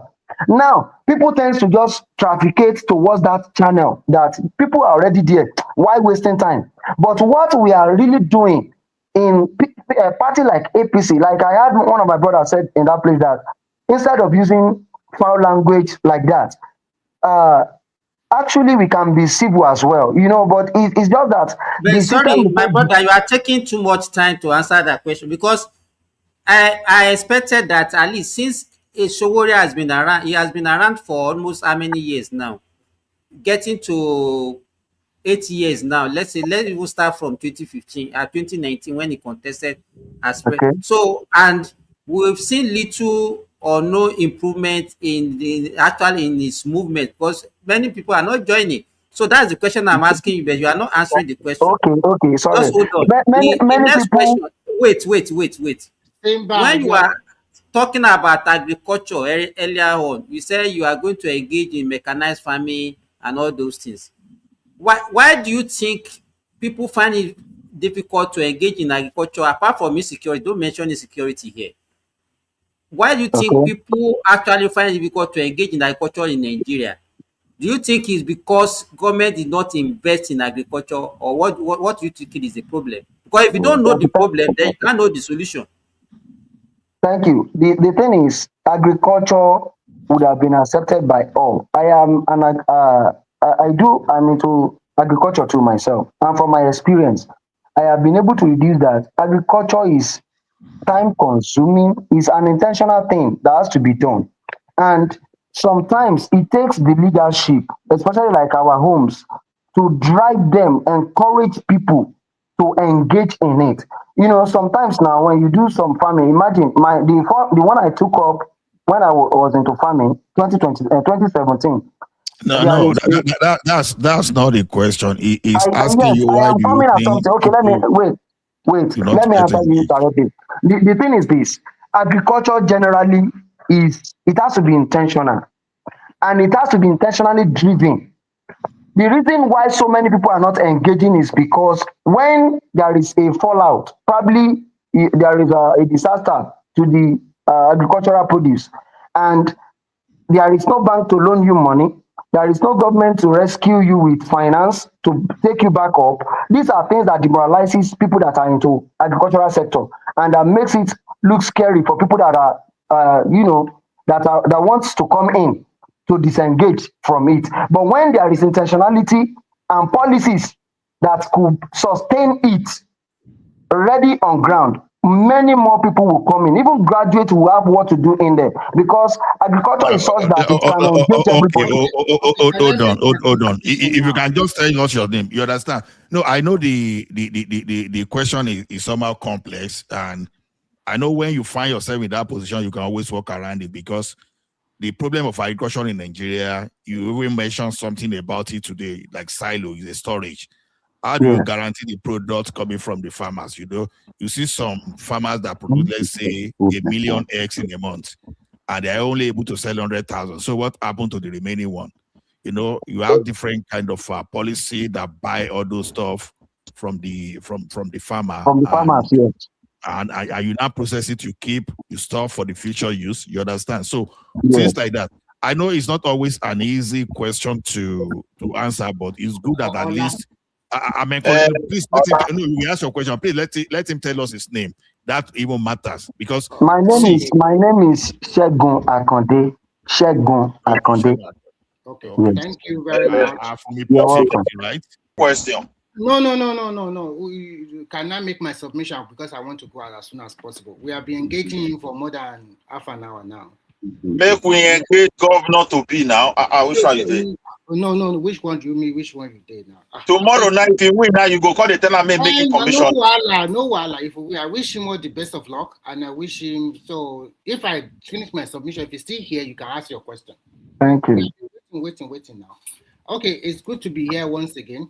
Reality is different from dream, and noise making is different from the actual doing the actuality. And in politics, they say politics is local. Having a grassroots movement is very important.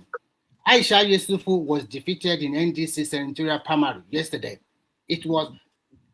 She lost to a woman, a grassroots woman so that clearly shows you that all those noises, all those wala people cause on online, it does not transfer to reality on ground.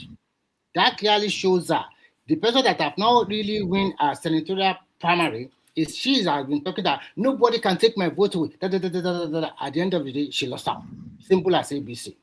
Now, I wish Larry is here today because the other day he was really talking about how APC conducted their primaries, their counting vote in an asymmetric number or something like that.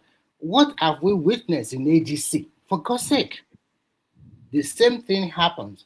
And when people are talking that in politics, politics is a dirty game, your opponent is going to ask you or interrogate you or electorate interrogate you on your personal life, your career, everything about you will be rooted out. Because this is a game that is entirely dirty, that involves a lot of things. If you don't have the liver and the heart to go into it, don't put your head there. So that is why in Nigeria, it's a very dirty game. And if you are coming to this platform or wherever you find yourself, a party, you are pushing holier than thou. Come on, man. Sit down in your living room and watch your TV and go about your life. You cannot change perception of people, how they see you. If they see you as a thug, if they see you as somebody that abuse or insult people, that is the way they will see you and your party. It's as simple as ABC. If they see you as the chairman of the party and also the presidential candidate of that party, a lot of people already see you as a dictator. If they see you defecting from one political party to another political party in a space of 2 or 3 years, or even some months, they will see you as an unserious politician. And when we talk about political parties all over the world, people always gravitated towards the established parties. If you talk about today in Nigeria, it's APC that is the established party now. If you just oppose it to like 15 or so many years ago, it was PDP. There were times that they were even having 33 governors. The problem of Nigeria, to me personally, is that an average Nigeria or some of this movement, they are not fighting to upgrade our institution without really making our system to work more efficiently and effectively. You will not be able to get to that position because politics involve a lot of money. So the way I see is that if most of these core activists or whatever they call themselves Why not they protesting against that? Okay, why not do we practice true federal system? Why not telling that we have a lot of people in the I mean, National Assembly? are you asking question or you are making submission? I'm making my submission. It's just a submission. I'm not. Okay. Yes, I'm making. So I'm not asking any question. I'm just trying to say that. Let me West ask his question so that we can free him. Then you continue. Okay. Midwest, just brief, please. Don't just question, not explanation. Just ask him a question. Hello, good morning. Good morning, sir. I haven't said anything. Just said brief. I've been listening here for so many hours now. Yeah. Question is what we are asking. We don't want explanation from talking for many hours. So, but the thing is this, my brother. Thank you. I don't know whether the candidate is still there. I'm very much around. I'm here. My brother, I just thank you. I thank your effort and the time you spent with us here. You talk about agriculture. I want to ask you, if you are a governor, I believe you are not going to do the farming yourself. I don't understand the kind of mechanization you intended to do for the Ekiti people. Are you going to engage the local farmers, or are you going to attract foreign investors to take that opportunity? What are your strategy to boost that agricultural development that you intended to do for Ekiti people? So this is my question to you. Thank you. I intend going through the local people themselves. There are local farmers, there are people that studied agriculture. There will be a brainstorming. It is all well planned out that we'll sit together with the traditional rulers, people that are into agriculture themselves practically, and people that are even, study agriculture. We sit them together, we engage them, we deliberate on things that have been done in the past, where agricultural is today technologically. So before engagement into the farm directly, they are going to be engaged, in their minds, and will create an enabling environment. When their environment is secured, when there is security of somebody to buy the food, the products, so that it's not just locked up in their farms and they run into losses after a section of farming. There will be a catchment area where they will buy from them. There is to just do the farming. There will be a place to buy by the government. We do the buying, we do the storage, we do the processing. So there can be food security all over the years, and even to store for exportation. So that is the channels to pass through. Did I answer your question, please? Okay. Thank you very much for the submission, because I thank you for your intention, and I think you mean well for your people. Thank you. Because most of the governor, if you ask them, they will tell you they want to bring investors. They don't even believe in their people. So if you have the mind of, seeing the Ekiti people develop into agricultural roots within the country and across the globe, then you have good intention, my brother. But the only thing I will add to it is that the know-how is very little bit complex. I will talk from experience a little bit, because when I found myself in Europe, the first job that employed me is agriculture. And I know how, and I have some little experience in Nigeria, but I can know how time demanding it is. And you talked about it before. Time demanding, strength demanding. It's a very complex job, but at the same time, it's the backbone of the economy of every society. What you will do as a person is that you try to increase the know-how, because dealing with people, like what they do here, like cooperative, is like bringing your people together, individual, like those local farming. You now make them organization, and that's what Europeans are doing in Spain and Italy. So okay, thank you, Midwest. You have your question, so let's just free the man. So, Mr. Shegun, if you can come here any other time, I would love to. Just helpfully to link you up with all right.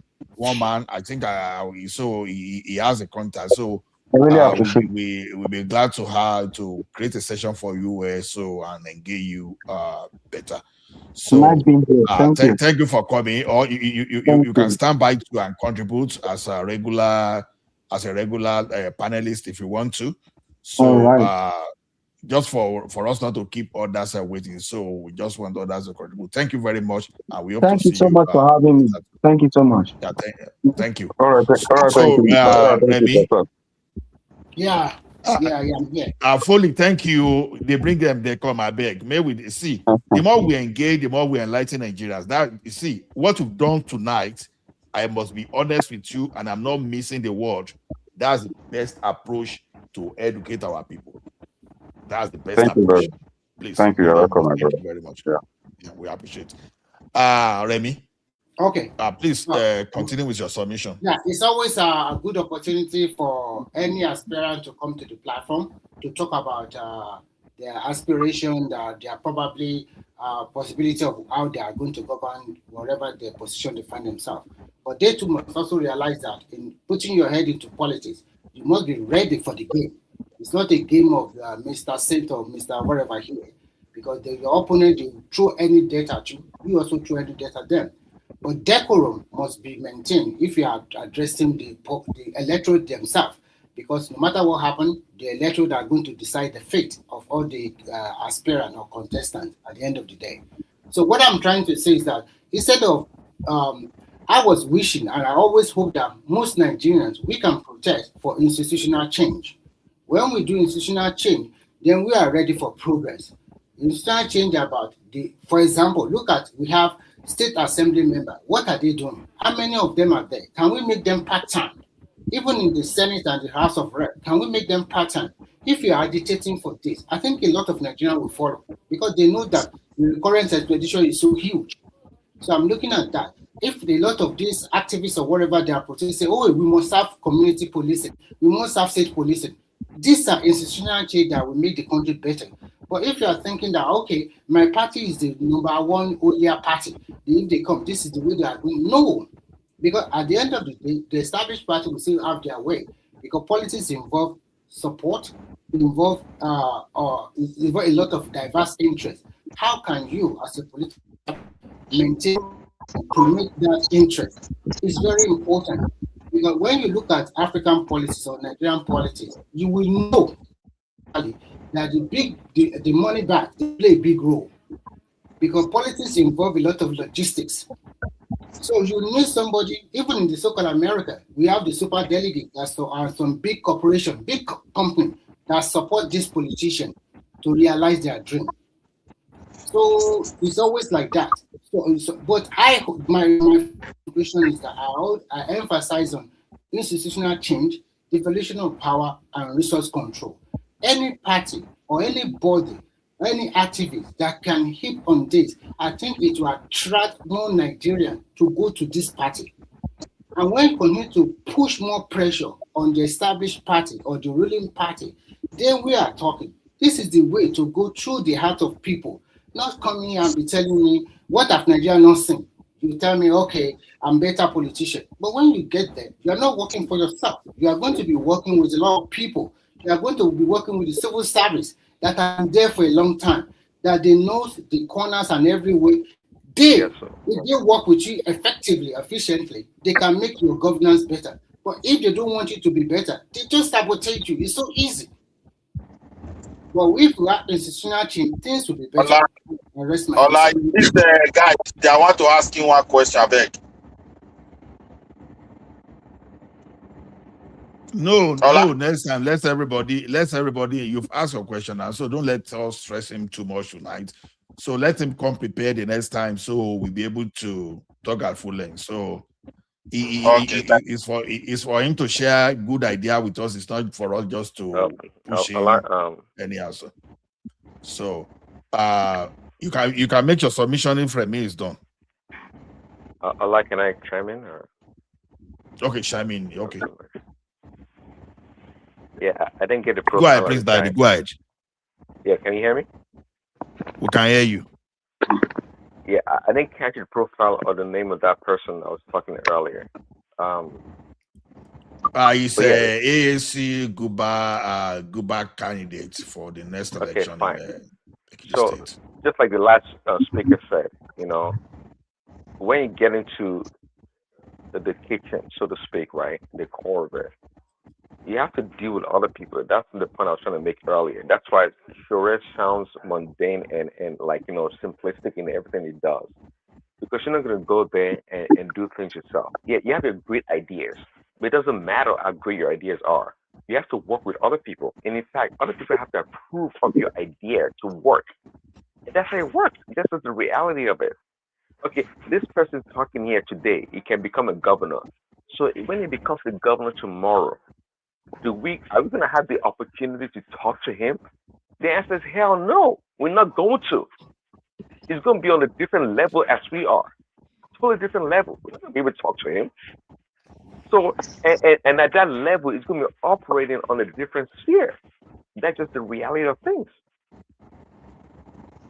That's just the way things work. One man is not an island, as they say. You know, this guy here, once he becomes a top person, he's on a different level. He's going to be talking and dealing with the big people, the big powers, and that's just the way it works. Okay. Okay, Praise Daddy. People can be of. We have different characters, but if you see the guy that spoke this evening, he is not speaking exactly like Showore. Showore is a character on his own. If you listen to how he addresses us, he actually addresses us responsibly, and we could see that he is humble.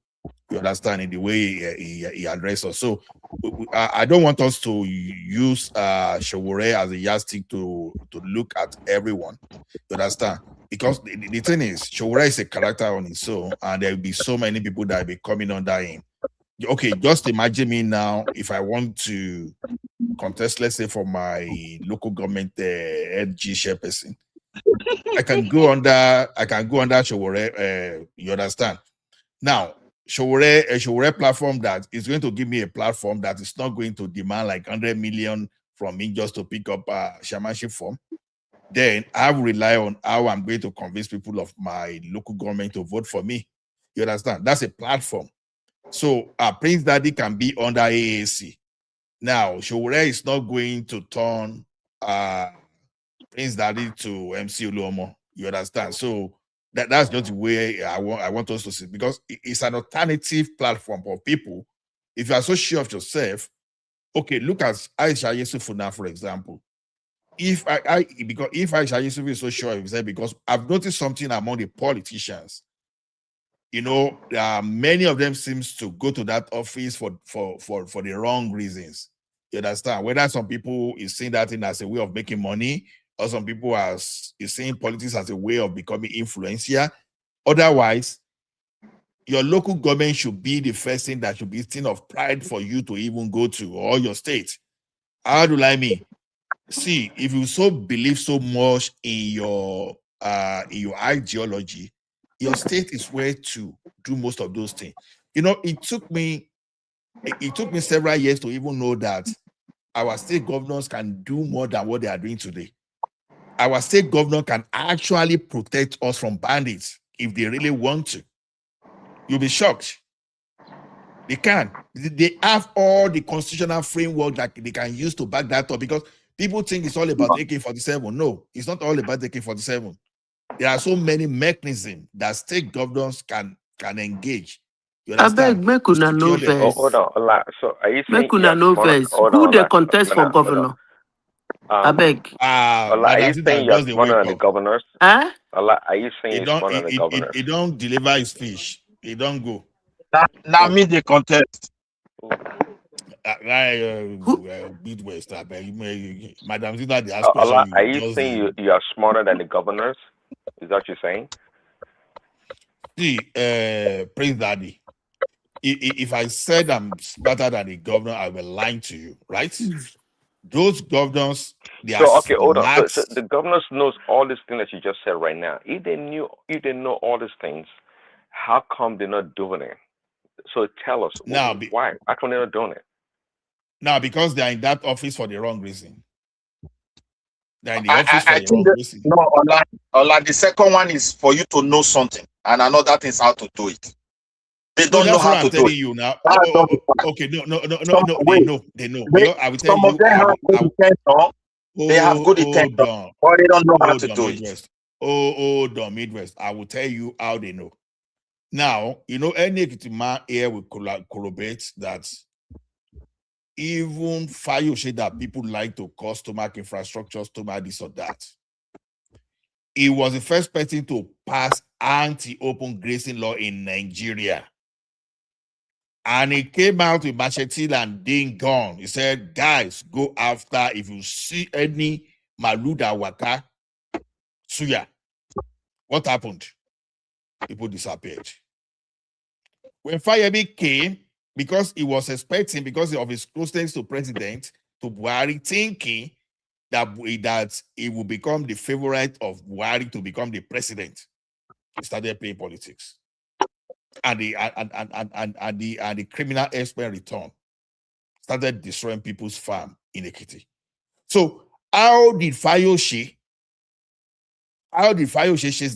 chase them away? Body language. They know that this guy, no be nonsense person. The person that was not even showing the president himself respect. And what did the president do to him? Nothing. So over time, we've seen governors dare the president and nothing happened. Tinubu dared the president many times. Nothing happened.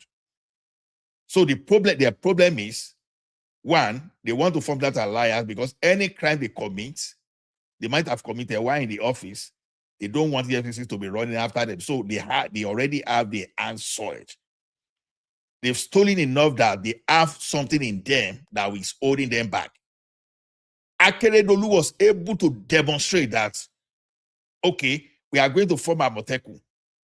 Even the Attorney General of the Federation was shouting, everybody was shouting, Akeredolu stood his ground at Ogbeni. My foreign reserve in Ondo State is not your place. That when you are talking of freedom of movement, it's not a place you go and stay. He dared them, nothing happened. But Seyi Makinde wanted to become the president. He starts, you need the vote of those people that are creating problems. So he started playing politics along. Fayemi think he will become the president, he was playing politics along. I think the ambition of Tinubu or whatever, maybe that one is holding the one in Ogun State back. This guy can actually secure us because Ondo State Amotekun has been the one. In fact, you need to see what Ondo State Amotekun has been doing. They just arrested 98 people, both intelligence. These people, they deploy both uniform and non-uniform people to gather intelligence. Before these people strike, they used to apprehend them. Then ask yourself, Seyi Makinde is the one getting the biggest allocation. If the data I saw was okay, 1 month allocation is more than the entire 1 year Ekiti security vote. And Seyi Makinde has been promising some drone, the Chinese drone that they bought for about 7 billion. Since how long? They kidnap people in his nation, you understand? Because he has been thinking of becoming the president. So he's already dining with the devil already and with short spoon. That is why they are not acting. They have everything. You will find out by the time they create state police, some people will still have an excuse of whether the federal government is not giving them enough money. They will always have this excuse for them not to. Correctional services, it has been taken away from exclusive fleets. There is no, tell me how many, just about 3 states, right? Domesticated that. But when it's come to the matter of electricity, about 15 states they've domesticated. Do you know why they've domesticated that? So that they can bring investors, so that they can key into that investment. Anything that will give them money, this guy will do. Anything that will take money away from them, they will not do, they will complain. All this rogue that you see. So it's not as if those governors don't know. So it's not as if I'm smarter than them in risk. Ola, quick question for you. Are you telling me that if they have state policing, is the federal government that will fund them? I don't understand. I'm still telling you, by the time you now give them the power of that, see, 2 things they will do with state police. You understand? They will make attempt to harass political enemy, for sure. That's true. What I want state police to give to the state, if they can listen, is this: the power to prosecute. Don't give them much power. Now, what I'm saying, the power to prosecute is this.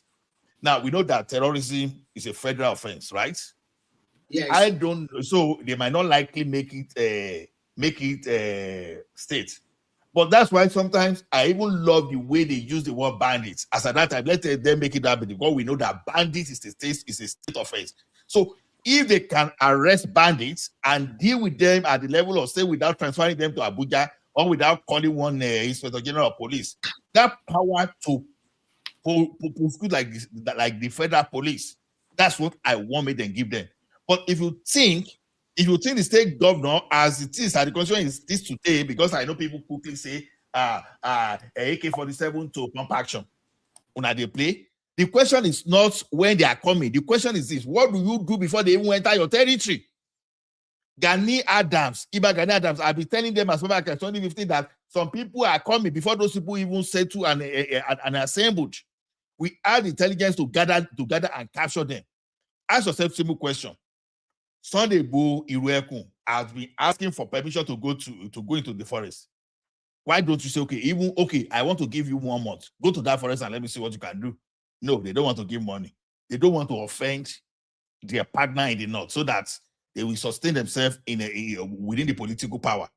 You understand? After all, Jonathan used all these people now. They use all these people to secure. What is the problem with our state governors? All because they are all playing politics. If you think they don't have that power to secure now, see, now they may not be able to secure to 100% due to some limitation. But I tell you, if this guy want to act, they will solve more than 50% of banditry and kidnapping today. I keep giving this guy has gone in his name. I just want it to be a better witness. If individual people, because I already have former colleague that is into cassava value chain, he is into cassava value chain because number one, unlike people into poultry that they suffer from gluten and some other this thing that they cannot how do I say that they cannot preserve. You know, Gary and cassava generally is still have a large market. The market is still not saturated. So this guy, we even take tractor to some farmers, help them. You know, the guy initially, I know the guy invested over 600 million initially. I don't even know his normal investment that maybe it was across $1 billion. So these guys, they were able to defend their farm. The bandit, they made attempts, not once, not twice, to enter the farm. They've not been able to enter. Now, how come that state, if individual that have cassava farm, if they can protect their farm investment, tell me how the old governors, tell me how the governors of a state cannot protect these people. Okay, now you have a group of 10 farmers now. Be rounding up. Oh. You say what? I say be rounding up. Yeah, no, I know you can come in now. I'm the moderator now. So if you want to talk, just say you want to talk, I will allow you to talk. And something that is still confusing me that I want you guys to clarify for me. This thing they said is a rumor, the one that happened in Abuja. I think is it the NDC ticket primaries? If it's the NDC ticket primary, I thought when they are doing the primaries, they do like a general thing. For example, APC did their own. I think ADC are also doing their own. NDC, I'm not hearing about the other part. I'm only hearing of Aisha Yusuf losing the ticket. And what about the other side, the Kwakwansos? Are they not doing their own too? I'm not hearing anything from there. And they are saying it's a rumor. Is it actually a rumor? People that know about politics can talk very well. You know, I decided not to talk about politics except when I'm just moderating. So who follow the politics? You can, if you know about it, Remy or this thing, you can please call me. Is it actually a rumor or NDC, they've not started their primaries? NDC don't, Aisha Yusuf don't lose. We forget about what Patrick was saying. Okay. What about the OB? Is it they just gave him a what do you call it consensus, or No, they are doing permanent? I think they are going for consensus, but right now, NDC and ADC have already, some of them have done their gubernatorial or senatorial. So for Aisha already lost out. That one, she lost out to another woman. For B and the one you are asking about, maybe before the end of May, they will gather themselves in one hall and do exactly what she already did. Every party will just give him consensus and it's over. No any other candidate contested against him. So that's Okay, what. thank you. Thank you very much. I'm clear with that. Thank you. Yeah. Actually, the reason I can see, people can see clearly now, when ADC did their own primaries yesterday or the day before yesterday, they also jumped numbers. I wish Larry is here today because Larry has been castigating APC, blah, blah, blah, blah, blah, blah. And at the end of the day, both Ameshi and the other guy, Yatudin, they did not accept the result. They said there is irregularity and blah, blah, blah, like this. That is politics for you. If you don't win, you have one excuse or the other. But if you win, you say, everything is perfect. Now it's not left for Atiku. How is he going to pacify the other contestant so that they can? But if Amishi, that kind of person, what he did to Tinubu in 2023, I think he's going to do the same thing to Atiku. He just go back to his house in River State and not participate anymore. He's a bad loser. That is just the point. And I don't think he's so arrogant and so proud. I don't think he's going to accept the vice presidency position from Atiku. So we are waiting. And I'm also waiting for Kwankwaso really that is going to accept the VP slot from Obi. So people should not be surprised when the time comes and he step aside and he said, oh, I'm nominating somebody to be VP to Obi. So that is until certain. But whatever happened, at the end of this month, we are talking about in 2 or 3 days' time, all political parties should have nominated their presidential candidate alongside with their deputy for INEC submission. And INEC will now scrutinize everything. Probably before the end of June, they will bring out all the names of the contestants.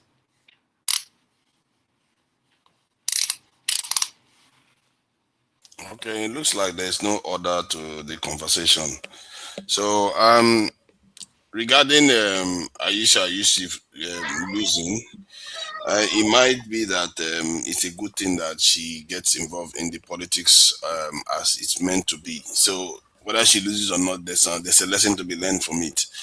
And this is the problem with democracy sometimes. I think there was this senator in the US that was running for office because he held an opinion that was against the Israelis, and they really went after him. They spent $22 million just to make sure he's not appointed for the party again. So politics, people that have power tend to use the power to deny their potential opponent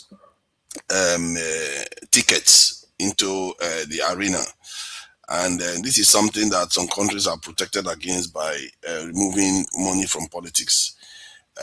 At least they try to. It's almost impossible. So that is part of that's the name of the game. If she loses that, that's fine. It doesn't change anything in terms of the equation within the country. If she had won, it would be better. At least, what's her name? Natasha Akpoti will have another supporter that will be able to back her up at that assembly. Because these old people that are in office, they've run the country to the ground, and they are not choosing any path to change.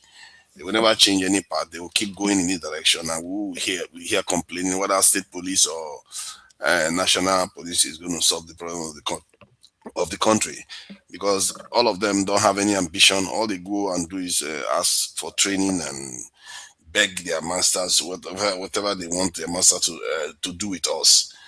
I don't know how many things this president has signed into office without hardly consulting the people at all. And the Nigerian people are just bystanders to whatever they do. They will take money, go to France, go to England, come back and do whatever they have been instructed to do. And then we have to sit here, and some people pretend as if they have any real say in what is going on. They will just do whatever they like with us. And that is a very strange state of affairs for many African countries to be, because most other countries don't exist like that. They literally decide their fate. They decide. We are not even used to it anymore. We are not used to it. We are used to people determining whether we travel or not. We are used to people telling us how our leaders are going to be, who they are going to be. We're just used to everything that they tell us to do.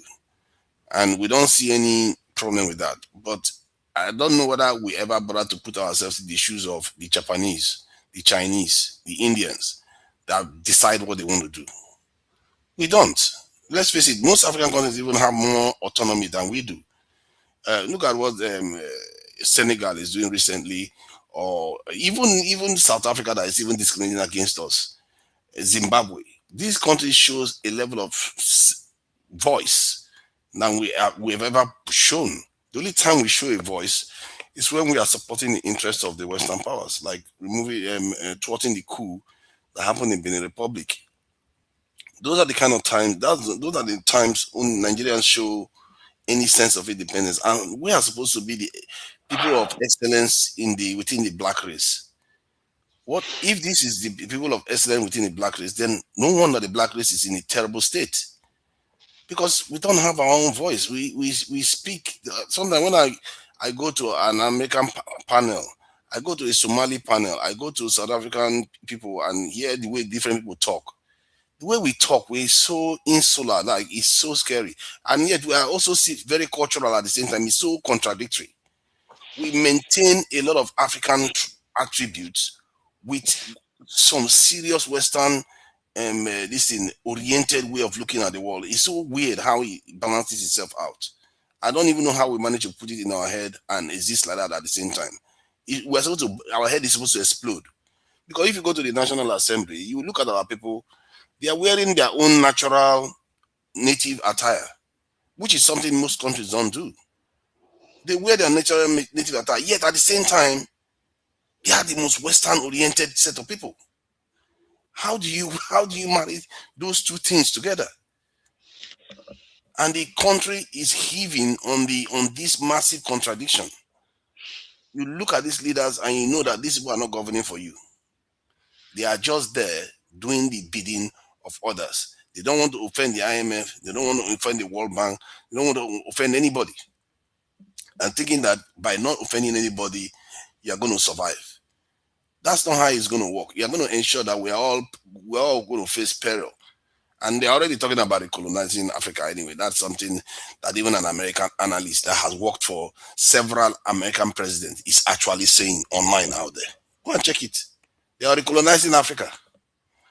And we, as that are supposed to be at the top of the food chain in Africa, what are we doing? We are busy tearing each other down. And it's going to be so easy. We are going to make it so easy for them, because we're already divided internally. All they just have to do is come and finish the job, and then we'll start dancing again to their tone and playing this game that we play, that we refuse to get out of. We play the game that we are strong, we are big, we are this tribe, we are that tribe. It's not going to get us anywhere. I feel bad for our future. I really feel bad for our future when I watch the way some bro, please, can you tell me any of the African country that is linked with each other? I don't know if you understand where I'm going. How do you mean linked? For example, you see Nigeria, you see Morocco, you see South Africa, you see Ethiopia, you see Egypt. Is there any way they are linked to each other, like having something to do together as partners? The only countries that have fully been linked in a very important way are the Sahel nations, the three of them: Niger, Mali, and Burkina Faso. They are the only because of the coup. Because of their alliance, they created a kind of confederation that says they can defend themselves when something happens to one, it happens to all three. Like the recent military action or terrorist attacks against them. And then the three nations came together and they went after the terrorists, and they did a lot of damage to them, and they are still putting a lot of pressure on the terrorists. So that Why is it that ECOWAS didn't do that?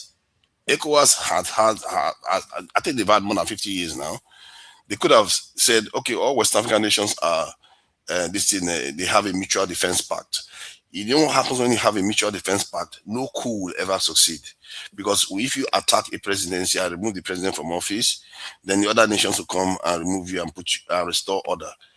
Why do you think African leaders didn't do that? Because they know if they do that, that will offend their masters. Because if they do that, they did it against smaller countries like Gambia. That Gambia, that is a what they call individual action to satisfy the people that they serve, to maintain certain order within West African territory.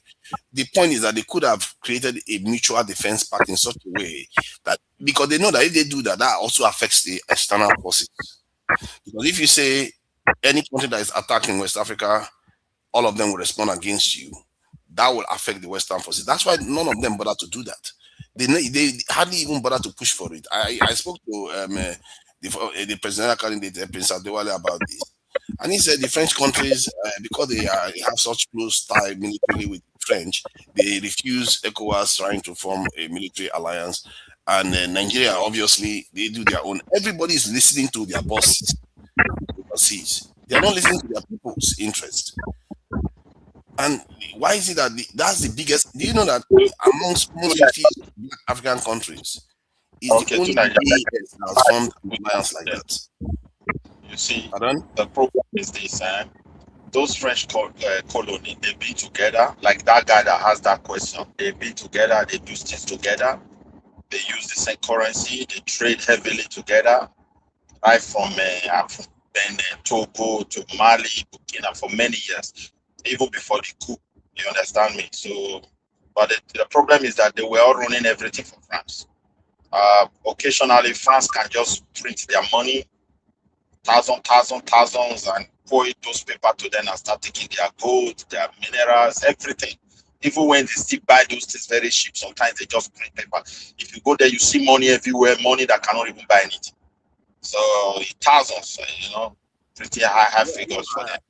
I hear the argument about the currency. The currency helps, but at the same time, you could form a military alliance just like NATO does. They all use different currencies, and to protect the interests of the African people. Because when you have that type of military, there is nothing like Africa interest. Because the problem is that they've created a system whereby we're going to fight ourselves, and we have accepted those systems. And that's why we are not making. Take our country, for example. Take this Mali, all of them. Mali people started with, I want to have my independence. Now they came in and start adjusting the situation. Look at Nigeria. You have IPOB for how many years? The government refused to sit down and talk about those issues. Why people don't behave like that? Today now you have Boko Haram. You have so many issues that we're supposed to discuss. That let's check inward. There's a lot of growing dissatisfaction among ethnic nationality. These are nations before this country was formed. Let's sit down and see how we can put a system that can make us to trust ourselves. They've created a system that makes us not to feel the need for that. Because when one ethnic nationality is ruling, they feel that they are getting it right. But when they are missed out from that power, you see them crying for, what is it called, marginalization, restructuring, and all sorts of things. You get what I'm saying now, hopefully. So it cut across Africa. That dissatisfaction, because some of the civilization is 800, 600 years living their own life. Mike asked a question here that always rings in my head. Who exactly do they give this country to when they were living? Because they took it from people. At least history is there. They said they called kings to come and sign documents. It means those people were really owners. And it's an evidence they meet owners. So when you were living, who exactly do you give it to? So we don't trust ourselves. As you said, if we are able to get it right eternally, we also know how to approach others. You can't take ECOWAS to go and jump in because you have a military, because there is a coup in Mali. By the way, when they were with us, do they taught us anything democracy? The answer is no. We were never a democratic country, only colonization. We've not been able to really analyze what democracy means to us. They never taught us anything democracy. the thing is, that's the truth. And the way they governed was they governed us like subjects. They didn't govern like people that are governing their own people. And because of that, the inheritors of their offices govern their people like subjects. And this is what you see within our governance. And it's not only Nigeria, because sometimes we forget that this is almost Black African wide. This is, it doesn't affect any other race. This is a Black African wide thing. And when we see Nigerian problem, we were basically saying Black African problem. That is the truth. And when people want to solve it, if they start thinking like that, they will start understanding that this is not a tribal stuff. This is something bigger that we are dealing with. You think you are dealing with, you are talking about the tail of something, and you don't know No, that it is a see, it is for me, Africa problem is tribal issue. The It's number not. one Don't believe that is consuming that is consuming black race is tribal. I will give you an example. Take my minus Nigeria when we call for restructuring. My own, I have been able to settle down to think critically about my country. I realize that restructuring should start from states. It should start from states, not federal at all. Because the components of ethnic nationality should be given an administrative power to design the kind of development that they want in their place. While we bring all together and we agree on how to finance them. The allocation coming out. Wait, no, we don't have. You see what happened? We did not have. Let me land my point. Because even if you go to local government, if there are two ethnic nationality in local government, you see them striving. This side don't rule. This side don't rule. Because the person that have the chairman will just decide to start running some development in his own place of origin, even if it is bush, where you have only 10 people. Because it's from there. But your problem so is it creates unnecessary tension. Because the local government was not something, it was not something that they agreed on. The colonials were there just telling people, do it this way. This is how they start buchanizing us, creating states. Some people will just come out with their interests within local government and we start agreeing to them. Then the military now throw it to democracy and we fail to address that. That's why we are not making for a way forward. We need restructuring within our own state. And if we do it, that trust, things that once bind us will start coming out. Instead of eternal fighting and crisis, it will stop. I'm telling you, and then we will be a united people and united force to develop ourselves before reaching out to other people. This is my own belief. At the core of it is this is why I said this is an African-wide problem, and because if you see it as an African-wide problem, then you see that there are other countries that don't have as much of this tribal stuff going on, but yet they still have problems. And you can also see in European countries and other parts of the world that they have tribal problems, but they still function. So it tells you that something else is responsible for why we lack ambition. Part of it, I believe, has to do with our mindset, the way we got our independence and the way we were basically servants to the British and the French before they left. And then the people that took over just had that same mentality. And as a matter of fact, if you look at our militaries, our police, and our institutions, they have a tradition that was handed to them by these Western powers. So they are bound to have the same mentality, and they are still going to get trained by them. Even up till now, they are still getting training by. As a matter of fact, I'm tired of hearing so many times how many of our leaders they need training. Every time they need training, it's like when do you ever stop training? You keep getting training. The people that they train, don't they train people? Every time they go to them, they need more training. To Niger. I heard what Midwest said. You understand? Like I keep telling people, this is what I believe. I just want I want us to actually meditate on this and let us be sincere with ourselves. Now, I gave an example of a friend that is into cassava, a former colleague. Don't let me say a former colleague, and a friend. Now, I speak now. It does help farmers with. He has equipment that leads to farmer those people in the same cassava chain that used to help them clear their land and all those stuff. Now, I'm driving at something. Now, even the law we have as it is now, you understand, even the structure as it is now, it's not that terrible that our people cannot perform. That is why that giving the local government the allocation to is so critical. And let's see what they can do with that allocation. The problem we have is we have leaders that are not cut out for what they vie for. Some have seen the political office as a means of survival after failing to be okay in the private sector. So they just see it as another way of fulfilling their need to become rich overnight and all those stuff. Why am I saying this? There are some low-hanging fruit that these people can deal with. No, they are not interested. They are interested in another thing entirely. There's no way you can tell me now, for example, that local government cannot help farmer within its community. There's no way you want to tell me that local government cannot enhance the produce from their farm, like maybe the area whereby they do rice farming. So what's stopping local government from helping them with a better processing facility? Let me give you the reasons why. They can't?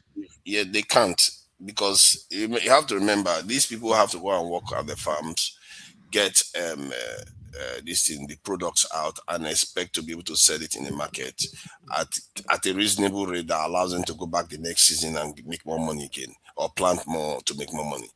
But when you have a government that says, you know what, I'm just going to let the Chinese flood the market with cheap goods like rice and all the rest, it will destroy those local farmers. And when you see that's why sometimes sorry, to Niger. Okay. Let me just give a 20-second response. See, let me tell you one thing. Chinese is not bringing Gary to the country. Except you are telling me they are planting it, and Nigeria is now importing Gary. Nigeria, the last time I checked, we export Gary. Now, yeah, but now the last time I checked, hold on, sir. The last time I checked, Nigeria, we don't import yam.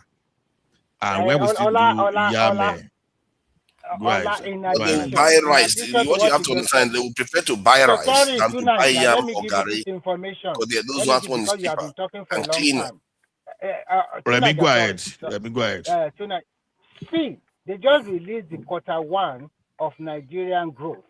And if you care to listen, our non-oil export consider more money, about 90%. And what are Nigerians exporting? Nigerians are exporting food to Europe, America, and to Asia.